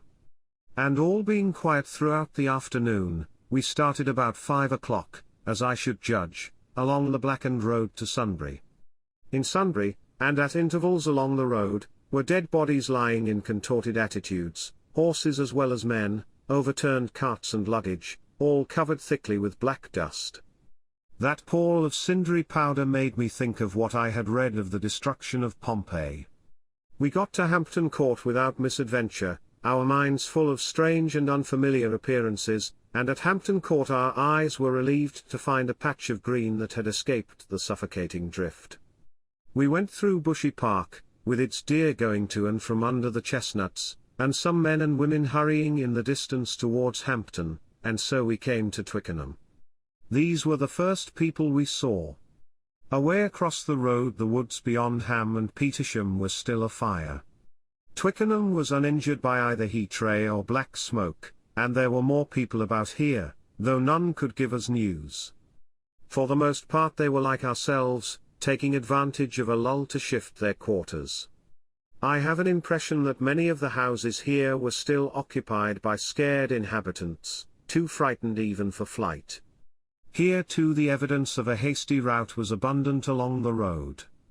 I remember most vividly 3 smashed bicycles in a heap, pounded into the road by the wheels of subsequent carts.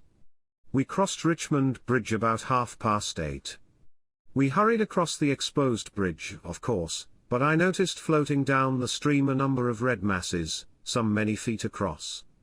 I did not know what these were, there was no time for scrutiny, and I put a more horrible interpretation on them than they deserved. Here again on the Surrey side were black dust that had once been smoke, and dead bodies, a heap near the approach to the station, but we had no glimpse of the Martians until we were some way towards Barnes. We saw in the blackened distance a group of 3 people running down a side street towards the river, but otherwise it seemed deserted.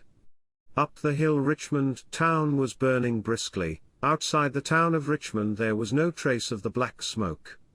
Then suddenly, as we approached Kew, came a number of people running, and the upper works of a Martian fighting machine loomed in sight over the housetops, not 100 yards away from us.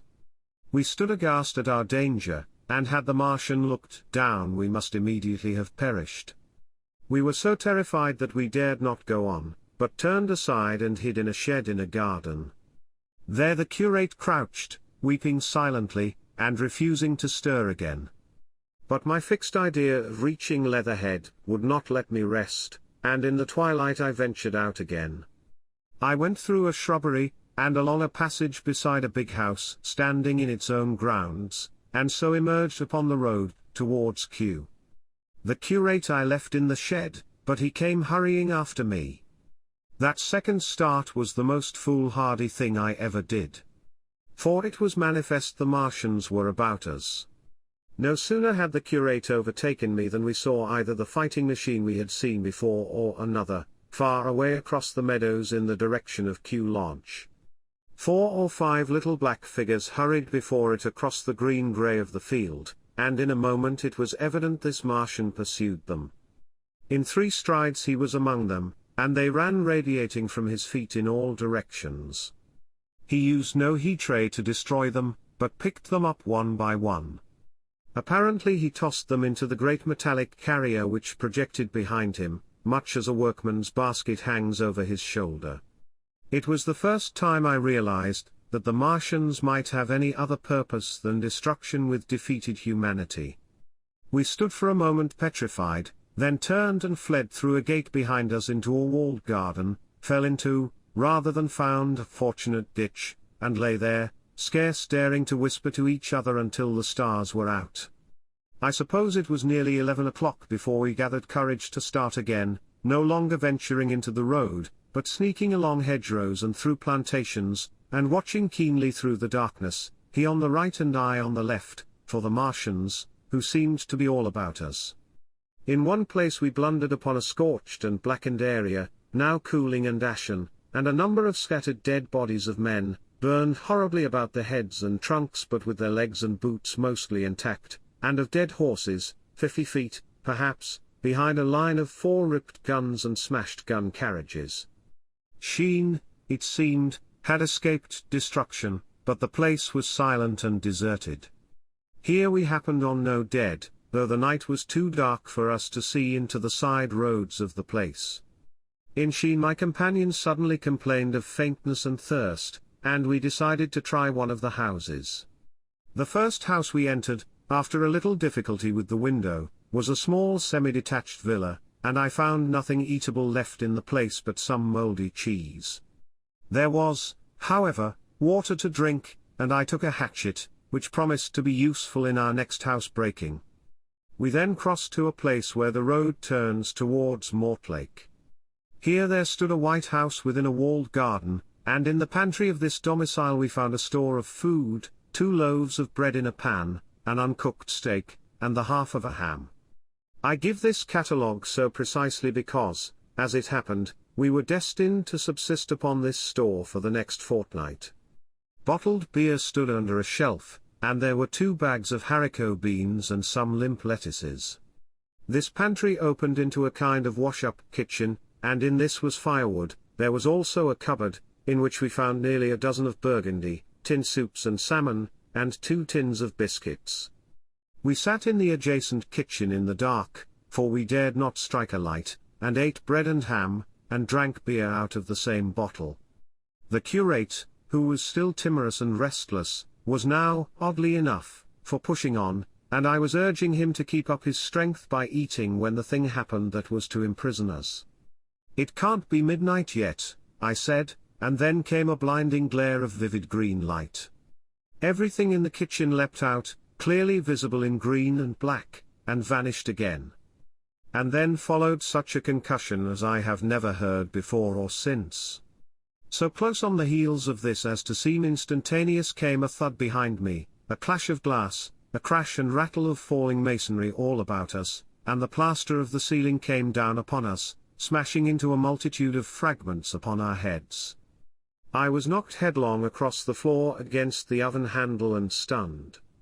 I was insensible for a long time, the curate told me, and when I came to we were in darkness again, and he, with a face wet, as I found afterwards, with blood from a cut forehead, was dabbing water over me.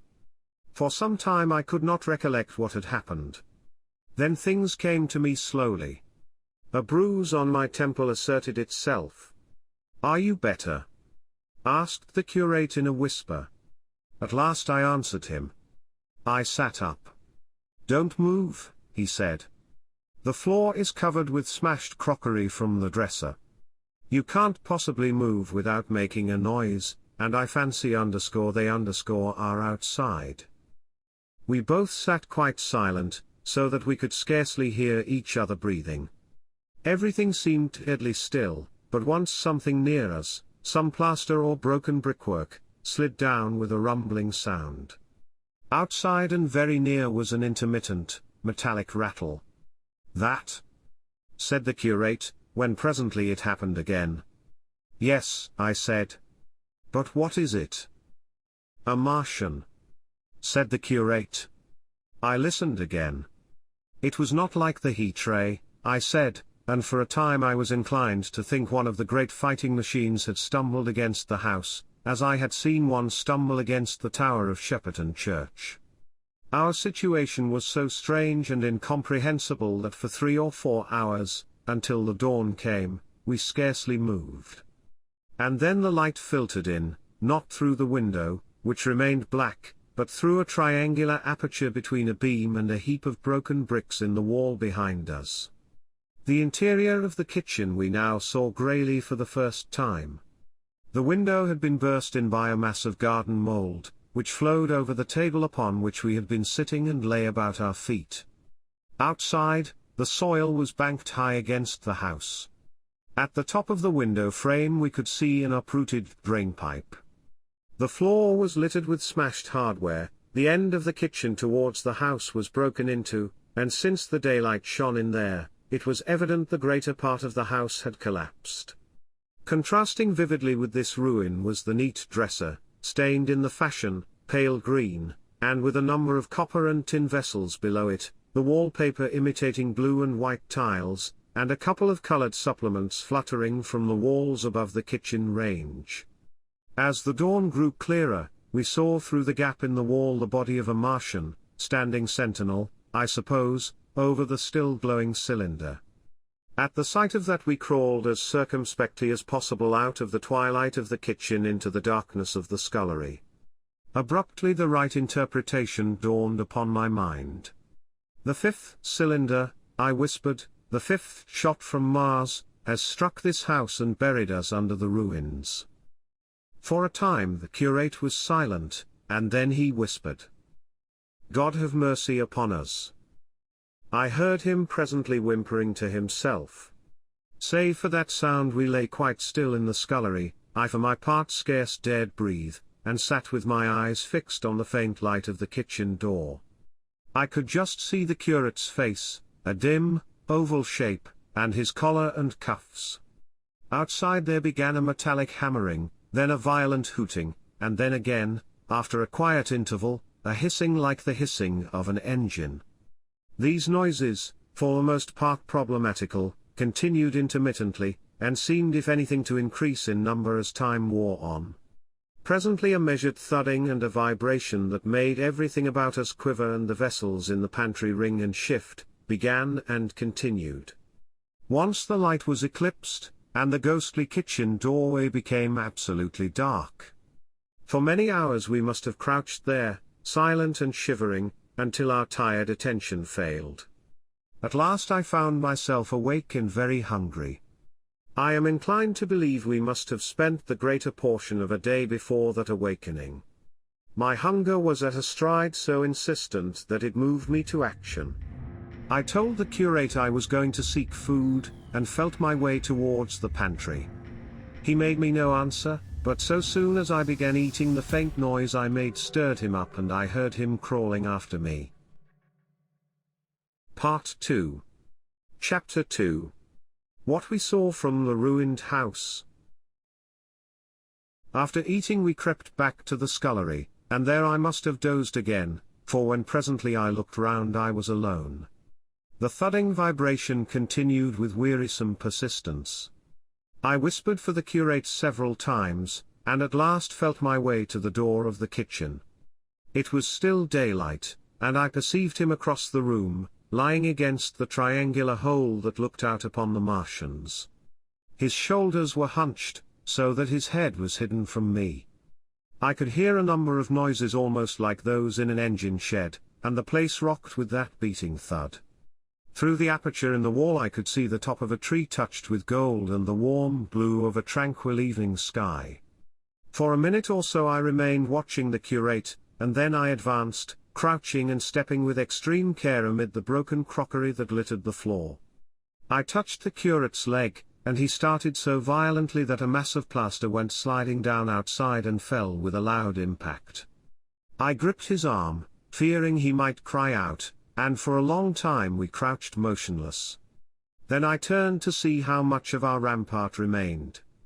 The detachment of the plaster had left a vertical slit open in the debris, and by raising myself cautiously across a beam I was able to see out of this gap into what had been overnight a quiet suburban roadway. Vast, indeed, was the change that we beheld. The fifth cylinder must have fallen right into the midst of the house we had first visited. The building had vanished, completely smashed, pulverized, and dispersed by the blow. The cylinder lay now far beneath the original foundations, deep in a hole, already vastly larger than the pit I had looked into at Woking. The earth all round it had splashed under that tremendous impact, splashed is the only word, and lay in heaped piles that hid the masses of the adjacent houses. It had behaved exactly like mud under the violent blow of a hammer. Our house had collapsed backward, the front portion, even on the ground floor, had been destroyed completely. By a chance the kitchen and scullery had escaped, and stood buried now under soil and ruins, closed in by tons of earth on every side save towards the cylinder. Over that aspect we hung now on the very edge of the great circular pit the Martians were engaged in making. The heavy beating sound was evidently just behind us, and ever and again a bright green vapor drove up like a veil across our peephole. The cylinder was already opened in the center of the pit, and on the farther edge of the pit, amid the smashed and gravel-heaped shrubbery, one of the great fighting machines, deserted by its occupant, stood stiff and tall against the evening sky. At first I scarcely noticed the pit, and the cylinder, although it has been convenient to describe them first, on account of the extraordinary glittering mechanism I saw busy in the excavation, and on account of the strange creatures that were crawling slowly and painfully across the heaped mold near it. The mechanism it certainly was that held my attention first. It was one of those complicated fabrics that have since been called handling machines, and the study of which has already given such an enormous impetus to terrestrial invention. As it dawned upon me first, it presented a sort of metallic spider with 5 jointed, agile legs and with an extraordinary number of jointed levers, bars, and reaching and clutching tentacles about its body. Most of its arms were retracted, but with 3 long tentacles it was fishing out a number of rods, plates, and bars which lined the covering and apparently strengthened the walls of the cylinder. These, as it extracted them, were lifted out and deposited upon a level surface of earth behind it. Its motion was so swift, complex, and perfect that at first I did not see it as a machine, in spite of its metallic glitter. The fighting machines were coordinated and animated to an extraordinary pitch, but nothing to compare with this. People who have never seen these structures, and have only the ill-imagined efforts of artists or the imperfect descriptions of such eyewitnesses as myself to go upon, scarcely realize that living quality. I recall particularly the illustration of one of the first pamphlets to give a consecutive account of the war. The artist had evidently made a hasty study of one of the fighting machines, and there his knowledge ended.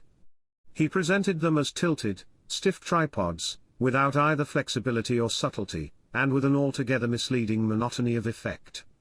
The pamphlet containing these renderings had a considerable vogue, and I mention them here simply to warn the reader against the impression they may have created. They were no more like the Martians I saw in action than a Dutch doll is like a human being. To my mind, the pamphlet would have been much better without them.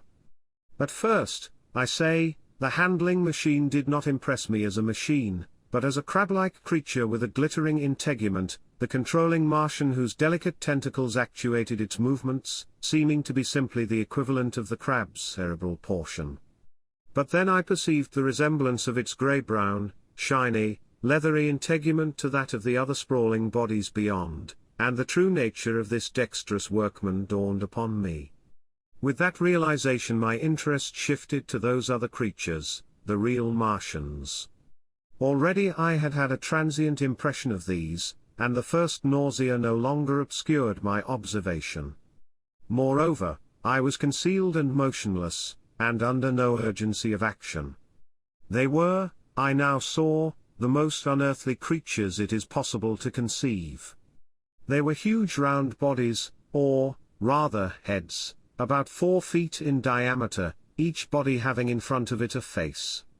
This face had no nostrils, indeed, the Martians do not seem to have had any sense of smell, but it had a pair of very large dark-colored eyes, and just beneath this a kind of fleshy beak.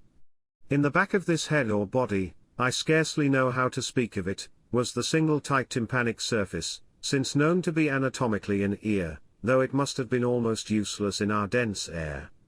In a group round the mouth were 16 slender, almost whip-like tentacles, arranged in 2 bunches of 8 each. These bunches have since been named rather aptly, by that distinguished anatomist, Professor Howes, the _hands_. Even as I saw these Martians for the first time they seemed to be endeavoring to raise themselves on these hands, but of course, with the increased weight of terrestrial conditions, this was impossible. There is reason to suppose that on Mars they may have progressed upon them with some facility. The internal anatomy, I may remark here, as dissection has since shown, was almost equally simple. The greater part of the structure was the brain, sending enormous nerves to the eyes, ear, and tactile tentacles. Besides this were the bulky lungs, into which the mouth opened, and the heart and its vessels.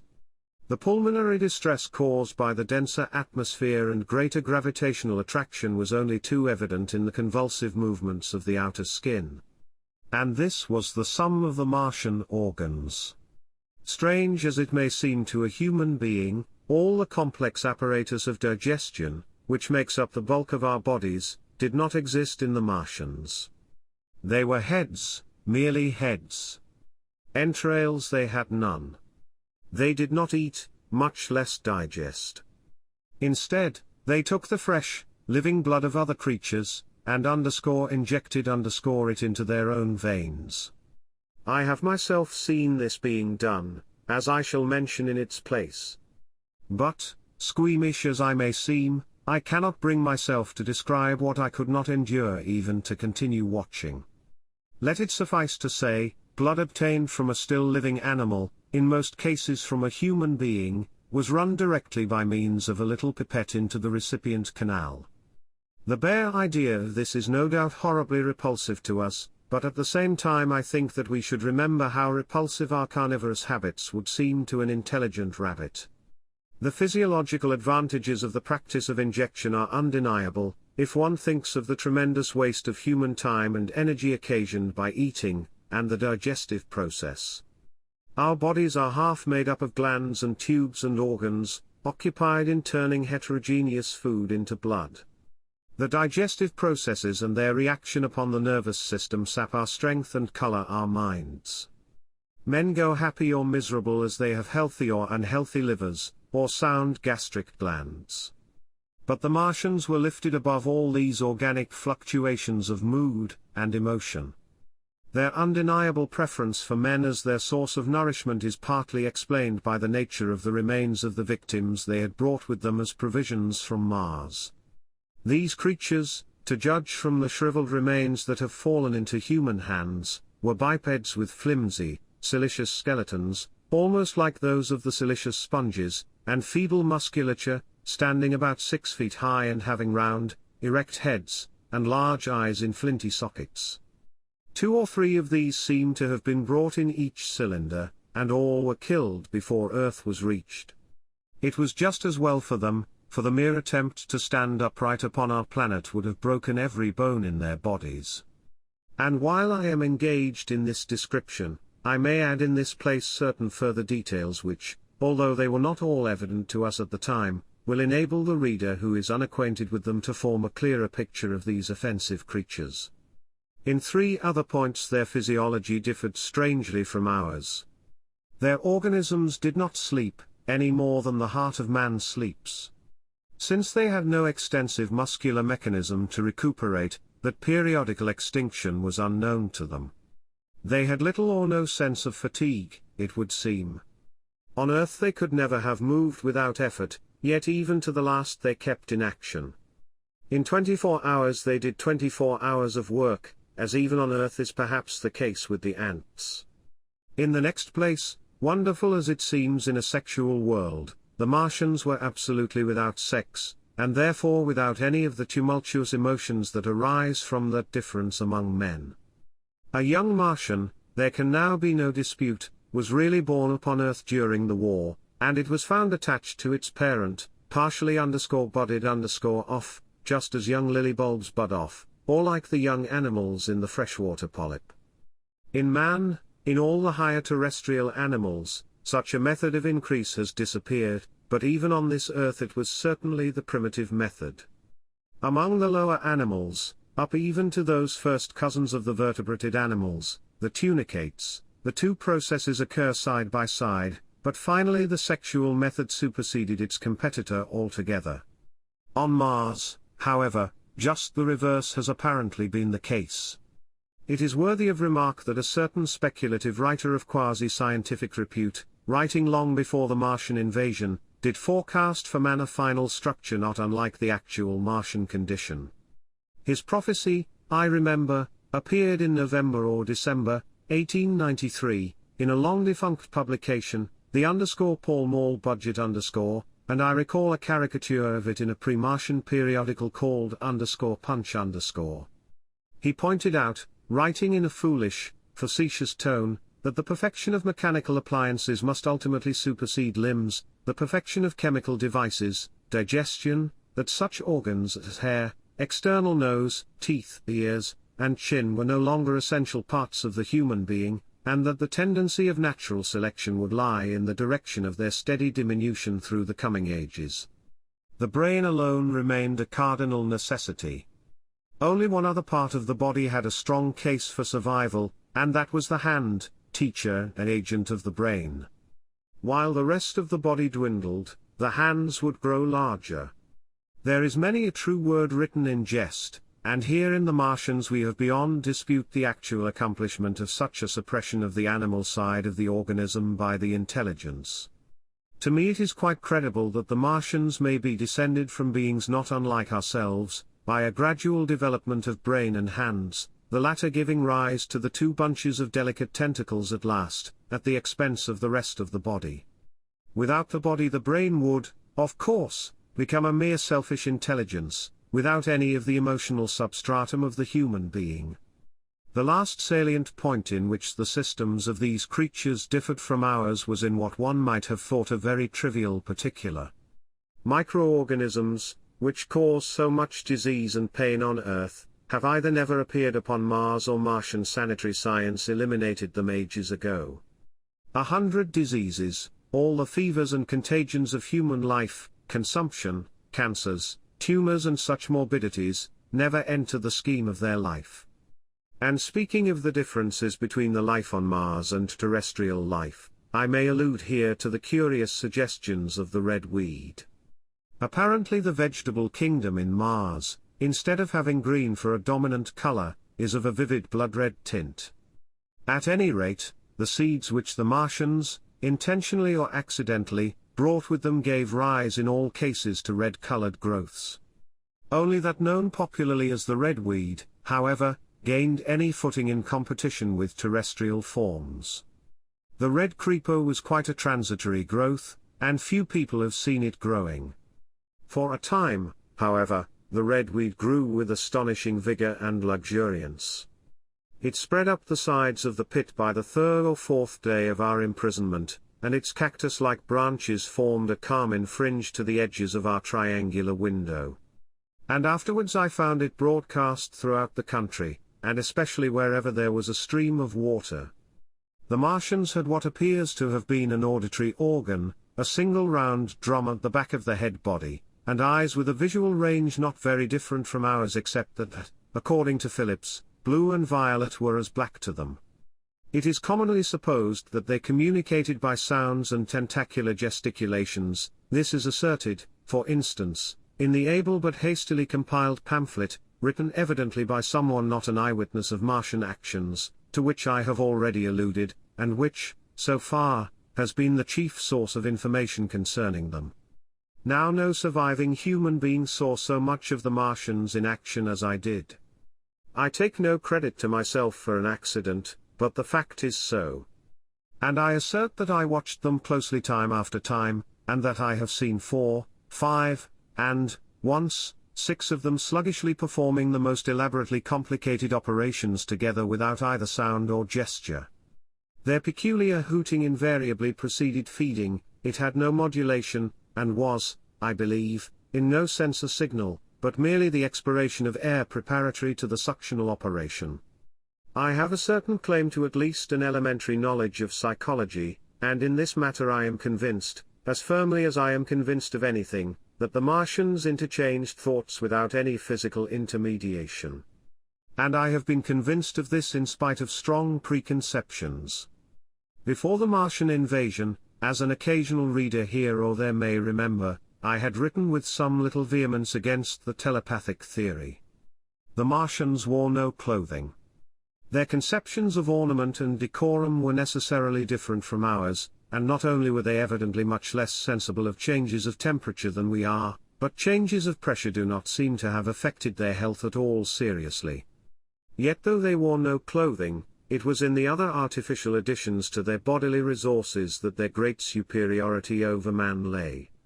We men, with our bicycles and road skates, our Lilienthal soaring machines, our guns and sticks and so forth, are just in the beginning of the evolution that the Martians have worked out. They have become practically mere brains, wearing different bodies according to their needs, just as men wear suits of clothes and take a bicycle in a hurry or an umbrella in the wet.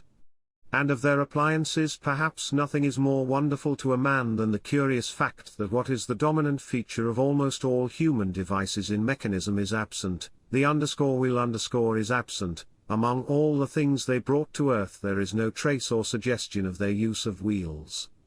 One would have at least expected it in locomotion. And in this connection it is curious to remark that even on this earth nature has never hit upon the wheel, or has preferred other expedients to its development. And not only did the Martians either not know of, which is incredible, or abstain from, the wheel, but in their apparatus singularly little use is made of the fixed pivot or relatively fixed pivot, with circular motions thereabout confined to one plane.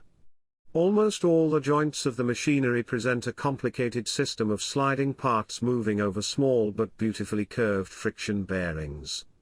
And while upon this matter of detail, it is remarkable that the long leverages of their machines are in most cases actuated by a sort of sham musculature of the discs in an elastic sheath. These discs become polarized and drawn closely and powerfully together when traversed by a current of electricity. In this way the curious parallelism to animal motions, which was so striking and disturbing to the human beholder, was attained. Such quasi-muscles abounded in the crab-like handling machine which, On my first peeping out of the slit, I watched unpacking the cylinder. It seemed infinitely more alive than the actual Martians lying beyond it in the sunset light, panting, stirring ineffectual tentacles, and moving feebly after their vast journey across space. While I was still watching their sluggish motions in the sunlight, and noting each strange detail of their form, the curate reminded me of his presence by pulling violently at my arm. I turned to a scowling face, and silent, eloquent lips. He wanted the slit, which permitted only one of us to peep through, and so I had to forego watching them for a time while he enjoyed that privilege. When I looked again, the busy handling machine had already put together several of the pieces of apparatus it had taken out of the cylinder into a shape having an unmistakable likeness to its own, and down on the left a busy little digging mechanism had come into view, emitting jets of green vapor and working its way round the pit, excavating and embanking in a methodical and discriminating manner. This it was which had caused the regular beating noise, and the rhythmic shocks that had kept our ruinous refuge quivering. It piped and whistled as it worked. So far as I could see, the thing was without a directing Martian at all. Part 2. Chapter 3. The Days of Imprisonment.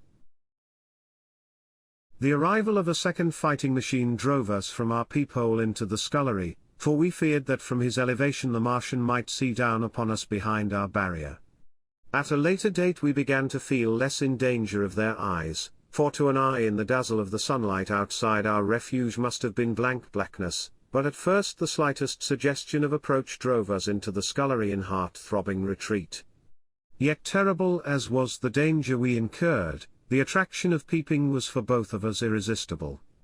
And I recall now with a sort of wonder that, in spite of the infinite danger in which we were between starvation and a still more terrible death, we could yet struggle bitterly for that horrible privilege of sight.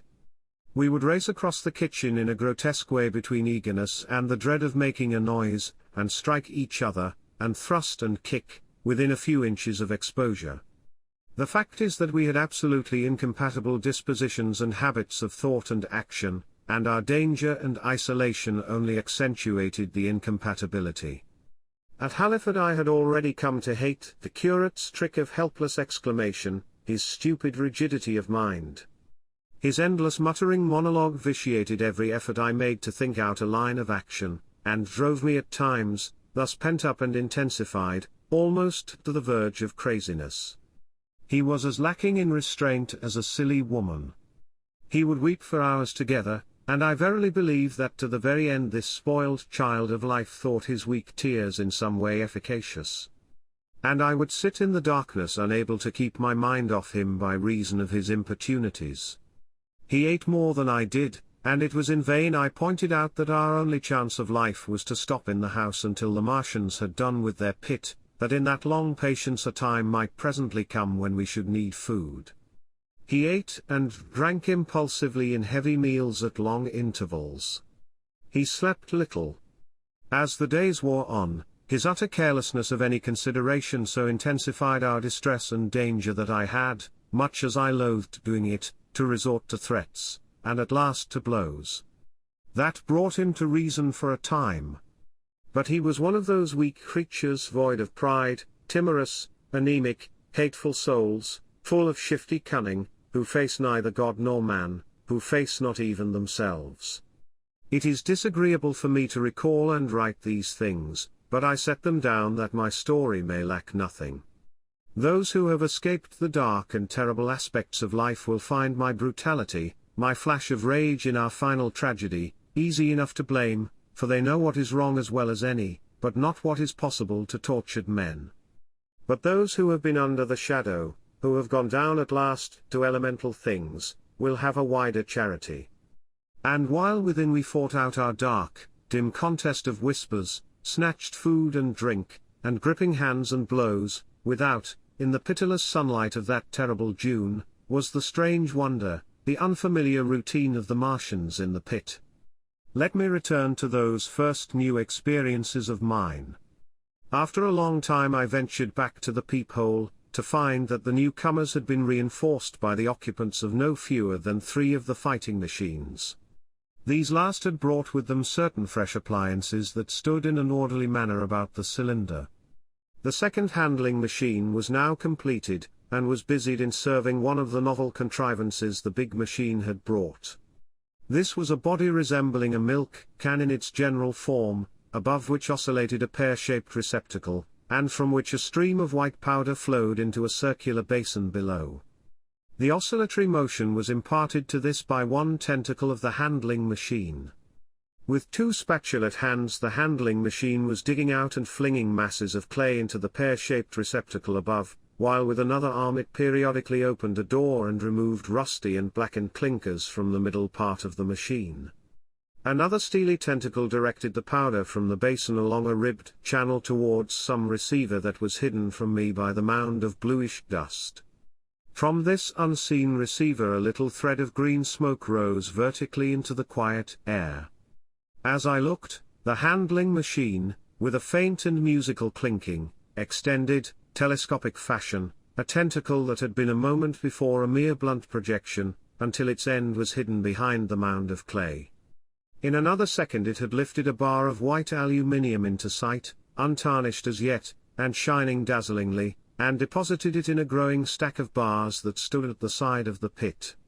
Between sunset and starlight this dexterous machine must have made more than 100 such bars out of the crude clay, and the mound of bluish dust rose steadily until it topped the side of the pit. The contrast between the swift and complex movements of these contrivances and the inert panting clumsiness of their masters was acute, and for days I had to tell myself repeatedly that these latter were indeed the living of the two things. The curate had possession of the slit when the first men were brought to the pit. I was sitting below, huddled up, listening with all my ears. He made a sudden movement backward, and I, fearful that we were observed, crouched in a spasm of terror. He came sliding down the rubbish and crept beside me in the darkness, inarticulate, gesticulating, and for a moment I shared his panic. His gesture suggested a resignation of the slit, and after a little while my curiosity gave me courage, and I rose up, stepped across him, and clambered up to it. At first I could see no reason for his frantic behavior. The twilight had now come, the stars were little and faint, but the pit was illuminated by the flickering green fire that came from the aluminium making. The whole picture was a flickering scheme of green gleams and shifting rusty black shadows, strangely trying to the eyes. Over and through it all went the bats, heeding it not at all. The sprawling Martians were no longer to be seen, the mound of blue-green powder had risen to cover them from sight, and a fighting machine, with its legs contracted, crumpled, and abbreviated, stood across the corner of the pit. And then, amid the clangor of the machinery, came a drifting suspicion of human voices, that I entertained at first only to dismiss. I crouched, watching this fighting machine closely, satisfying myself now for the first time that the hood did indeed contain a Martian. As the green flames lifted I could see the oily gleam of his integument and the brightness of his eyes. And suddenly I heard a yell, and saw a long tentacle reaching over the shoulder of the machine to the little cage that hunched upon its back. Then something struggling violently, was lifted high against the sky, a black, vague enigma against the starlight, and as this black object came down again, I saw by the green brightness that it was a man. For an instant he was clearly visible. He was a stout, ruddy, middle-aged man, well dressed. 3 days before, he must have been walking the world, a man of considerable consequence. I could see his staring eyes and gleams of light on his studs and watch chain. He vanished behind the mound, and for a moment there was silence. And then began a shrieking and a sustained and cheerful hooting from the Martians. I slid down the rubbish, struggled to my feet, clapped my hands over my ears, and bolted into the scullery.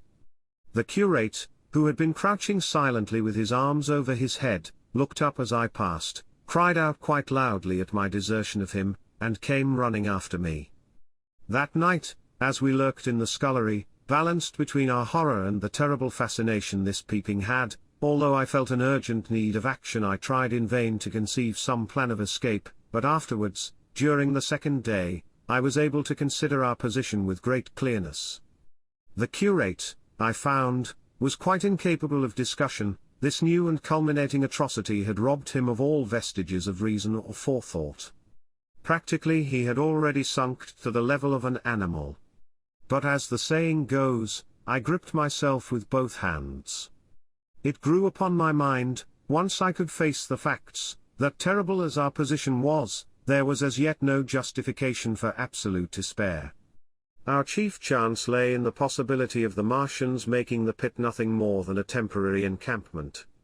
Or even if they kept it permanently, they might not consider it necessary to guard it, and a chance of escape might be afforded us. I also weighed very carefully the possibility of our digging a way out in a direction away from the pit, but the chances of our emerging within sight of some sentinel fighting machine seemed at first too great. And I should have had to do all the digging myself. The curate would certainly have failed me. It was on the third day, if my memory serves me right, that I saw the lad killed. It was the only occasion on which I actually saw the Martians feed. After that experience I avoided the hole in the wall for the better part of a day. I went into the scullery, removed the door, and spent some hours digging with my hatchet as silently as possible, but when I had made a hole about a couple of feet deep the loose earth collapsed noisily, and I did not dare continue. I lost heart, and lay down on the scullery floor for a long time, having no spirit even to move. And after that I abandoned altogether the idea of escaping by excavation. It says much for the impression the Martians had made upon me that at first I entertained little or no hope of our escape being brought about by their overthrow through any human effort. But on the fourth or fifth night I heard a sound like heavy guns. It was very late in the night, and the moon was shining brightly. The Martians had taken away the excavating machine, and, save for a fighting machine that stood in the remoter bank of the pit and a handling machine that was buried out of my sight in a corner of the pit immediately beneath my peephole, the place was deserted by them. Except for the pale glow from the handling machine and the bars and patches of white moonlight, the pit was in darkness, and, except for the clinking of the handling machine, quite still. That night was a beautiful serenity, save for one planet. The moon seemed to have the sky to herself. I heard a dog howling, and that familiar sound it was that made me listen. Then I heard quite distinctly a booming exactly like the sound of great guns. 6 distinct reports I counted, and after a long interval 6 again. And that was all. Part 2. Chapter 4. The Death of the Curate. It was on the 6th day of our imprisonment that I peeped for the last time, and presently found myself alone. Instead of keeping close to me and trying to oust me from the slit, the curate had gone back into the scullery. I was struck by a sudden thought. I went back quickly and quietly into the scullery. In the darkness I heard the curate drinking. I snatched in the darkness, and my fingers caught a bottle of Burgundy. For a few minutes there was a tussle. The bottle struck the floor and broke, and I desisted and rose. We stood panting and threatening each other. In the end I planted myself between him and the food, and told him of my determination to begin a discipline. I divided the food in the pantry, into rations to last us 10 days. I would not let him eat any more that day. In the afternoon he made a feeble effort to get at the food. I had been dozing, but in an instant I was awake. All day and all night we sat face to face, I weary but resolute, and he weeping and complaining of his immediate hunger. It was, I know, a night and a day, but to me it seems now, an interminable length of time. And so our widened incompatibility ended at last in open conflict. For 2 vast days we struggled in undertones and wrestling contests. There were times when I beat and kicked him madly, times when I cajoled and persuaded him, and once I tried to bribe him with the last bottle of Burgundy, for there was a rainwater pump from which I could get water. But neither force nor kindness availed, he was indeed beyond reason. He would neither desist from his attacks on the food nor from his noisy babbling to himself. The rudimentary precautions to keep our imprisonment endurable he would not observe. Slowly I began to realize the complete overthrow of his intelligence, to perceive that my sole companion in this close and sickly darkness was a man insane. From certain vague memories I am inclined to think my own mind wandered at times. I had strange and hideous dreams whenever I slept. It sounds paradoxical, but I am inclined to think that the weakness and insanity of the curate warned me, braced me, and kept me a sane man. On the 8th day he began to talk aloud instead of whispering, and nothing I could do would moderate his speech. "It is just, O God," he would say, over and over again. "It is just. On me and mine be the punishment laid. We have sinned, we have fallen short. There was poverty, sorrow, the poor were trodden in the dust, and I held my peace. I preached acceptable folly, my God, what folly! When I should have stood up, though I died for it, and called upon them to repent, repent, oppressors of the poor and needy. The winepress of God." Then he would suddenly revert to the matter of the food I withheld from him, praying, begging, weeping, at last threatening. He began to raise his voice, I prayed him not to. He perceived a hold on me, he threatened he would shout and bring the Martians upon us. For a time that scared me, but any concession would have shortened our chance of escape beyond estimating. I defied him, although I felt no assurance that he might not do this thing. But that day, at any rate, he did not. He talked with his voice rising slowly, through the greater part of the 8th and 9th days, threats, entreaties, mingled with a torrent of half-sane and always frothy repentance for his vacant sham of God's service, such as made me pity him. Then he slept a while, and began again with renewed strength, so loudly that I must needs make him desist. "Be still," I implored. He rose to his knees, for he had been sitting in the darkness near the copper. "I have been still too long," he said, in a tone that must have reached the pit, "and now I must bear my witness. Woe unto this unfaithful city! Woe! Woe! Woe! Woe! Woe! To the inhabitants of the earth by reason of the other voices of the trumpet." "Shut up," I said, rising to my feet, and in a terror lest the Martians should hear us. "For God's sake." "Nay," shouted the curate, at the top of his voice, standing likewise and extending his arms. "Speak. The word of the Lord is upon me." In 3 strides he was at the door leading into the kitchen. "I must bear my witness. I go. It has already been too long delayed." I put out my hand and felt the meat chopper hanging to the wall. In a flash I was after him. I was fierce with fear. Before he was halfway across the kitchen I had overtaken him. With one last touch of humanity I turned the blade back and struck him with the butt. He went headlong forward and lay stretched on the ground. I stumbled over him, and stood panting. He lay still. Suddenly I heard a noise without, the run and smash of slipping plaster, and the triangular aperture in the wall was darkened. I looked up and saw the lower surface of a handling machine coming slowly across the hole. One of its gripping limbs curled amid the debris, another limb appeared, feeling its way over the fallen beams. I stood petrified, staring. Then I saw through a sort of glass plate near the edge of the body the face, as we may call it, and the large dark eyes of a Martian, peering, and then a long metallic snake of tentacle came feeling slowly through the hole. I turned by an effort, stumbled over the curate, and stopped at the scullery door. The tentacle was now some way, 2 yards or more, in the room, and twisting and turning, with queer sudden movements, this way and that. For a while I stood fascinated by that slow, fitful advance.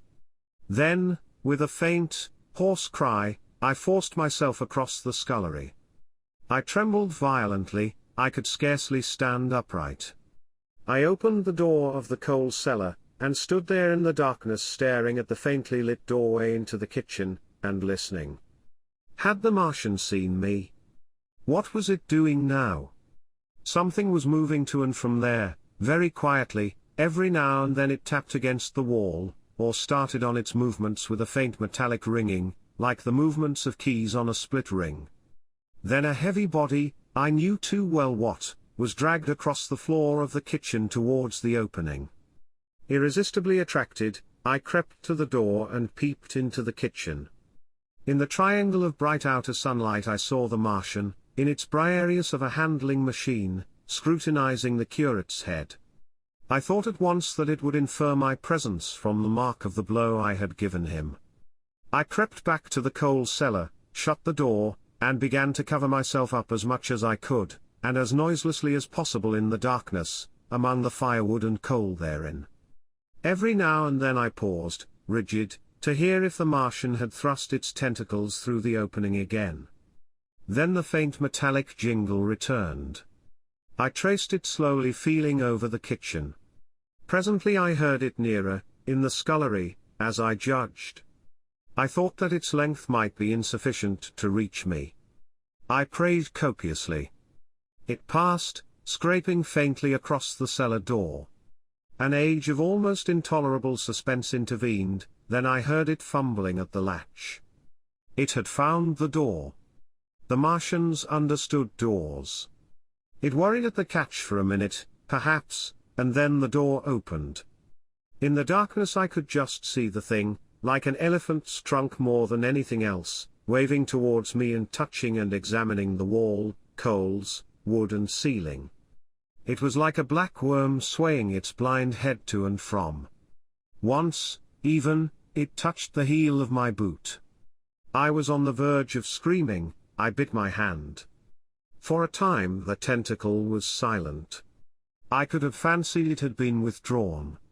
Presently, with an abrupt click, it gripped something, I thought it had me, and seemed to go out of the cellar again. For a minute I was not sure.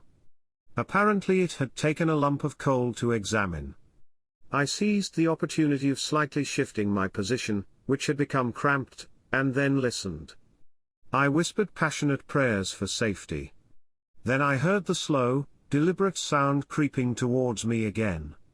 Slowly, slowly it drew near, scratching against the walls and tapping the furniture.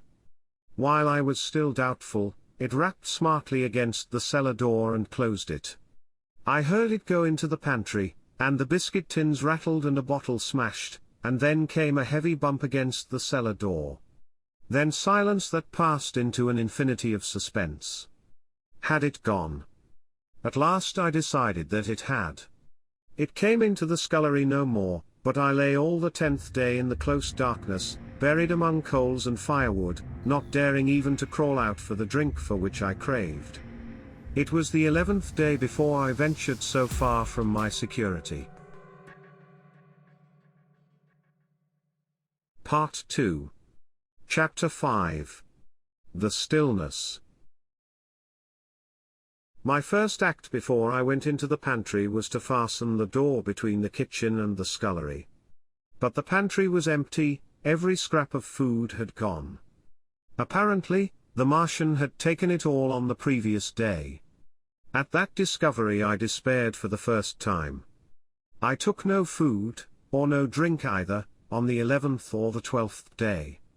At first my mouth and throat were parched, and my strength ebbed sensibly.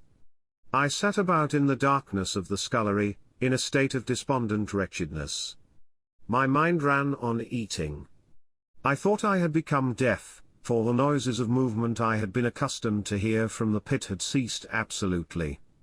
I did not feel strong enough to crawl noiselessly to the peephole, or I would have gone there. On the 12th day my throat was so painful that, taking the chance of alarming the Martians, I attacked the creaking rainwater pump that stood by the sink, and got a couple of glassfuls of blackened and tainted rain water. I was greatly refreshed by this, and emboldened by the fact that no inquiring tentacle followed the noise of my pumping.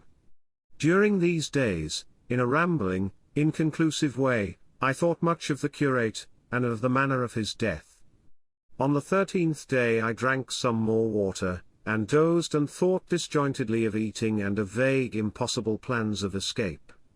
Whenever I dozed I dreamt of horrible phantasms, of the death of the curate, or of sumptuous dinners, but, asleep or awake, I felt a keen pain that urged me to drink again and again. The light that came into the scullery was no longer grey, but red. To my disordered imagination it seemed the colour of blood.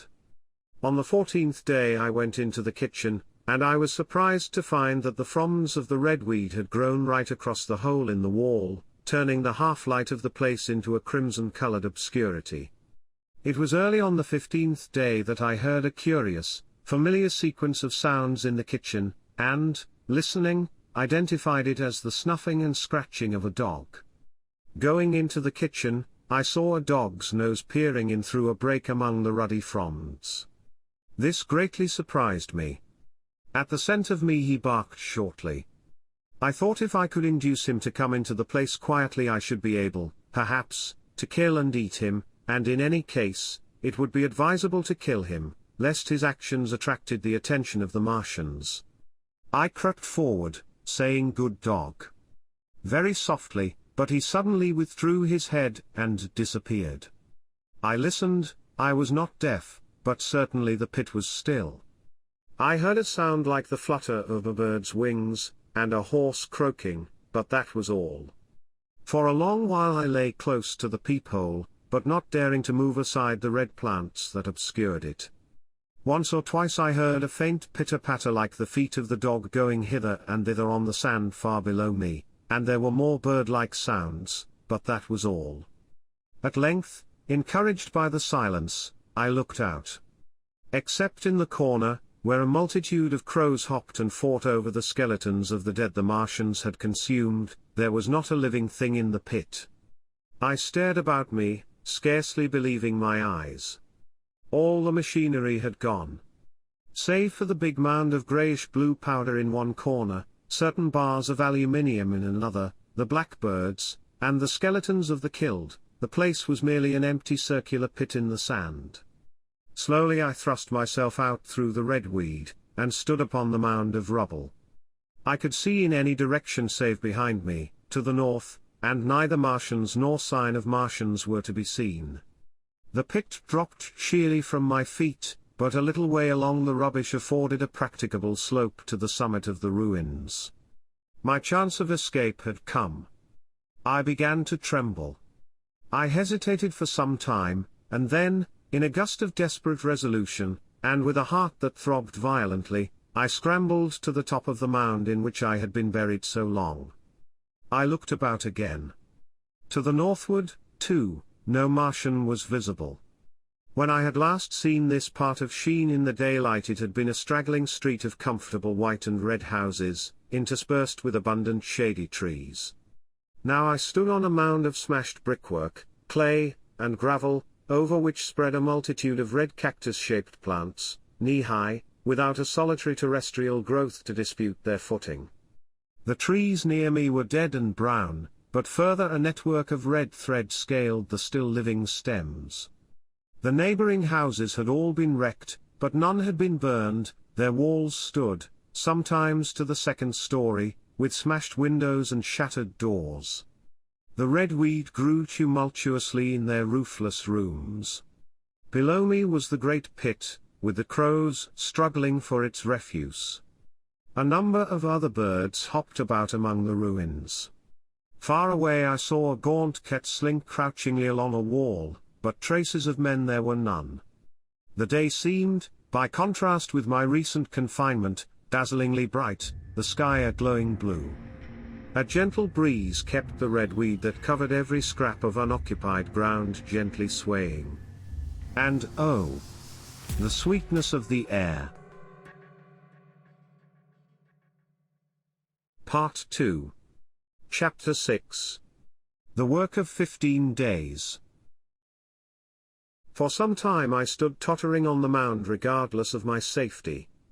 Within that noisome den from which I had emerged I had thought with a narrow intensity only of our immediate security. I had not realized what had been happening to the world, had not anticipated this startling vision of unfamiliar things. I had expected to see sheen in ruins. I found about me the landscape, weird and lurid, of another planet. For that moment I touched an emotion beyond the common range of men, yet one that the poor brutes we dominate know only too well. I felt as a rabbit might feel returning to his burrow and suddenly confronted by the work of a dozen busy navvies digging the foundations of a house. I felt the first inkling of a thing that presently grew quite clear in my mind, that oppressed me for many days, a sense of dethronement, a persuasion that I was no longer a master, but an animal among the animals, under the Martian heel. With us it would be as with them, to lurk and watch, to run and hide. The fear and empire of man had passed away. But so soon as this strangeness had been realized it passed, and my dominant motive became the hunger of my long and dismal fast. In the direction away from the pit I saw, beyond a red-covered wall, a patch of garden ground unburied. This gave me a hint, and I went knee-deep, and sometimes neck-deep, in the red weed. The density of the weed gave me a reassuring sense of hiding. The wall was some 6 feet high, and when I attempted to clamber it I found I could not lift my feet to the crest. So I went along by the side of it, and came to a corner and a rockwork that enabled me to get to the top, and tumble into the garden I coveted. Here I found some young onions, a couple of gladiolus bulbs, and a quantity of immature carrots, all of which I secured, and, scrambling over a ruined wall, went on my way through scarlet and crimson trees towards Q. It was like walking through an avenue of gigantic blood drops, possessed with two ideas, to get more food, and to limp, as soon and as far as my strength permitted, out of this accursed unearthly region of the pit. Some way farther, in a grassy place, was a group of mushrooms which also I devoured, and then I came upon a brown sheet of flowing shallow water, where meadows used to be. These fragments of nourishment served only to whet my hunger. At first I was surprised at this flood in a hot, dry summer, but afterwards I discovered that it was caused by the tropical exuberance of the red weed. Directly this extraordinary growth encountered water it straightway became gigantic and of unparalleled fecundity. Its seeds were simply poured down into the water of the Wey and Thames, and its swiftly growing and titanic water fronds speedily choked both those rivers. At Putney, as I afterwards saw, the bridge was almost lost in a tangle of this weed, and at Richmond, too, the Thames water poured in a broad and shallow stream across the meadows of Hampton and Twickenham. As the water spread the weed followed them, until the ruined villas of the Thames valley were for a time lost in this red swamp, whose margin I explored, and much of the desolation the Martians had caused was concealed. In the end the red weed succumbed almost as quickly as it had spread. A cankering disease, due, it is believed, to the action of certain bacteria, presently seized upon it. Now by the action of natural selection, all terrestrial plants have acquired a resisting power against bacterial diseases. They never succumb without a severe struggle, but the red weed rotted like a thing already dead. The fronds became bleached, and then shriveled and brittle. They broke off at the least touch, and the waters that had stimulated their early growth carried their last vestiges out to sea. My first act on coming to this water was, of course, to slake my thirst. I drank a great deal of it and, moved by an impulse, gnawed some fronds of red weed, but they were watery, and had a sickly, metallic taste. I found the water was sufficiently shallow for me to wade securely, although the red weed impeded my feet a little, but the flood evidently got deeper towards the river, and I turned back to Mortlake. I managed to make out the road by means of occasional ruins of its villas and fences and lamps, and so presently I got out of this spate, and made my way to the hill going up towards Roehampton and came out on Putney Common. Here the scenery changed from the strange and unfamiliar to the wreckage of the familiar. Patches of ground exhibited the devastation of a cyclone, and in a few score yards I would come upon perfectly undisturbed spaces, houses with their blinds trimly drawn and doors closed, as if they had been left for a day by the owners, or as if their inhabitants slept within. The red weed was less abundant, the tall trees along the lane were free from the red creeper. I hunted for food among the trees, finding nothing, and I also raided a couple of silent houses, but they had already been broken into and ransacked. I rested for the remainder of the daylight in a shrubbery, being, in my enfeebled condition, too fatigued to push on. All this time I saw no human beings, and no signs of the Martians. I encountered a couple of hungry-looking dogs, but both hurried circuitously away from the advances I made them. Near Roehampton I had seen 2 human skeletons, not bodies, but skeletons, picked clean, and in the wood by me I found the crushed and scattered bones of several cats and rabbits and the skull of a sheep. But though I gnawed parts of these in my mouth, there was nothing to be got from them. After sunset I struggled on along the road towards Putney, where I think the heat-ray must have been used for some reason. And in the garden beyond Roehampton I got a quantity of immature potatoes, sufficient to stay my hunger. From this garden one looked down upon Putney and the river. The aspect of the place in the dusk was singularly desolate, blackened trees, blackened, desolate ruins, and down the hill the sheets of the flooded river, red tinged with the weed. And over all, silence. It filled me with indescribable terror to think how swiftly that desolating change had come. For a time I believed that mankind had been swept out of existence, and that I stood there alone, the last man left alive. Hard by the top of Putney Hill I came upon another skeleton, with the arms dislocated and removed several yards from the rest of the body.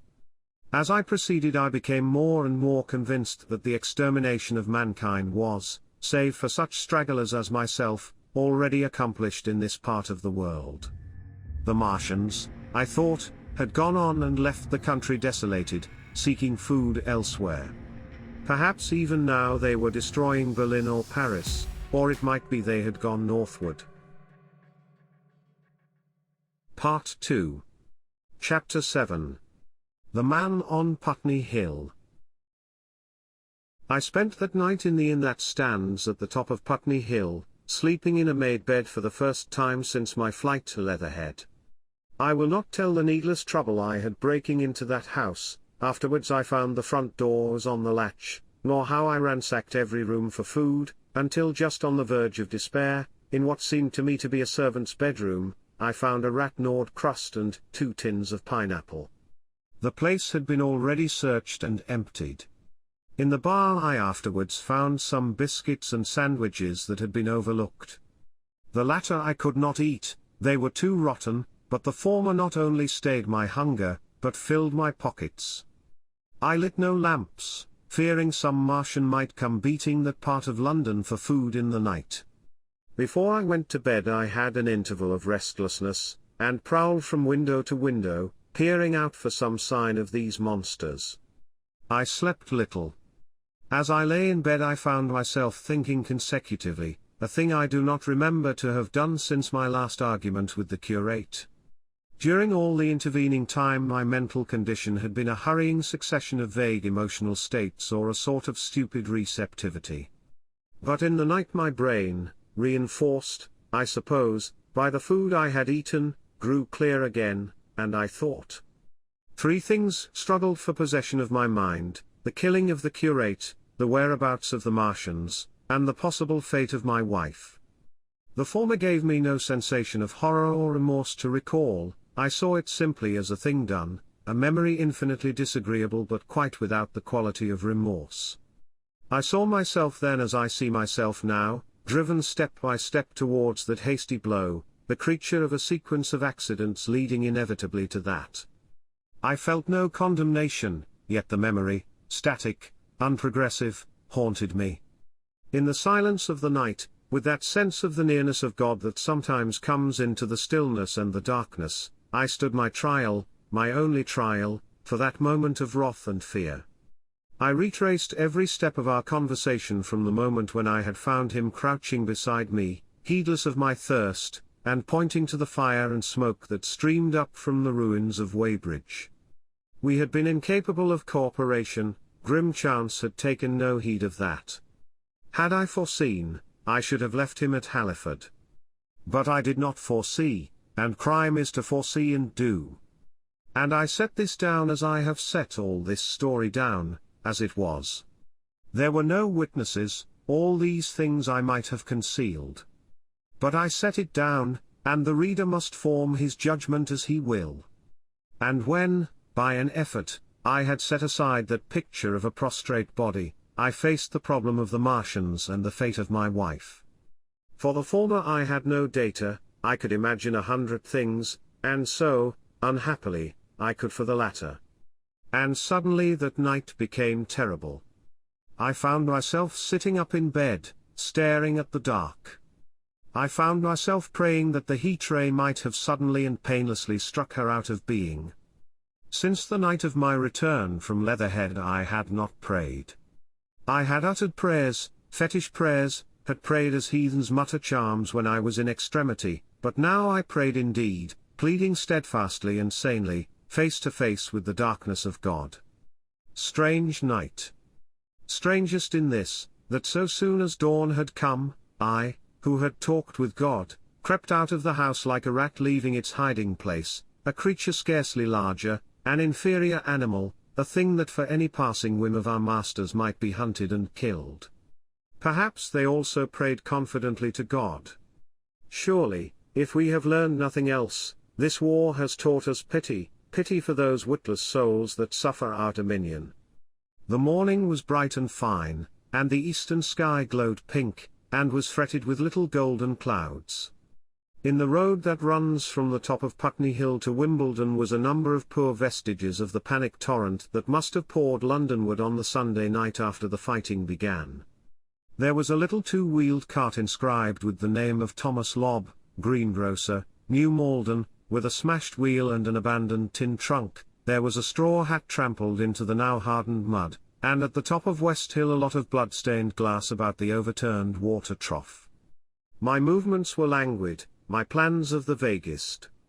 I had an idea of going to Leatherhead, though I knew that there I had the poorest chance of finding my wife. Certainly, unless death had overtaken them suddenly, my cousins and she would have fled thence, but it seemed to me I might find or learn there whither the Surrey people had fled. I knew I wanted to find my wife, that my heart ached for her and the world of men, but I had no clear idea how the finding might be done. I was also sharply aware now of my intense loneliness. From the corner I went, under cover of a thicket of trees and bushes, to the edge of Wimbledon Common, stretching wide and far. That dark expanse was lit in patches by yellow gorse and broom, there was no redweed to be seen, and as I prowled, hesitating, on the verge of the open, the sun rose, flooding it all with light and vitality. I came upon a busy swarm of little frogs in a swampy place among the trees. I stopped to look at them, drawing a lesson from their stout resolve to live. And presently, turning suddenly, with an odd feeling of being watched, I beheld something crouching amid a clump of bushes. I stood regarding this. I made a step towards it, and it rose up and became a man armed with a cutlass. I approached him slowly. He stood silent and motionless, regarding me. As I drew nearer I perceived he was dressed in clothes as dusty and filthy as my own. He looked, indeed, as though he had been dragged through a culvert. Nearer, I distinguished the green slime of ditches mixing with the pale drab of dried clay and shiny, coaly patches. His black hair fell over his eyes, and his face was dark and dirty and sunken, so that at first I did not recognize him. There was a red cut across the lower part of his face. "Stop!" he cried, when I was within 10 yards of him, and I stopped. His voice was hoarse. "Where do you come from?" he said. I thought, surveying him. "I come from Mortlake," I said. "I was buried near the pit the Martians made about their cylinder. I have worked my way out and escaped." "There is no food about here," he said. "This is my country. All this hill down to the river, and back to Clapham, and up to the edge of the common. There is only food for one. Which way are you going?" I answered slowly. "I don't know," I said. "I have been buried in the ruins of a house 13 or 14 days. I don't know what has happened. He looked at me doubtfully, then started, and looked with a changed expression. I've no wish to stop about here, said I. I think I shall go to Leatherhead, for my wife was there. He shot out a pointing finger. It is you, said he, the man from Woking. And you weren't killed at Weybridge.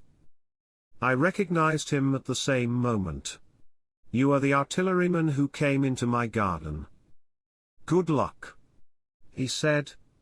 We are lucky ones? Fancy _you_. He put out a hand, and I took it. I crawled up a drain, he said. But they didn't kill everyone. And after they went away I got off towards Walton across the fields. But, it's not 16 days altogether, and your hair is grey. He looked over his shoulder suddenly. Only a rook, he said. One gets to know that birds have shadows these days. This is a bit open. Let us crawl under those bushes and talk. Have you seen any Martians? I said. Since I crawled out. They've gone away across London, he said. I guess they've got a bigger camp there. Of a night, all over there, Hampstead Way, the sky is alive with their lights. It's like a great city, and in the glare you can just see them moving. By daylight you can't. But nearer, I haven't seen them. He counted on his fingers, 5 days. Then I saw a couple across Hammersmith Way carrying something big. And the night before last he stopped and spoke impressively. It was just a matter of lights, but it was something up in the air. I believe they've built a flying machine, and are learning to fly. I stopped on hands and knees, for we had come to the bushes. Fly. Yes, he said, fly. I went on into a little bower, and sat down. It is all over with humanity, I said. If they can do that they will simply go round the world. He nodded. They will. But, it will relieve things over here a bit. And besides, he looked at me. Aren't you satisfied it _is_up with humanity? I am. We're down, we're beat. I stared. Strange as it may seem, I had not arrived at this fact, a fact perfectly obvious so soon as he spoke. I had still held a vague hope, rather, I had kept a lifelong habit of mind. He repeated his words, we're beat. They carried absolute conviction. It's all over, he said. They've lost _1 just _1 And they've made their footing good and crippled the greatest power in the world. They've walked over us. The death of that one at Weybridge was an accident. And these are only pioneers. They kept on coming. These green stars, I've seen none these 5 or 6 days, but I've no doubt they're falling somewhere every night. Nothing's to be done. We're under. We're beat. I made him no answer. I sat staring before me, trying in vain to devise some countervailing thought. This isn't a war, said the artilleryman. It never was a war, any more than there's war between man and ants. Suddenly I recalled the night in the observatory. After the 10th shot they fired no more, at least, until the first cylinder came. How do you know? Said the artilleryman. I explained. He thought. Something wrong with the gun, he said. But what if there is? They'll get it right again. And even if there's a delay, how can it alter the end? It's just men and ants. There's the ants builds their cities, live their lives, have wars, revolutions, until the men want them out of the way, and then they go out of the way. That's what we are now, just ants. Only? Yes, I said. We're eatable ants. We sat looking at each other. And what will they do with us? I said. That's what I've been thinking, he said, that's what I've been thinking. After Weybridge I went south, thinking. I saw what was up.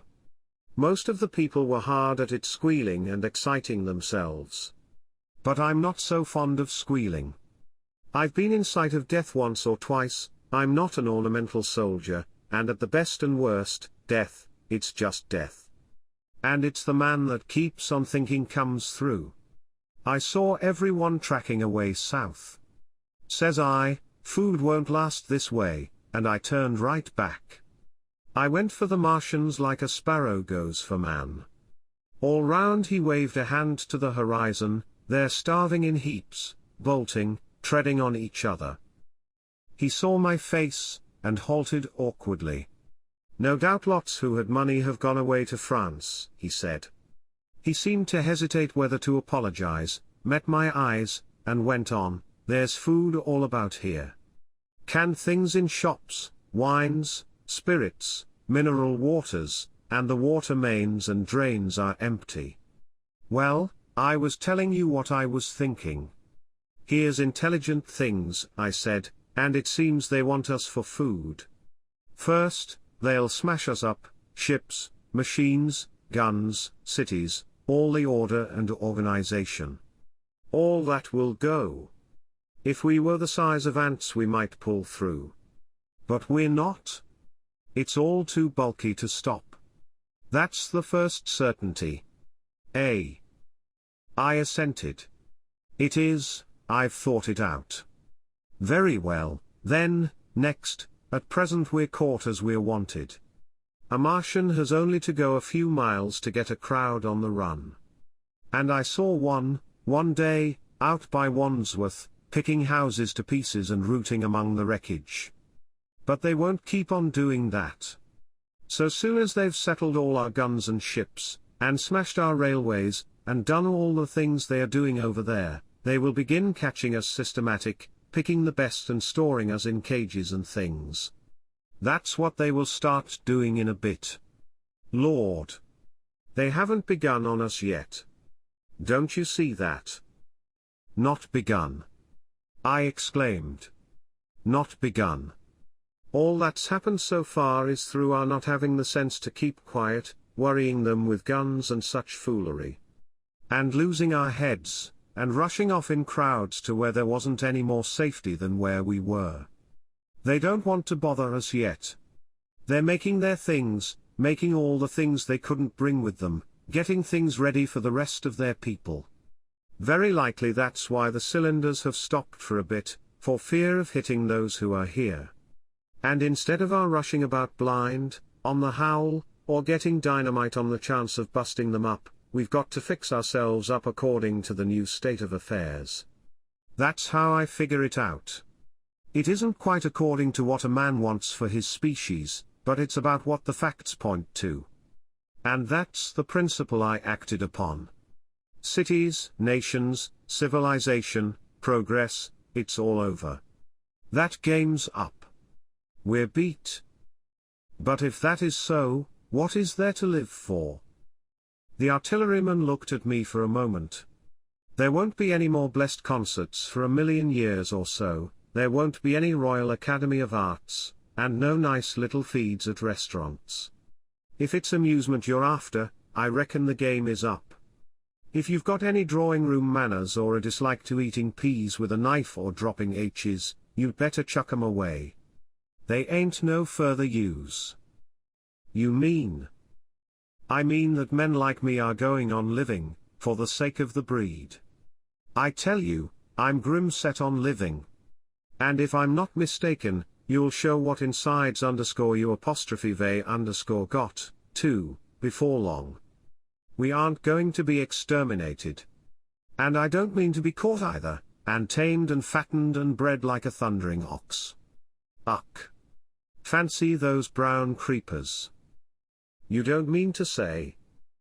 I do. I'm going on, under their feet. I've got it planned, I've thought it out. We men are beat. We don't know enough. We've got to learn before we've got a chance. And we've got to live and keep independent while we learn. See? That's what has to be done. I stared, astonished, and stirred profoundly by the man's resolution. "Great God!" cried I. "But you are a man indeed." And suddenly I gripped his hand. He said, with his eyes shining. "I've thought it out, eh?" "Go on," I said. "Well, those who mean to escape their catching must get ready." "I'm getting ready. Mind you, it isn't all of us that are made for wild beasts, and that's what it's got to be. That's why I watched you. I had my doubts. You're slender. I didn't know that it was you, you see, or just how you'd been buried. All these, the sort of people that lived in these houses, and all those damn little clerks that used to live down _that_ way, they'd be no good.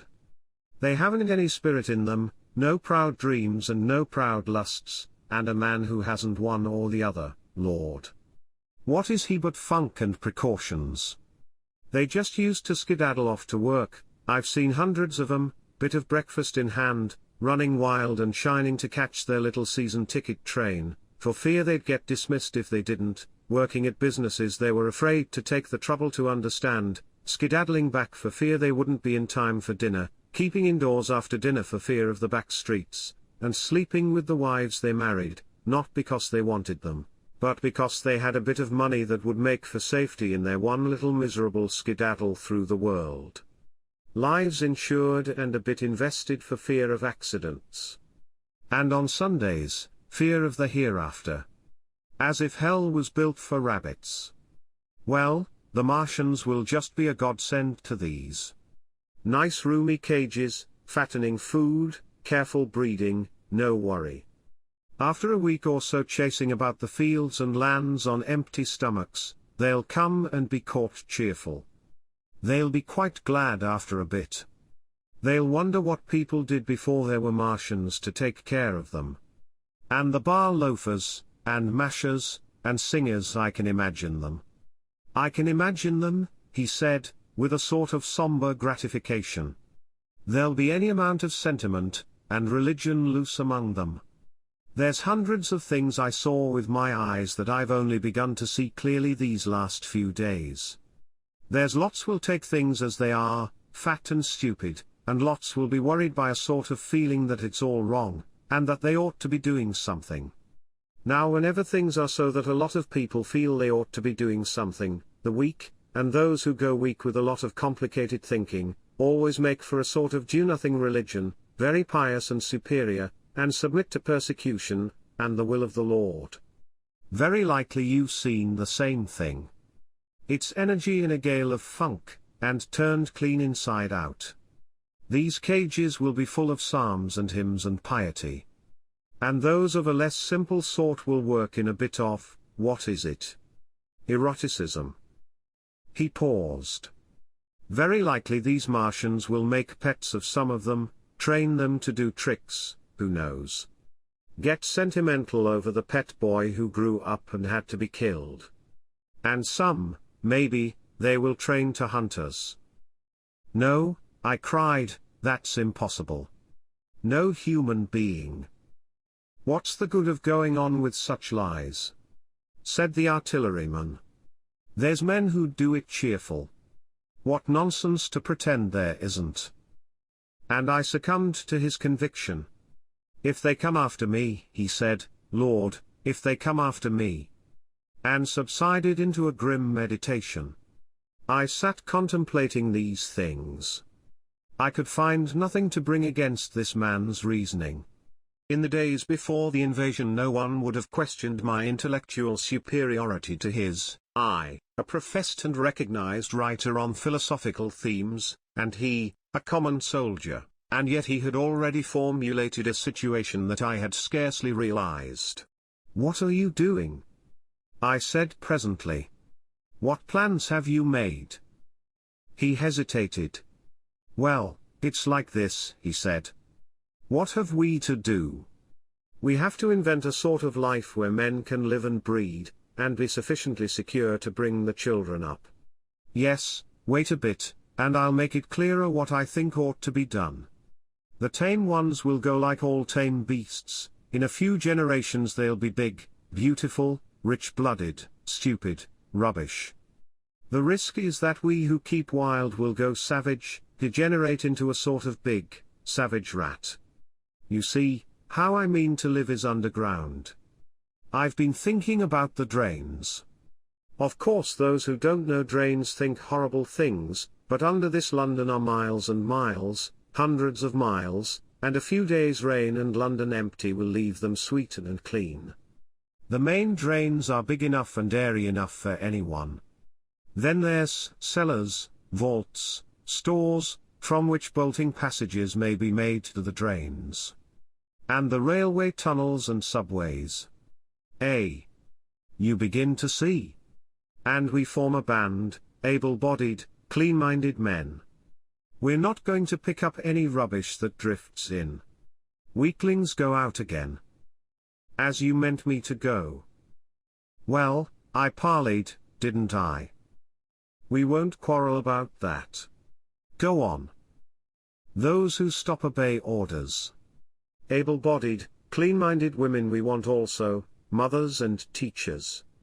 No lackadaisical ladies, no blasted rolling eyes. We can't have any weak or silly. Life is real again, and the useless and cumbersome and mischievous have to die. They ought to die. They ought to be willing to die. It's a sort of disloyalty, after all, to live and taint the race. And they can't be happy. Moreover, dying's none so dreadful, it's the funking makes it bad. And in all those places we shall gather. Our district will be London. And we may even be able to keep a watch, and run about in the open when the Martians keep away. Play cricket, perhaps. That's how we shall save the race. It's a possible thing. But saving the race is nothing in itself. As I say, that's only being rats. It's saving our knowledge and adding to it is the thing. There men like you come in. There's books, there's models. We must make great safe places down deep, and get all the books we can, not novels and poetry swipes, but ideas, science books. That's where men like you come in. We must go to the British Museum and pick all those books through. Especially we must keep up our science, learn more. We must watch these Martians. Some of us must go as spies. When it's all working, perhaps I will. Get caught, I mean. And the great thing is, we must leave the Martians alone. We mustn't even steal. If we get in their way, we clear out. We must show them we mean no harm. Yes, I know. But they're intelligent things, and they won't hunt us down if they have all they want, and think we're just harmless vermin. The artilleryman paused and laid a brown hand upon my arm. After all, it may not be so much we may have to learn before, just imagine this, 4 or 5 of their fighting machines suddenly starting off, heat rays right and left, and not a Martian in 'em. Not a Martian in 'em, but men who have learned the way how. It may be in my time, even, those men. Fancy having one of them lovely things, with its heat ray wide and free. Fancy having it in control. What would it matter if you smashed to smithereens at the end of the run, after a bust like that? I reckon the Martians'll open their beautiful eyes. Can't you see them, man? Can't you see them hurrying, puffing and blowing and hooting to their other mechanical affairs? Something out of gear in every case. And swish, bang, rattle, swish. Just as they are fumbling over it, swish comes the heat ray, and, behold, man has come back to his own. For a while the imaginative daring of the artilleryman, and the tone of assurance and courage he assumed, completely dominated my mind. I believed unhesitatingly both in his forecast of human destiny and in the practicability of his astonishing scheme, and the reader who thinks me susceptible and foolish must contrast his position, reading steadily with all his thoughts about his subject, and mine, crouching fearfully in the bushes and listening, distracted by apprehension. We talked in this manner through the early morning time, and later crept out of the bushes, and, after scanning the sky for Martians, hurried precipitately to the house on Putney Hill where he had made his lair. It was the coal cellar of the place, and when I saw the work he had spent a week upon, it was a burrow scarcely 10 yards long, which he designed to reach to the main drain on Putney Hill, I had my first inkling of the gulf between his dreams and his powers. Such a hole I could have dug in a day. But I believed in him sufficiently to work with him all that morning until past midday at his digging. We had a garden barrow and shot the earth we removed against the kitchen range. We refreshed ourselves with a tin of mock turtle soup and wine from the neighbouring pantry. I found a curious relief from the aching strangeness of the world in this steady labour. As we worked, I turned his project over in my mind, and presently objections and doubts began to arise, but I worked there all the morning, so glad was I to find myself with a purpose again. After working an hour I began to speculate on the distance one had to go before the cloaca was reached, the chances we had of missing it altogether. My immediate trouble was why we should dig this long tunnel, when it was possible to get into the drain at once down one of the manholes, and work back to the house. It seemed to me, too, that the house was inconveniently chosen, and required a needless length of tunnel. And just as I was beginning to face these things, the artilleryman stopped digging, and looked at me. "We're working well," he said. He put down his spade. "Let us knock off a bit," he said. "I think it's time we reconnoitred from the roof of the house." I was for going on, and after a little hesitation he resumed his spade, and then suddenly I was struck by a thought. I stopped, and so did he at once. "Why were you walking about the common," I said, "instead of being here?" "Taking the air," he said. "I was coming back. It's safer by night." "But the work?" "Oh, one can't always work," he said, and in a flash I saw the man plain. He hesitated, holding his spade. "We ought to reconnoitre now," he said, "because if any come near they may hear the spades and drop upon us unawares." I was no longer disposed to object. We went together to the roof and stood on a ladder peeping out of the roof door. No Martians were to be seen, and we ventured out on the tiles, and slipped down under shelter of the parapet. From this position a shrubbery hid the greater portion of Putney, but we could see the river below, a bubbly mass of red weed, and the low parts of Lambeth flooded and red. The red creeper swarmed up the trees about the old palace, and their branches stretched gaunt and dead, and set with shriveled leaves, from amid its clusters. It was strange how entirely dependent both these things were upon flowing water for their propagation. About us neither had gained a footing, the burnums, pink maize, snowballs, and trees of arborvitae, rose out of laurels and hydrangeas, green and brilliant into the sunlight. Beyond Kensington dense smoke was rising, and that and a blue haze hid the northward hills. The artilleryman began to tell me of the sort of people who still remained in London. "One night last week," he said, "some fools got the electric light in order, and there was all Regent Street, and the circus ablaze, crowded with painted and ragged drunkards, men and women, dancing and shouting till dawn. A man who was there told me. And as the day came they became aware of a fighting machine standing near by the Langham and looking down at them. Heaven knows how long he had been there. It must have given some of them a nasty turn. He came down the road towards them, and picked up nearly 100 too drunk or frightened to run away." Grotesque gleam of a time no history will ever fully describe. From that, in answer to my questions, he came round to his grandiose plans again. He grew enthusiastic. He talked so eloquently of the possibility of capturing a fighting machine that I more than half believed in him again. But now that I was beginning to understand something of his quality, I could divine the stress he laid on doing nothing precipitately. And I noted that now there was no question that he personally was to capture and fight the great machine. After a time we went down to the cellar. Neither of us seemed disposed to resume digging, and when he suggested a meal, I was nothing loath. He became suddenly very generous, and when we had eaten he went away and returned with some excellent cigars. We lit these, and his optimism glowed. He was inclined to regard my coming as a great occasion. "There's some champagne in the cellar," he said. "We can dig better on this Thames-side Burgundy," said I. "No," said he, "I am host today." "Champagne! Great God! We've a heavy enough task before us. Let us take a rest and gather strength while we may. Look at these blistered hands." And pursuant to this idea of a holiday, he insisted upon playing cards after we had eaten.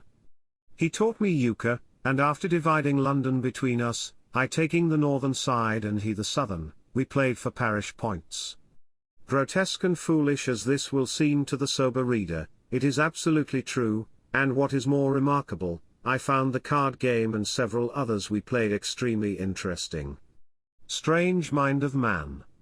That, with our species upon the edge of extermination or appalling degradation, with no clear prospect before us but the chance of a horrible death, we could sit following the chance of this painted pasteboard, and playing the joker with vivid delight. Afterwards he taught me poker, and I beat him at 3 tough chess games. When dark came we decided to take the risk, and lit a lamp. After an interminable string of games, we supped, and the artilleryman finished the champagne. We went on smoking the cigars. He was no longer the energetic regenerator of his species I had encountered in the morning. He was still optimistic, but it was a less kinetic, a more thoughtful optimism. I remember he wound up with my health, proposed in a speech of small variety, and considerable intermittence. I took a cigar, and went upstairs to look at the lights of which he had spoken that blazed so greenly along the Highgate hills.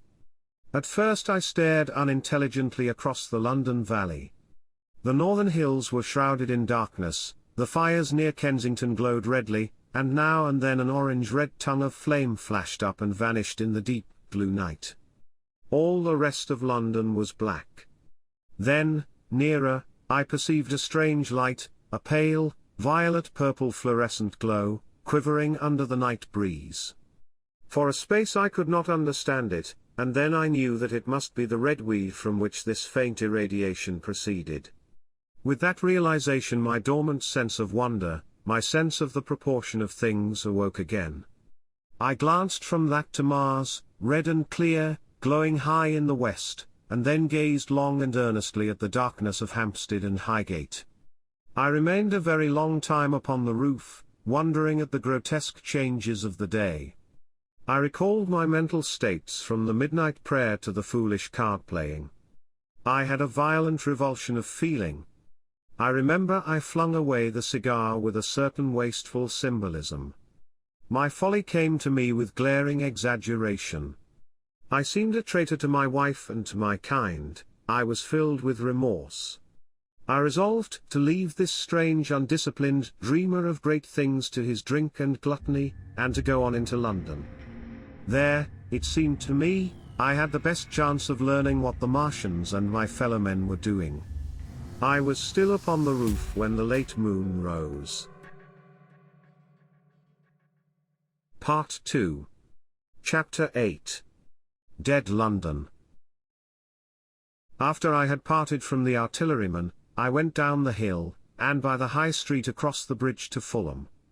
The red weed was tumultuous at that time, and nearly choked the bridge roadway, but its fronds were already whitened in patches by the spreading disease that presently removed it so swiftly. At the corner of the lane that runs to Putney Bridge Station I found a man lying. He was as black as a sweep with the black dust, alive, but helplessly and speechlessly drunk.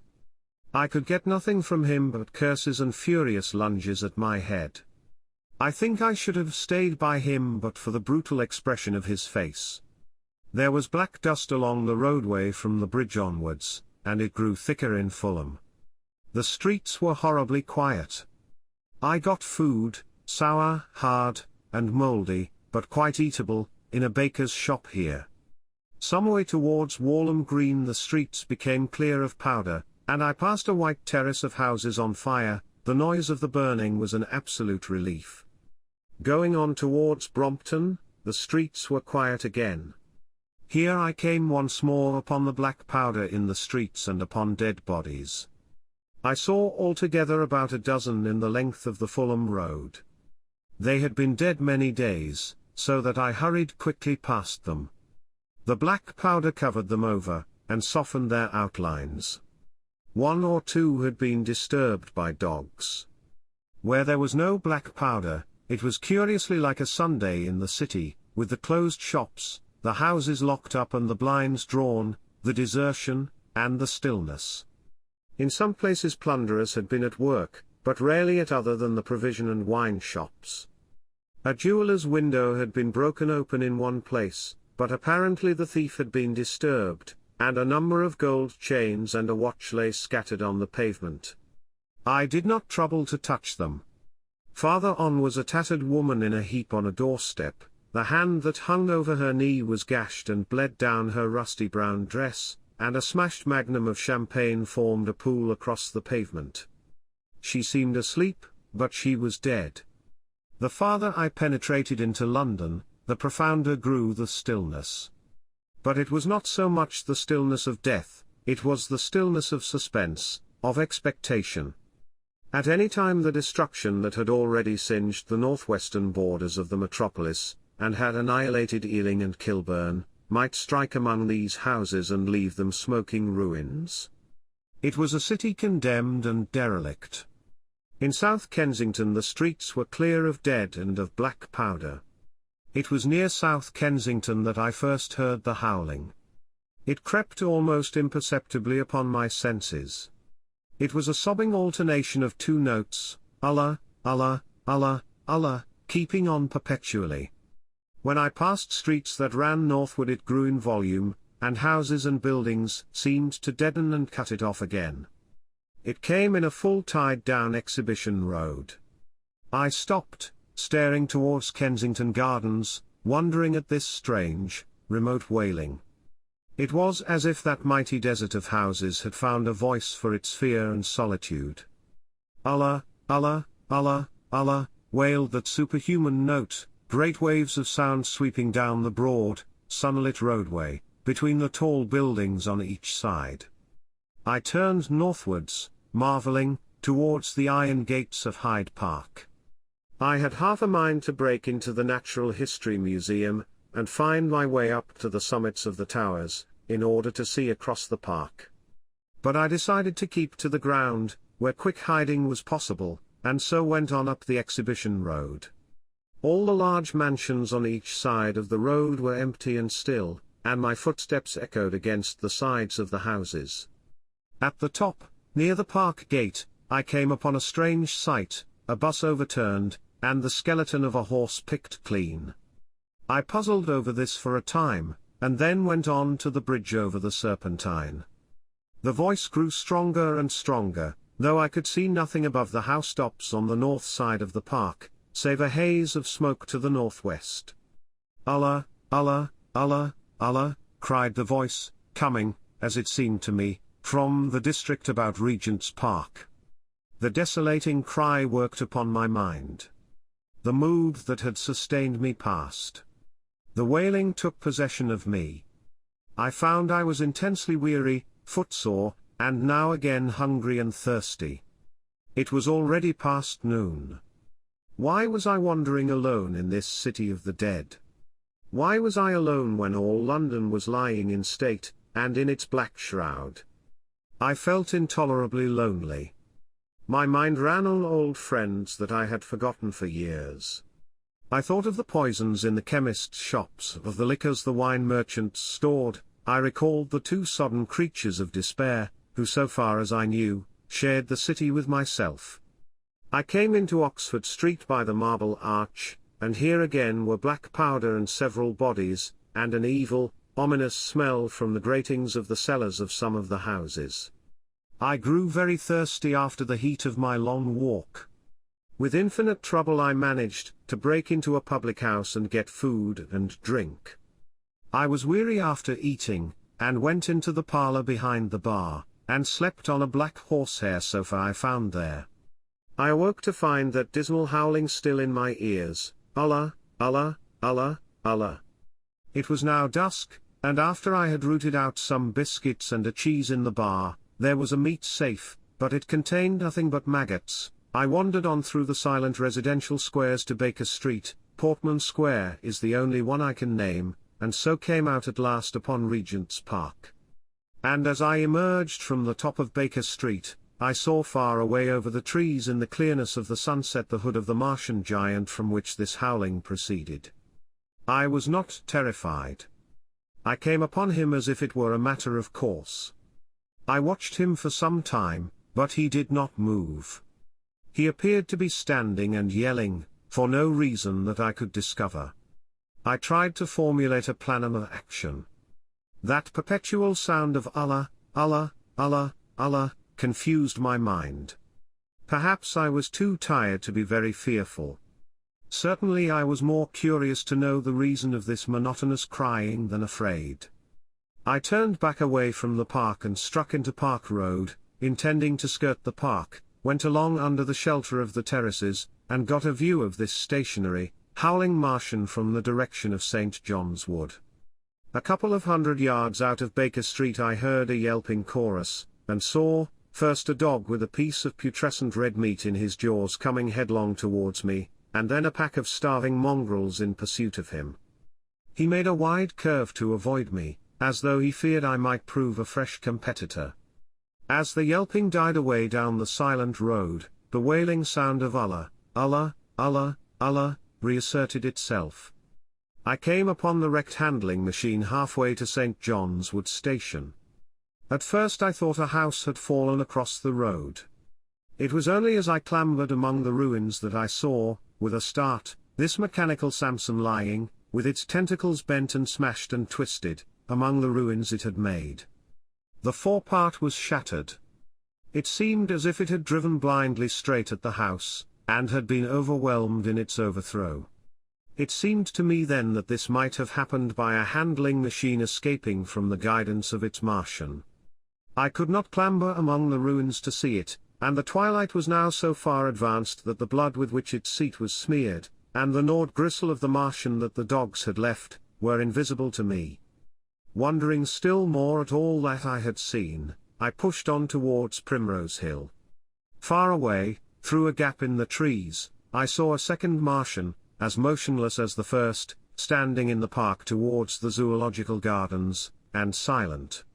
A little beyond the ruins about the smashed handling machine I came upon the redweed again, and found the Regent's Canal, a spongy mass of dark red vegetation.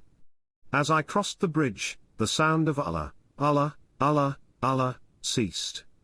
It was, as it were, cut off. The silence came like a thunderclap. The dusky houses about me stood faint and tall and dim, the trees towards the park were growing black. All about me the redweed clambered among the ruins, writhing to get above me in the dimness. Night, the mother of fear and mystery, was coming upon me.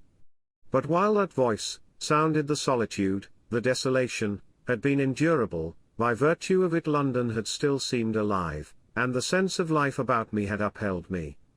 Then suddenly a change, the passing of something, I knew not what, and then a stillness that could be felt. Nothing but this gaunt quiet. London about me gazed at me spectrally. The windows in the white houses were like the eye sockets of skulls. About me my imagination found 1,000 noiseless enemies moving. Terror seized me, a horror of my temerity. In front of me the road became pitchy black as though it was tarred, and I saw a contorted shape lying across the pathway. I could not bring myself to go on. I turned down St. John's Wood Road, and ran headlong from this unendurable stillness towards Kilburn. I hid from the night and the silence, until long after midnight, in a cabman's shelter in Harrow Road. But before the dawn my courage returned, and while the stars were still in the sky I turned once more towards Regent's Park. I missed my way among the streets, and presently saw down a long avenue, in the half-light of the early dawn, the curve of Primrose Hill. On the summit, towering up to the fading stars, was a third Martian, erect and motionless like the others. An insane resolve possessed me. I would die and end it. And I would save myself even the trouble of killing myself. I marched on recklessly towards this Titan, and then, as I drew nearer and the light grew, I saw that a multitude of blackbirds was circling and clustering about the hood. At that my heart gave a bound, and I began running along the road. I hurried through the red weed that choked St. Edmund's Terrace. I waded breast-high across a torrent of water that was rushing down from the waterworks towards the Albert Road, and emerged upon the grass before the rising of the sun. Great mounds had been heaped about the crest of the hill, making a huge redoubt of it. It was the final and largest place the Martians had made, and from behind these heaps there rose a thin smoke against the sky. Against the skyline an eager dog ran, and it disappeared. The thought that had flashed into my mind grew real, grew credible. I felt no fear, only a wild, trembling exultation, as I ran up the hill towards the motionless monster. Out of the hood hung lank shreds of brown, at which the hungry birds pecked and tore. In another moment I had scrambled up the earthen rampart and stood upon its crest, and the interior of the redoubt was below me. A mighty space it was, with gigantic machines here and there within it, huge mounds of material and strange shelter places. And scattered about it, some in their overturned war machines, some in the now rigid handling machines, and a dozen of them stark and silent and laid in a row, were the Martians, _dead_. Slain by the putrefactive and disease bacteria against which their systems were unprepared, slain as the red weed was being slain, after all man's devices had failed, by the humblest things that God, in his wisdom, has put upon this earth. For so it had come about, as indeed I and many men might have foreseen had not terror and disaster blinded our minds. These germs of disease have taken toll of humanity since the beginning of things, taken toll of our pre-human ancestors since life began here. But by virtue of this natural selection of our kind we have developed resisting power. To no germs do we succumb without a struggle, and to many, those that cause putrefaction in dead matter, for instance, our living frames are altogether immune.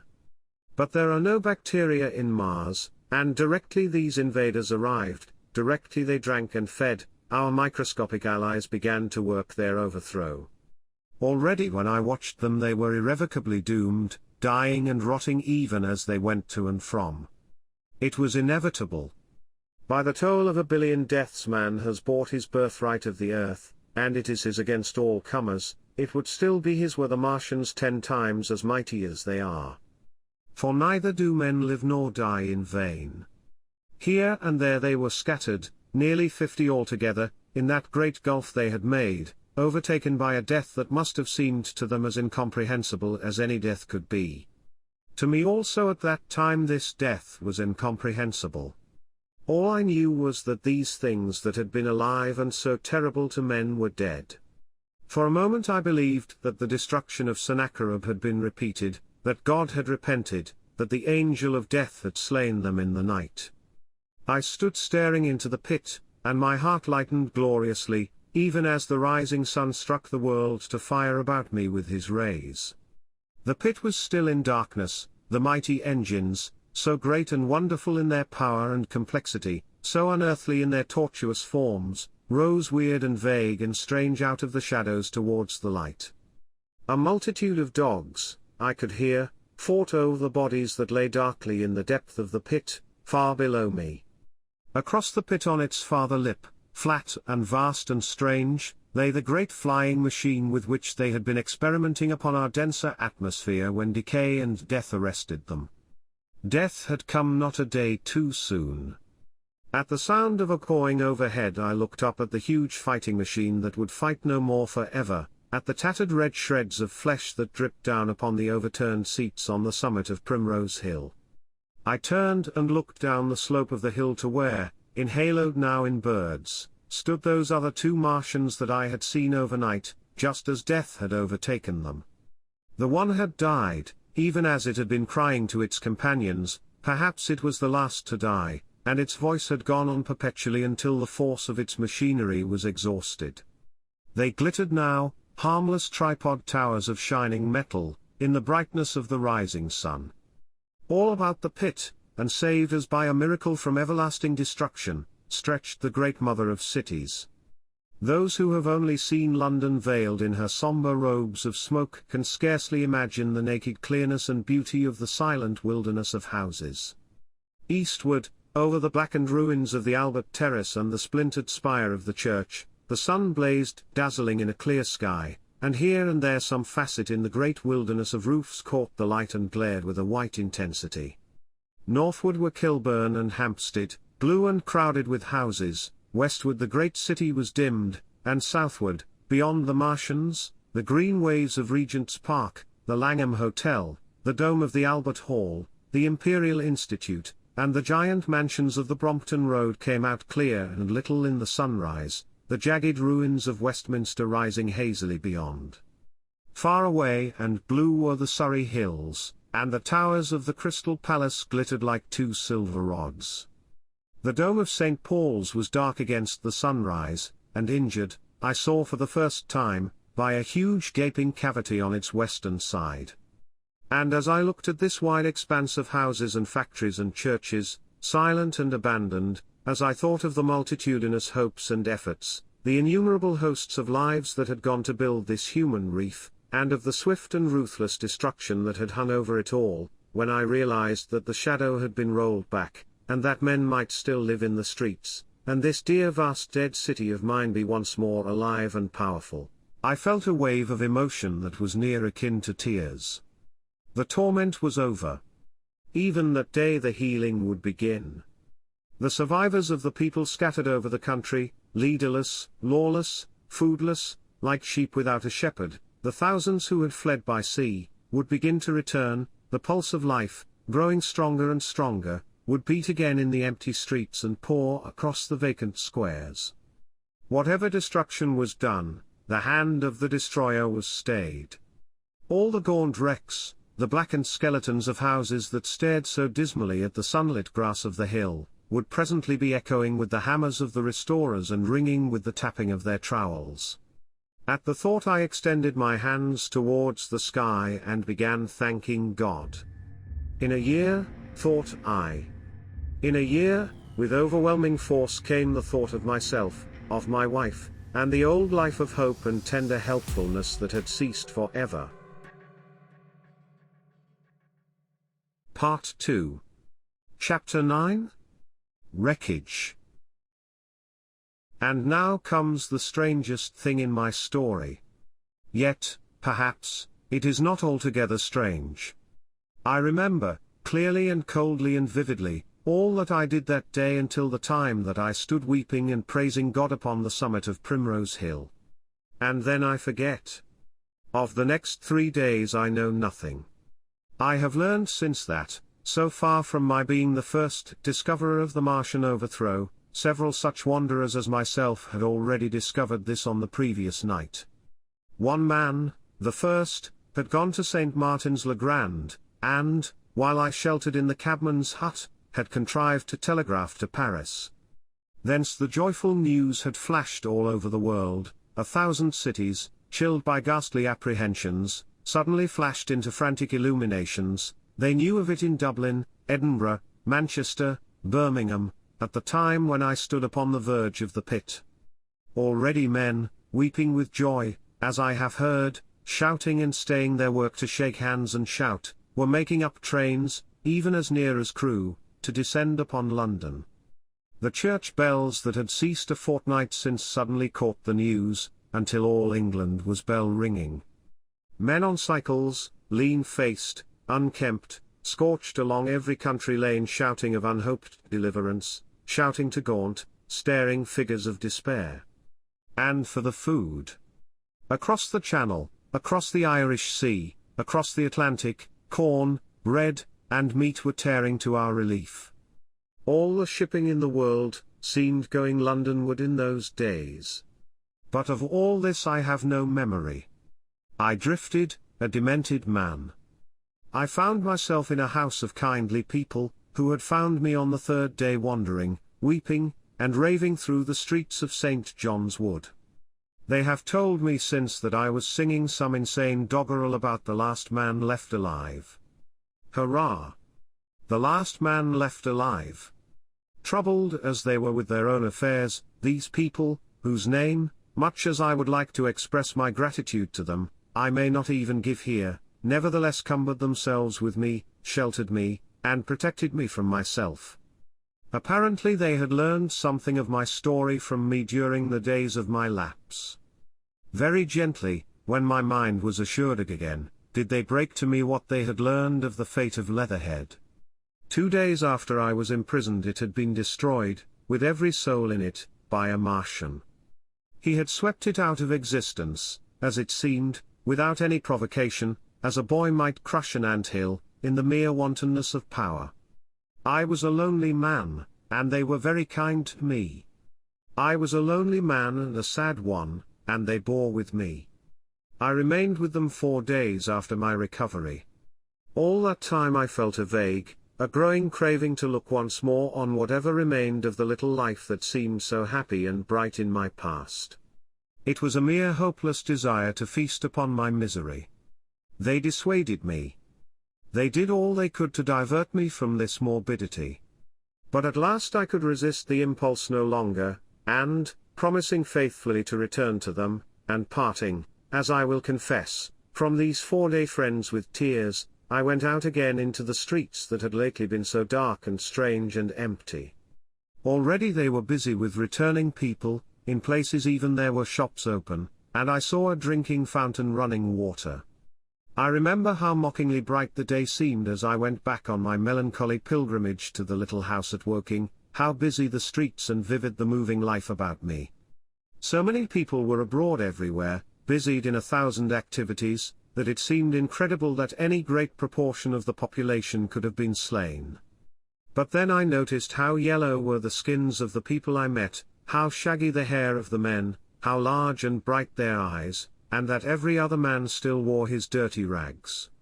Their faces seemed all with one of 2 expressions, a leaping exultation and energy or a grim resolution. Save for the expression of the faces, London seemed a city of tramps. The vestries were indiscriminately distributing bread sent us by the French government. The ribs of the few horses showed dismally. Haggard special constables with white badges stood at the corners of every street. I saw little of the mischief wrought by the Martians until I reached Wellington Street, and there I saw the redweed clambering over the buttresses of Waterloo Bridge. At the corner of the bridge, too, I saw one of the common contrasts of that grotesque time, a sheet of paper flaunting against a thicket of the redweed, transfixed by a stick that kept it in place. It was the placard of the first newspaper to resume publication, the _Daily Mail_. I bought a copy for a blackened shilling I found in my pocket. Most of it was in blank, but the solitary compositor who did the thing had amused himself by making a grotesque scheme of advertisement stereo on the back page. The matter he printed was emotional. The news organization had not as yet found its way back. I learned nothing fresh except that already in 1 week the examination of the Martian mechanisms had yielded astonishing results. Among other things, the article assured me what I did not believe at the time, that the secret of flying was discovered. At Waterloo I found the free trains that were taking people to their homes. The first rush was already over. There were few people in the train, and I was in no mood for casual conversation. I got a compartment to myself, and sat with folded arms, looking greyly at the sunlit devastation that flowed past the windows. And just outside the terminus the train jolted over temporary rails, and on either side of the railway the houses were blackened ruins. To Clapham Junction the face of London was grimy with powder of the black smoke, in spite of 2 days of thunderstorms and rain, and at Clapham Junction the line had been wrecked again. There were hundreds of out-of-work clerks and shopmen working side by side with the customary navvies, and we were jolted over a hasty relaying. All down the line from there the aspect of the country was gaunt and unfamiliar. Wimbledon particularly had suffered. Walton, by virtue of its unburned pine woods, seemed the least hurt of any place along the line. The Wandle, the Mole, every little stream, was a heaped mass of red weed, in appearance between butcher's meat and pickled cabbage. The Surrey pine woods were too dry, however, for the festoons of the red climber. Beyond Wimbledon, within sight of the line, in certain nursery grounds, were the heaped masses of earth about the sixth cylinder. A number of people were standing about it, and some sappers were busy in the midst of it. Over it flaunted a Union Jack, flapping cheerfully in the morning breeze. The nursery grounds were everywhere crimson with the weed, a wide expanse of livid colour cut with purple shadows, and very painful to the eye. One's gaze went with infinite relief from the scorched greys and sullen reds of the foreground to the blue-green softness of the eastward hills. The line on the London side of Woking Station was still undergoing repair, so I descended at Byfleet Station and took the road to Maybury, past the place where I and the artilleryman had talked to the hussars, and on by the spot where the Martian had appeared to me in the thunderstorm. Here, moved by curiosity, I turned aside to find, among a tangle of red fronds, the warped and broken dog-cart with the whitened bones of the horse, scattered and gnawed. For a time I stood regarding these vestiges. Then I returned through the pine wood, neck-high with redweed here and there, to find the landlord of the Spotted Dog had already found burial, and so came home past the College Arms. A man standing at an open cottage door greeted me by name as I passed. I looked at my house with a quick flash of hope that faded immediately. The door had been forced, it was unfast and was opening slowly as I approached. It slammed again. The curtains of my study fluttered out of the open window from which I and the artilleryman had watched the dawn. No one had closed it since. The smashed bushes were just as I had left them nearly 4 weeks ago. I stumbled into the hall, and the house felt empty. The stair carpet was ruffled and discolored where I had crouched, soaked to the skin from the thunderstorm the night of the catastrophe. Our muddy footsteps I saw still went up the stairs. I followed them to my study, and found lying on my writing table still, with the selenite paper weight upon it, the sheet of work I had left on the afternoon of the opening of the cylinder. For a space I stood reading over my abandoned arguments. It was a paper on the probable development of moral ideas with the development of the civilizing process, and the last sentence was the opening of a prophecy. In about 200 years, I had written, we may expect. The sentence ended abruptly. I remembered my inability to fix my mind that morning, scarcely a month gone by, and how I had broken off to get my _daily chronicle _ from the newsboy. I remembered how I went down to the garden gate as he came along, and how I had listened to his odd story of men from Mars. I came down, and went into the dining room. There were the mutton and the bread, both far gone now in decay, and a beer bottle overturned, just as I and the artilleryman had left them. My home was desolate. I perceived the folly of the faint hope I had cherished so long. And then a strange thing occurred. "It is no use," said a voice. "The house is deserted. No one has been here these 10 days. Do not stay here to torment yourself. No one escaped but you." I was startled. Had I spoken my thought aloud? I turned, and the French window was open behind me. I made a step to it, and stood looking out. And there, amazed and afraid, even as I stood amazed and afraid, were my cousin and my wife white and tearless. She gave a faint cry. "I came," she said. "I knew." She put her hand to her throat, swayed. I made a step forward, and caught her in my arms. Part 2. Chapter 10. The Epilogue. I cannot but regret, now that I am concluding my story, how little I am able to contribute to the discussion of the many debatable questions which are still unsettled. In one respect I shall certainly provoke criticism. My particular province is speculative philosophy. My knowledge of comparative physiology is confined to a book or two, but it seems to me that Carver's suggestions as to the reason of the rapid death of the Martians is so probable as to be regarded almost as a proven conclusion. I have assumed that in the body of my narrative. At any rate, in all the bodies of the Martians that were examined after the war, no bacteria except those already known as terrestrial species were found. That they did not bury any of their dead, and the reckless slaughter they perpetrated, point also to an entire ignorance of the putrefactive process. But probable as this seems, it is by no means a proven conclusion. Neither is the composition of the black smoke known, which the Martians used with such deadly effect, and the generator of the heat rays remains a puzzle.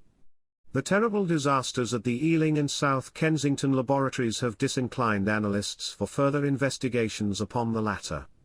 Spectrum analysis of the black powder points unmistakably to the presence of an unknown element with a brilliant group of 3 lines in the green, and it is possible that it combines with argon to form a compound which acts at once with deadly effect upon some constituent in the blood. But such unproven speculations will scarcely be of interest to the general reader, to whom this story is addressed. None of the brown scum that drifted down the Thames after the destruction of Shepperton was examined at the time, and now none is forthcoming. The results of an anatomical examination of the Martians, so far as the prowling dogs had left such an examination possible, I have already given. But everyone is familiar with the magnificent and almost complete specimen in spirits at the Natural History Museum, and the countless drawings that have been made from it, and beyond that the interest of their physiology and structure is purely scientific. A question of graver and universal interest is the possibility of another attack from the Martians. I do not think that nearly enough attention is being given to this aspect of the matter. At present the planet Mars is in conjunction, but with every return to opposition I, for one, anticipate a renewal of their adventure. In any case, we should be prepared. It seems to me that it should be possible to define the position of the gun from which the shots are discharged, to keep a sustained watch upon this part of the planet, and to anticipate the arrival of the next attack. In that case the cylinder might be destroyed with dynamite or artillery before it was sufficiently cool for the Martians to emerge, or they might be butchered by means of guns so soon as the screw opened. It seems to me that they have lost a vast advantage in the failure of their first surprise. Possibly they see it in the same light. Lessing has advanced excellent reasons for supposing that the Martians have actually succeeded in effecting a landing on the planet Venus. 7 months ago now, Venus and Mars were in alignment with the Sun, that is to say, Mars was in opposition from the point of view of an observer on Venus. Subsequently a peculiar luminous and sinuous marking appeared on the unillumined half of the inner planet, and almost simultaneously a faint dark mark of a similar sinuous character was detected upon a photograph of the Martian disk. One needs to see the drawings of these appearances in order to appreciate fully their remarkable resemblance in character. At any rate, whether we expect another invasion or not, our views of the human future must be greatly modified by these events. We have learned now that we cannot regard this planet as being fenced in and a secure abiding place for man. We can never anticipate the unseen good or evil that may come upon us suddenly out of space. It may be that in the larger design of the universe this invasion from Mars is not without its ultimate benefit for men. It has robbed us of that serene confidence in the future which is the most fruitful source of decadence. The gifts to human science it has brought are enormous, and it has done much to promote the conception of the commonweal of mankind. It may be that across the immensity of space the Martians have watched the fate of these pioneers of theirs and learned their lesson, and that on the planet Venus they have found a securer settlement. Be that as it may, for many years yet there will certainly be no relaxation of the eager scrutiny of the Martian disk, and those fiery darts of the sky, the shooting stars, will bring with them as they fall an unavoidable apprehension to all the sons of men. The broadening of men's views that has resulted can scarcely be exaggerated. Before the cylinder fell there was a general persuasion that through all the deep of space no life existed beyond the petty surface of our minute sphere. Now we see further. If the Martians can reach Venus, there is no reason to suppose that the thing is impossible for men, and when the slow cooling of the sun makes this earth uninhabitable, as at last it must do, it may be that the thread of life that has begun here will have streamed out and caught our sister planet within its toils. Dim and wonderful is the vision I have conjured up in my mind of life spreading slowly from this little seedbed of the solar system throughout the inanimate vastness of sidereal space. But that is a remote dream. It may be, on the other hand, that the destruction of the Martians is only a reprieve. To them, and not to us, perhaps, is the future ordained. I must confess the stress and danger of the time have left an abiding sense of doubt and insecurity in my mind. I sit in my study writing by lamplight, and suddenly I see again the healing valley below set with writhing flames, and feel the house behind and about me empty and desolate. I go out into the Byfleet Road, and vehicles pass me, a butcher boy in a cart, a cab full of visitors, a workman on a bicycle, children going to school, and suddenly they become vague and unreal, and I hurry again with the artilleryman through the hot, brooding silence. Of a night I see the black powder darkening the silent streets, and the contorted bodies shrouded in that layer, they rise upon me tattered and dog-bitten. They gibber and grow fiercer, paler, uglier, mad distortions of humanity at last, and I wake, cold and wretched, in the darkness of the night. I go to London and see the busy multitudes in Fleet Street and the Strand, and it comes across my mind that they are but the ghosts of the past, haunting the streets that I have seen silent and wretched, going to and from, phantasms in a dead city, the mockery of life in a galvanized body. And strange, too, it is to stand on Primrose Hill, as I did but a day before writing this last chapter, to see the great province of houses, dim and blue through the haze of the smoke and mist, vanishing at last into the vague lower sky, to see the people walking to and from among the flower beds on the hill, to see the sightseers about the Martian machine that stands there still, to hear the tumult of playing children, and to recall the time when I saw it all bright and clear-cut, hard and silent, under the dawn of that last great day. And strangest of all is it to hold my wife's hand again, and to think that I have counted her, and that she has counted me, among the dead.